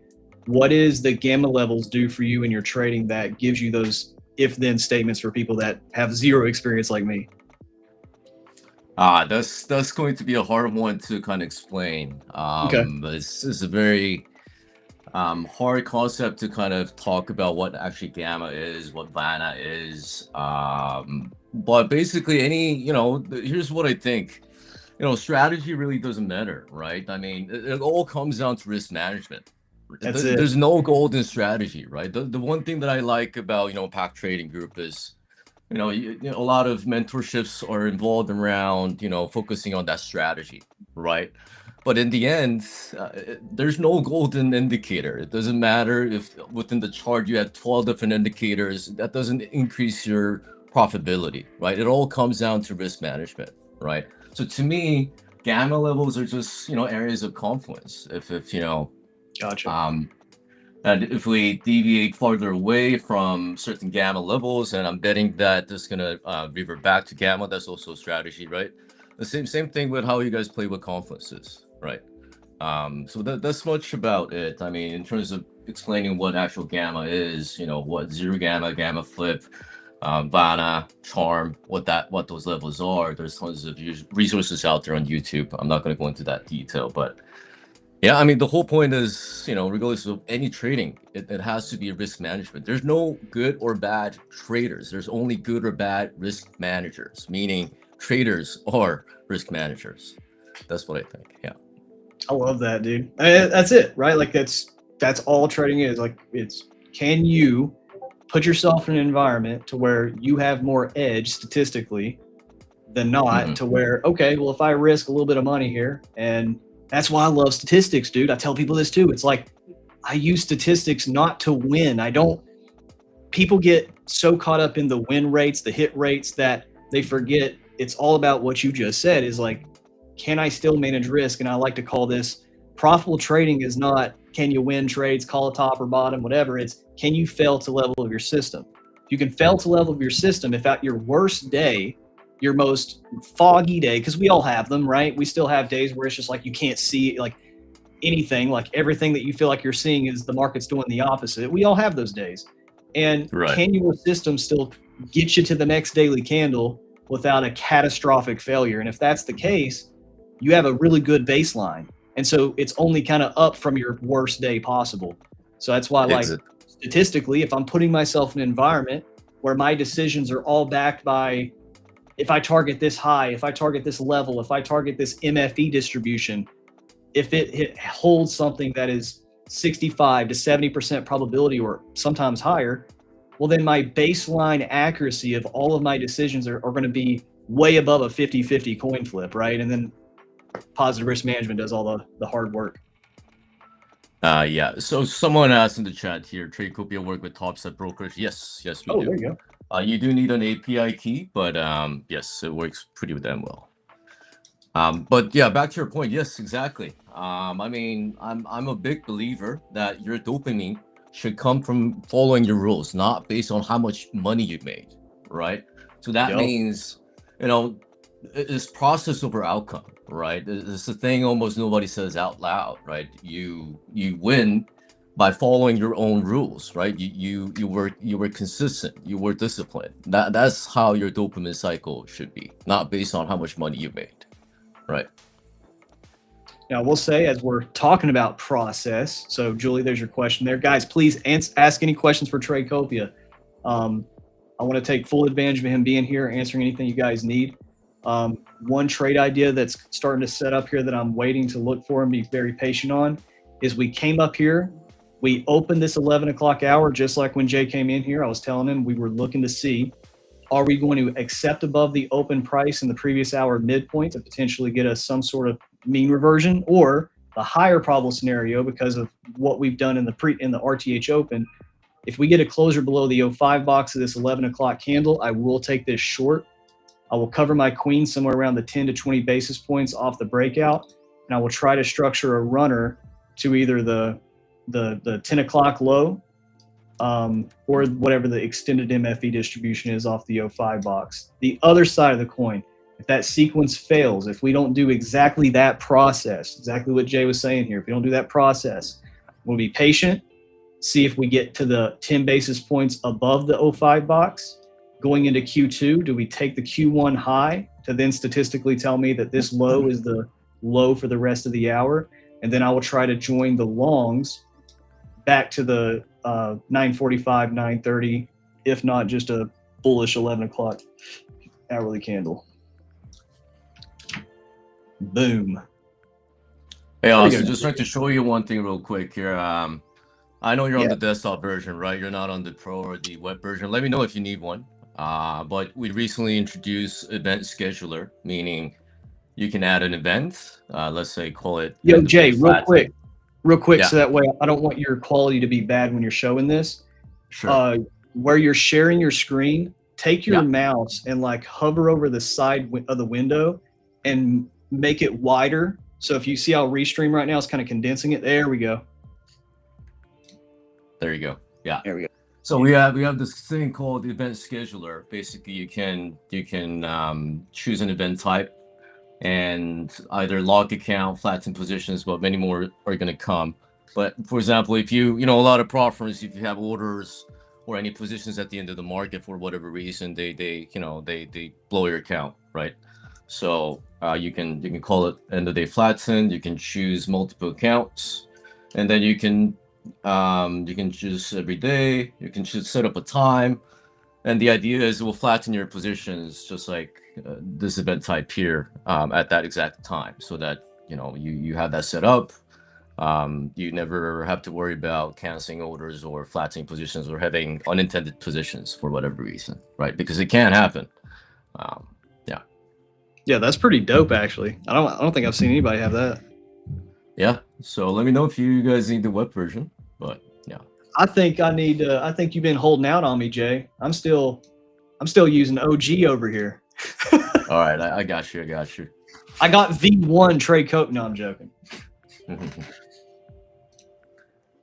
So yeah, but I do chat. also I am holding kind of SPY put options. I did in last week. It's long dated. I mean, I guess technically not long dated. It's 2 weeks out. So, but other than that, looks like I won't be trading today. Do you do any like cash secured puts, anything like that? Yeah. That's one of the in the option space. That's one of my biggest things that I have experience with is I use cash secured puts, collect premium on blue chip dividend growth companies that I'm already willing to add to my, because I started out in the finance world. I started out just doing a boring dividend growth investor, and so when I figured out the joys of cash secured puts, and I'm like, dude, you mean to tell me I can just get paid by setting limit orders? That's all it essentially is. I can get paid to set limit orders that if we go here, I can just add more positions to my portfolio. You kidding me? That's crazy. Yeah, no. You know, within the options, you can do so many things, right? There's many different strategies that you can compose, which is great about options. But you need to understand things well, right? But yeah, going back to your point, trading has to be boring. You're repeating the same system over and over again. It has to be boring. It can't be really, fun. If you're always having fun, then you could be treating it as gambling. I don't know, but yeah. Well, I mean, Mickey and I say this, man, and we try to, a lot of the stuff we say, sometimes we just try to not sugarcoat it, because we like to say, listen, you can either be mad at us for just not sugarcoating something, or you can be mad at the market for taking your money.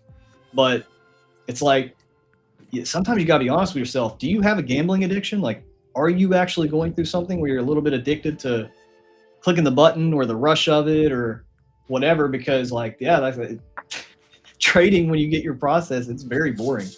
That's why I like live streaming, bro. I like having a good time with people, because, man, it's boring sitting here watching this candle do what I'm trying to war game to do, right? Definitely. So what is this indicator? Tell me about this indicator that you're using. Yeah, so give a little bit of a rundown. So we do in the community, one of the big things that we anchor a lot of our decisions around is, if you're saying the indicator, you're probably seeing these green boxes right here. So what these kind of show is distribution. So anytime we have, like a break, because I'm a breakout trader, right? So I need a closure above or below a certain level to be that final icing on the cake, that if everything aligns with my analysis, my idea, whatever, I just need that candle closure to seal the deal. So what I do is I anchor statistical distributions off of closures of whatever I want. And what that kind of lets me know is, I like to tell people, it's kind of like a temperature gauge. So if we're spending more to the downside, right? Think about it like just a normal distribution curve in statistics, where you're taught this right here, the bell curve.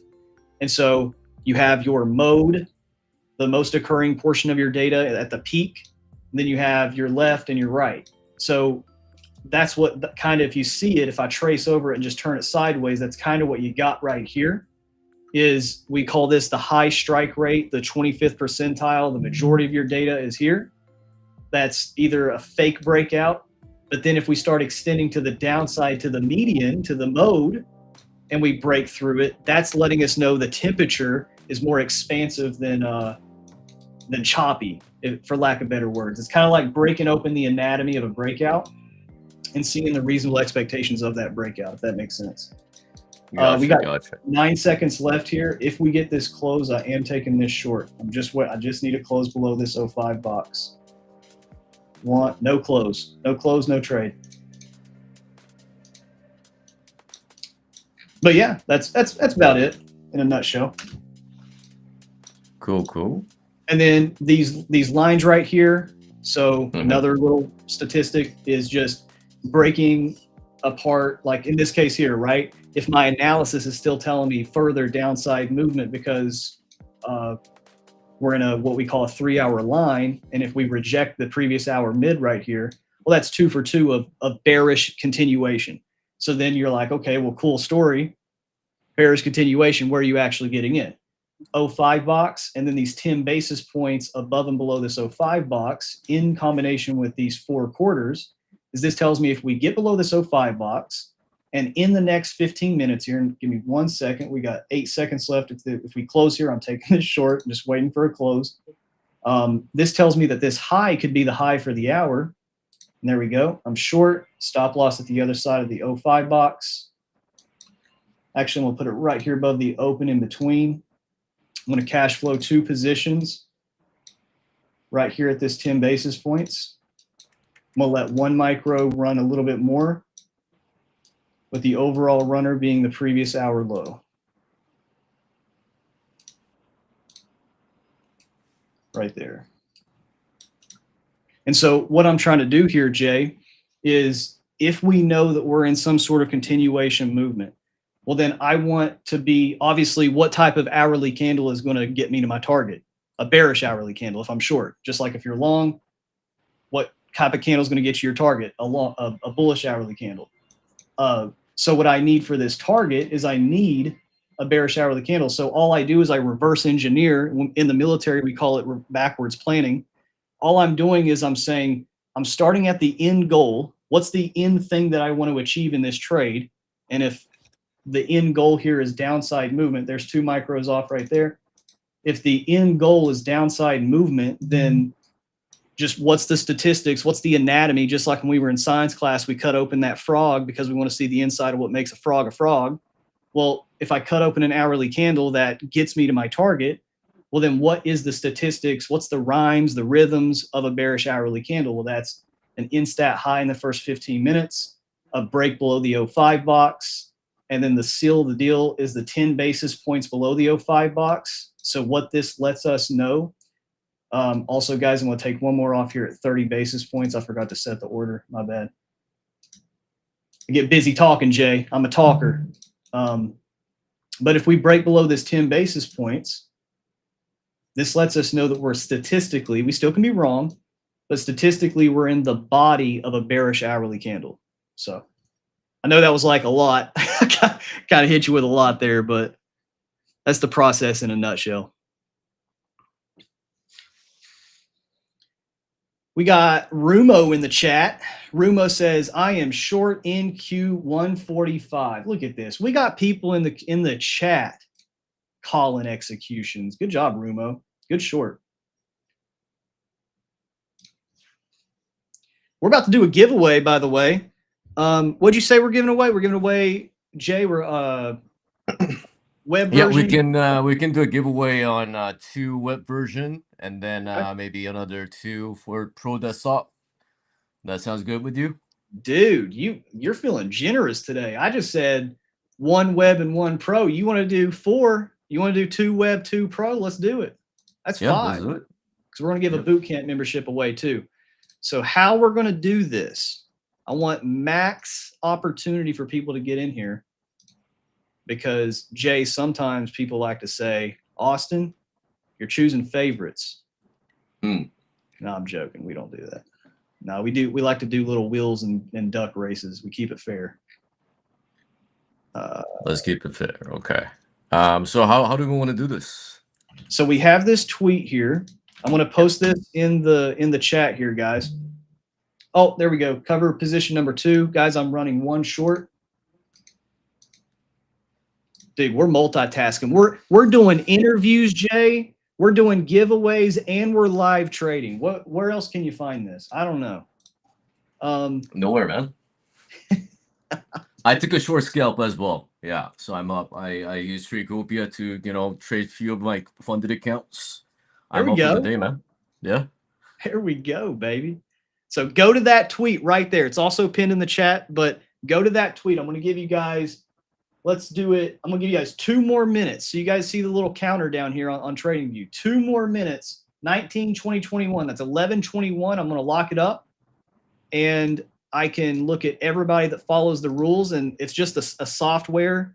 So it detects when you follow and like and retweet. So you got to do it. I'm not just saying to do it, but you got to do it to be entered. So like, retweet, and make sure you follow both Tradecopia and myself on this tweet right here. And then we will give away 4 Tradecopia accounts, 2 web-based, 2 pro, and then we'll also give away a bootcamp memberships. We're doing 5. We got 5 chances. What? That's a lot of statistics. We got what? 102 people currently live viewing. Dude, you guys got a lot of opportunity here. How can I join? Well, there you go, Alpha. I just explained.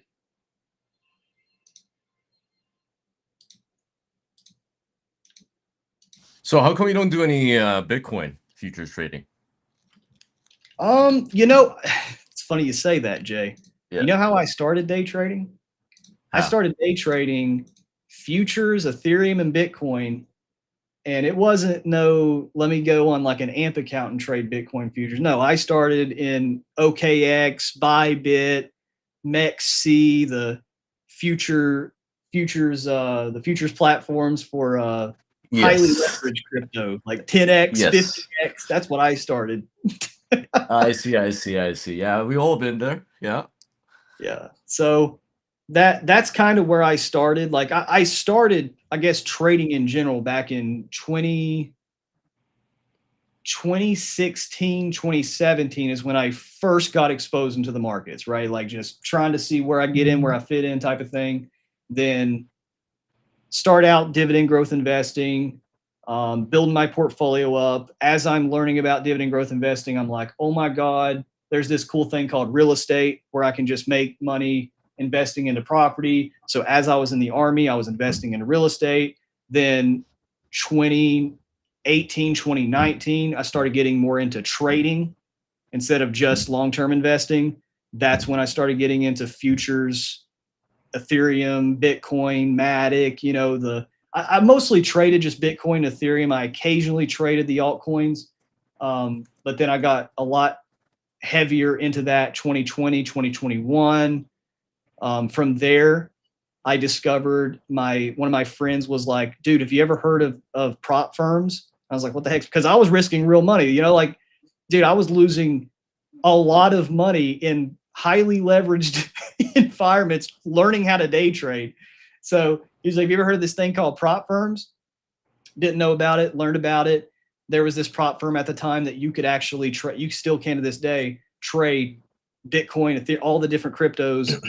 And so that's where I kind of ended up today. But then I started learning about Nasdaq, MYM, the Dow Jones, that type of thing. And I was like, wow, this moves like from just, I guess, a consistency standpoint, like it's a little bit less erratic than the cryptos are. So I got all my fix of highly leveraged trading when I was a lot younger as a trader.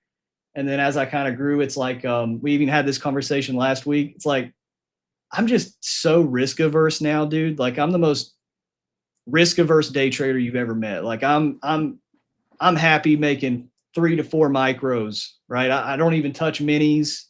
I trade for cash flow. You know, that's why I call it cash flow trading. That's how I trade. So that's where I'm at now. Yeah, whatever works best for you, man. I mean, you just got to keep at it, right? Now, when you say Bitcoin futures, are you talking about like Bybit, or are you talking about like? Yeah, exactly. Yeah. Okay. Yeah. Okay. All those exchanges you mentioned, I do have accounts with all of them. So yeah. As soon as you said Bitcoin, I was like, I bet he knows. He probably comes from the same background as me.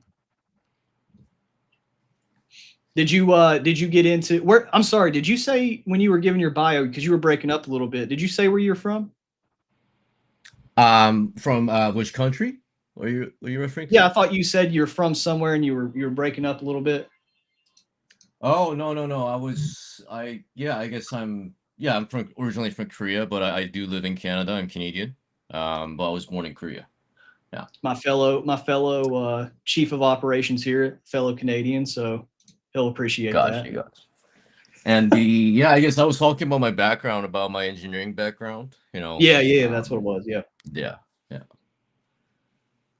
I've noticed a lot of like people that are from like if you think of any career that is really strict on processes, you notice a lot of them bleed into trading. Exactly. I mean, I guess it's similar in the sense that there's always when you're coding, there's that thing of logical forming, like if else statement. If something happens, what is it supposed to do? If else, what is it that you have to do, right? So it's kind of similar to trading, right? You're narrating different scenarios. You're being prepared for that strategy. If you see an edge, if you see that model, then you execute it. Simple as that. You don't change your stop loss. You don't change your take profit. You leave it to how you made it, and let it ride, right? So let it ride. That's what I do, man. One big thing with me, Jay, I don't know how you are with this, but one big thing that people know as a pet peeve of mine, and you just said one of them, is moving that dang stop loss. One of my biggest pet peeves, and this is a huge debated topic, and I respect any trading. I don't care how people trade, but my philosophy, you go into that trade with defining your risk. If rule number one is always baking into your system, right? We talked about this, failure to level your system. If rule number one is, can I define risk? If that passes that rule, everything else follows for you to take a trade. You've already defined the risk. Why? I think moving stops to break even, oh my God, I hate it. And my buddies do it. My buddy Chris, he's on here. He moves stops to break even. But dude, I can't make sense of it in my statistical brain. I can't make sense of it because I tell people, like, I can build MFE distributions off of exactly that breakout. But what I can't do is account for, okay, but from a statistical perspective, what happens if the 3 candles off that breakout, it pulls back here? I can't account for all that variance. You know what I mean? Like that, all those variables. And so why not just make it a little bit less stressful on me and just take the trade and let stop loss or TP get hit? Gotcha. Yeah. All right, let's get this giveaway, guys. I gave y'all a little bit of extra time. Let's run it. I'm going to build this list here real quick. I'm going to have Claude scrape everybody that liked or retweeted the pinned tweet and make sure they follow Tradecopia and myself on that tweet. It will cross-check everybody on the list, so follow the rules.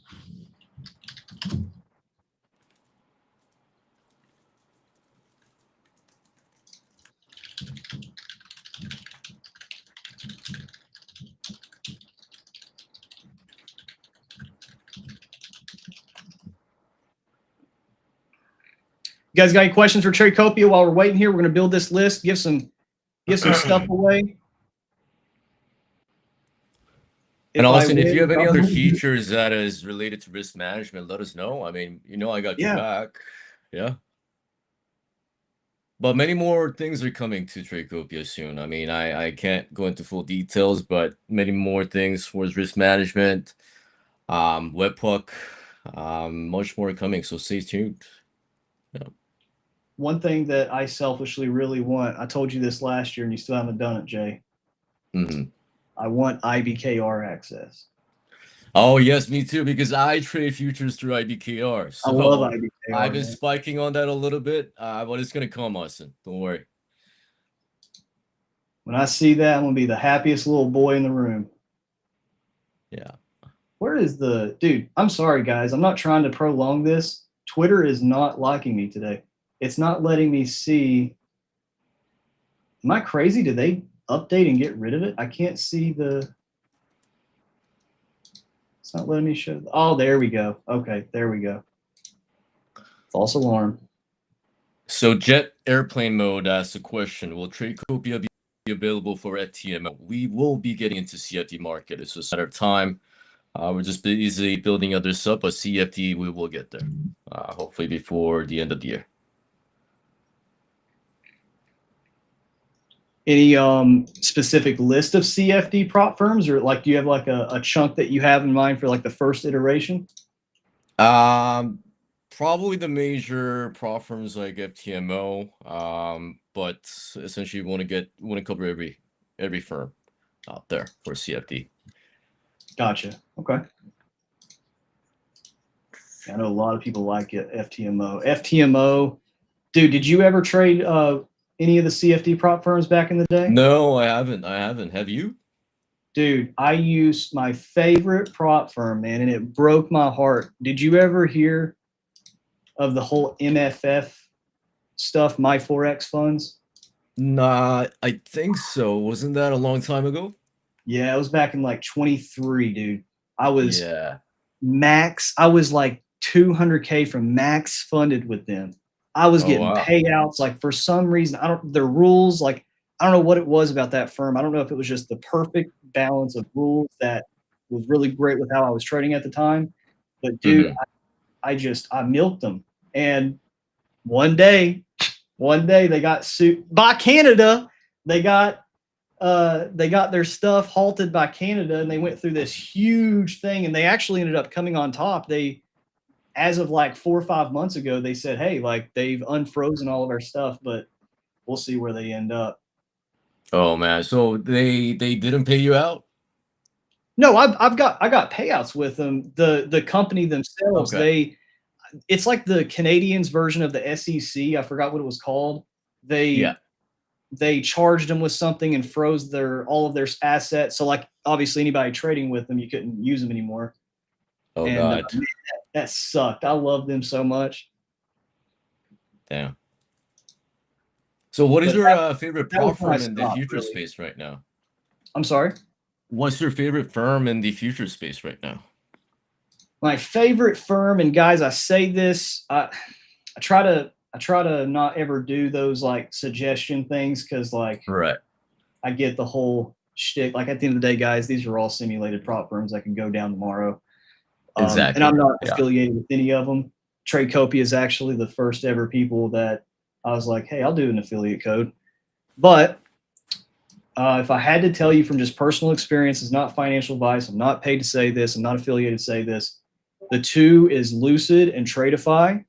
And I say that because the rules are simple. It's pretty affordable. And they pay stupid quick. Like as soon as I click request payout, within 2 to 3 minutes, both of them are depositing or starting the deposit into my Wise or Rise account. Yeah. So highly like I like them a lot. What about you? Yeah, same. I like Take Profit as well too.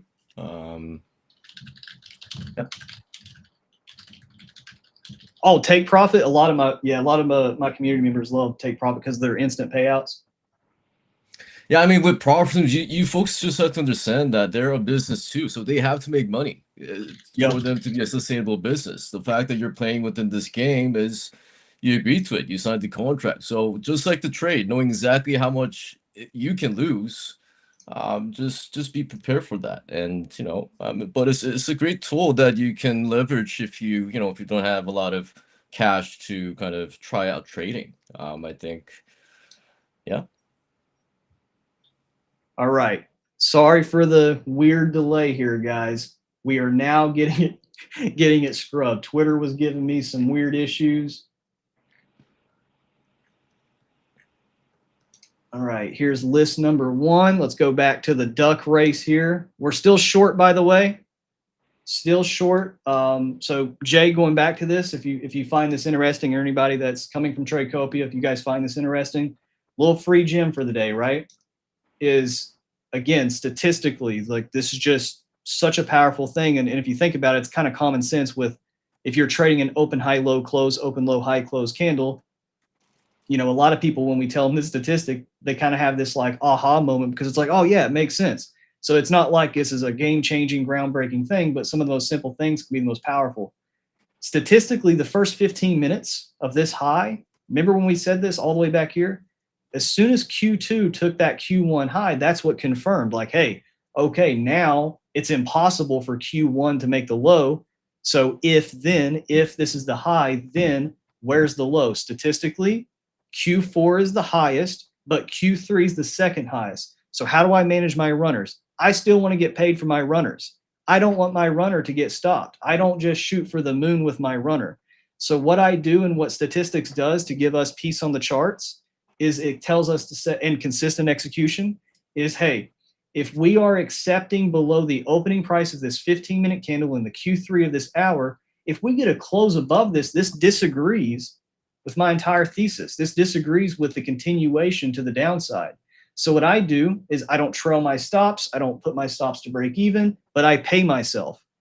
If at any point we get a candle close above this Q3 open, which is price level 28,073.75, if we get a closure above this, that tells me now price is accepting back above this 15-minute candle, which is the meat and potatoes of the anatomy of this candle, which tells me, and hey, we might have made that second highest probability low. Now we could maybe retest the open, do some drama, whatever. And I've realized the majority, the meat and potatoes of this trade. Or the other side of the coin, we don't get this invalidation of a close above. Statistics lets me have peace on the charts, letting this trade actually run, do what it needs to do and designed to do, which is if we're in a 3-hour line, 11 o'clock takes 10 o'clock low. And this pullback was a healthy pullback for a continuation of the downside. And then I'll wait for Q4 to open. I'll take 5 basis points off the Q3 low, whatever it does. And if, let's say, we don't melt to my target in Q3, I'll just take my 5 basis points, anchor it off of whatever the low of the Q3 is, and then I'll put my runner target to the Q3 low to make it a very high probable target to get hit. All right. Let's race some ducks, Jay. We got 5 winners. Okay. Let's see. 5 winners. Let's do it. We got, let's see how many people we got. We got this list, and we got one more chunk of people right here. Boom. All right, we got 43 people. Ladies and gentlemen, you guys are giving away free money right here. We got 75 people watching. Only 43 people. Y'all are lame. Wow. All right. We're going to run this. Done.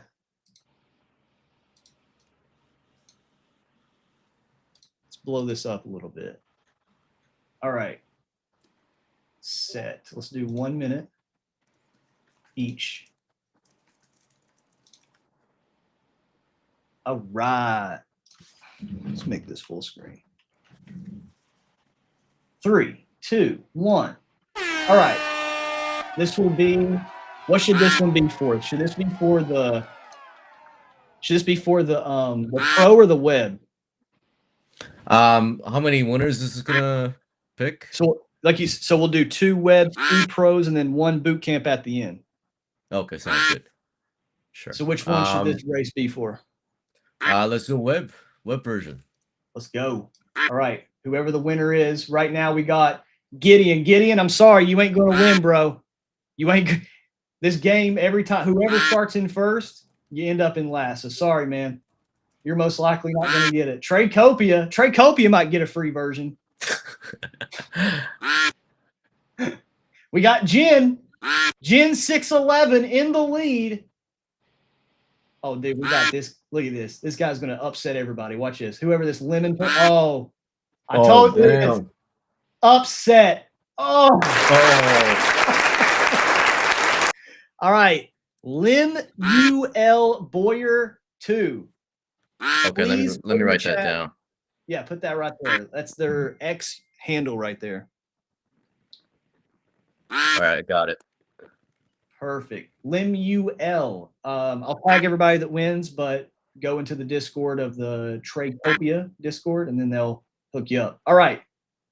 Race number 2. Another web one. 3, 2, 1.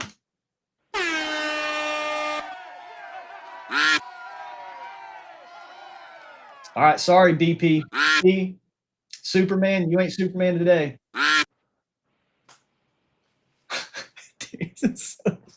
Rigged. Yo, Lim's in the chat. Let's go. Lim8673. Congratulations, bro. 30 seconds left here. We got Keith Norris. Keith Norris was actually a free bootcamp member last week. This dude, if this dude goes 2 for 2 winning giveaways, Keith, I need your strategy. I don't know what the heck you're doing.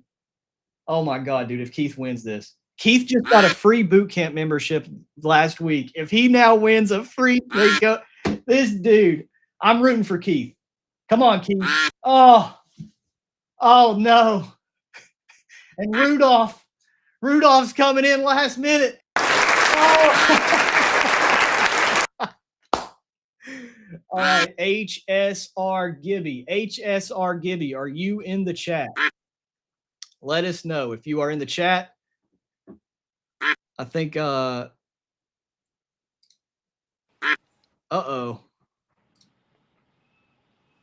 What is happening? Yeah, You guys something's hear? frozen on my end. I don't see the winner. Oh no. Are we having like a can you still hear me? Yeah, I can hear you fine. Yeah. Well, this is funny.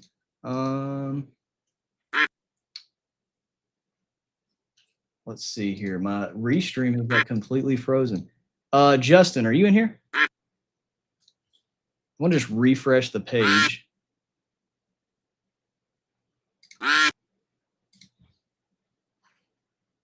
Yeah, I'm here, but I think it's frozen for everybody and you. and so it's I don't even think refreshing is gonna work.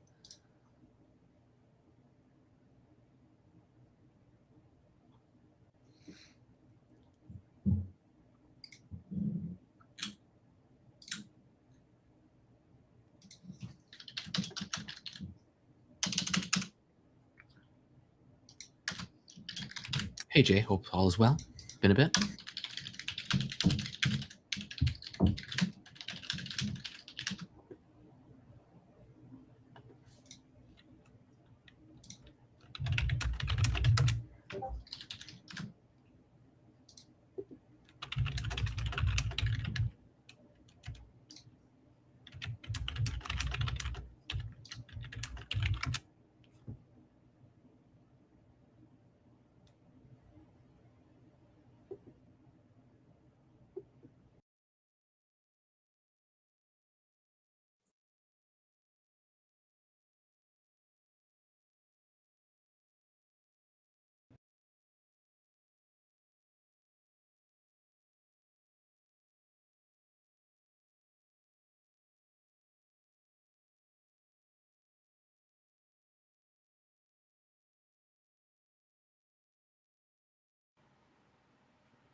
Yo, Austin, can you hear me?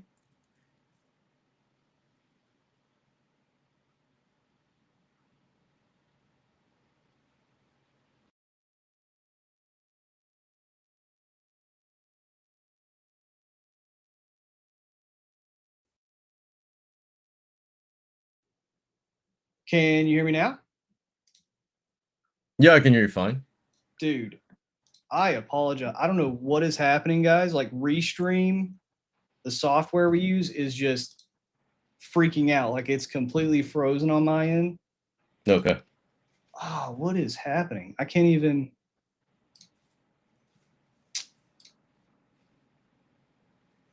I can't even click anything.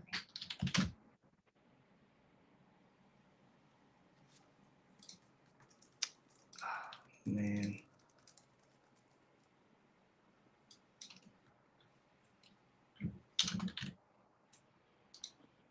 Let me try this.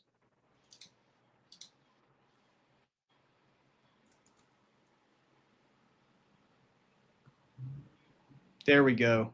It's not freezing now. Can you hear me again? Yeah. Okay. And now it's freezing again. Oh my Lord, what is going on? Justun, are you here? Can you hear me?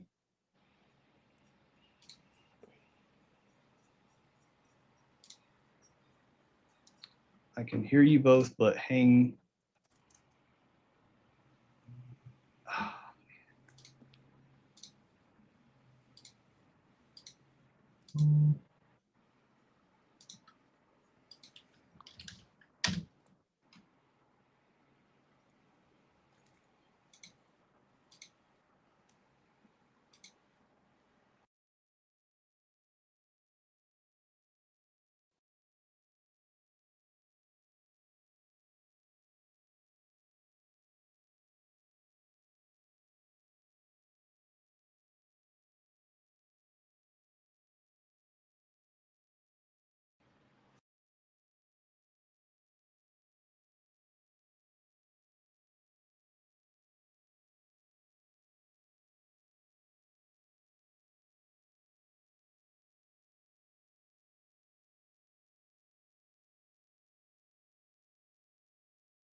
Are you there?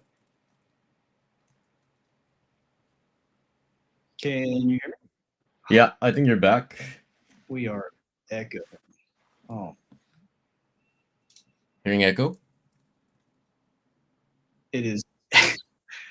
Oh man, yeah, it's echoing, and then it's still frozen.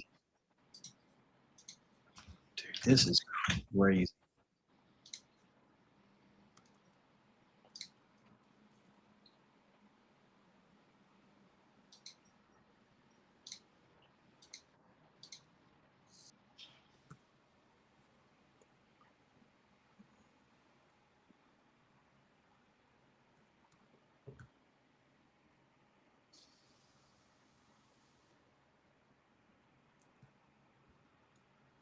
Hello?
Hello.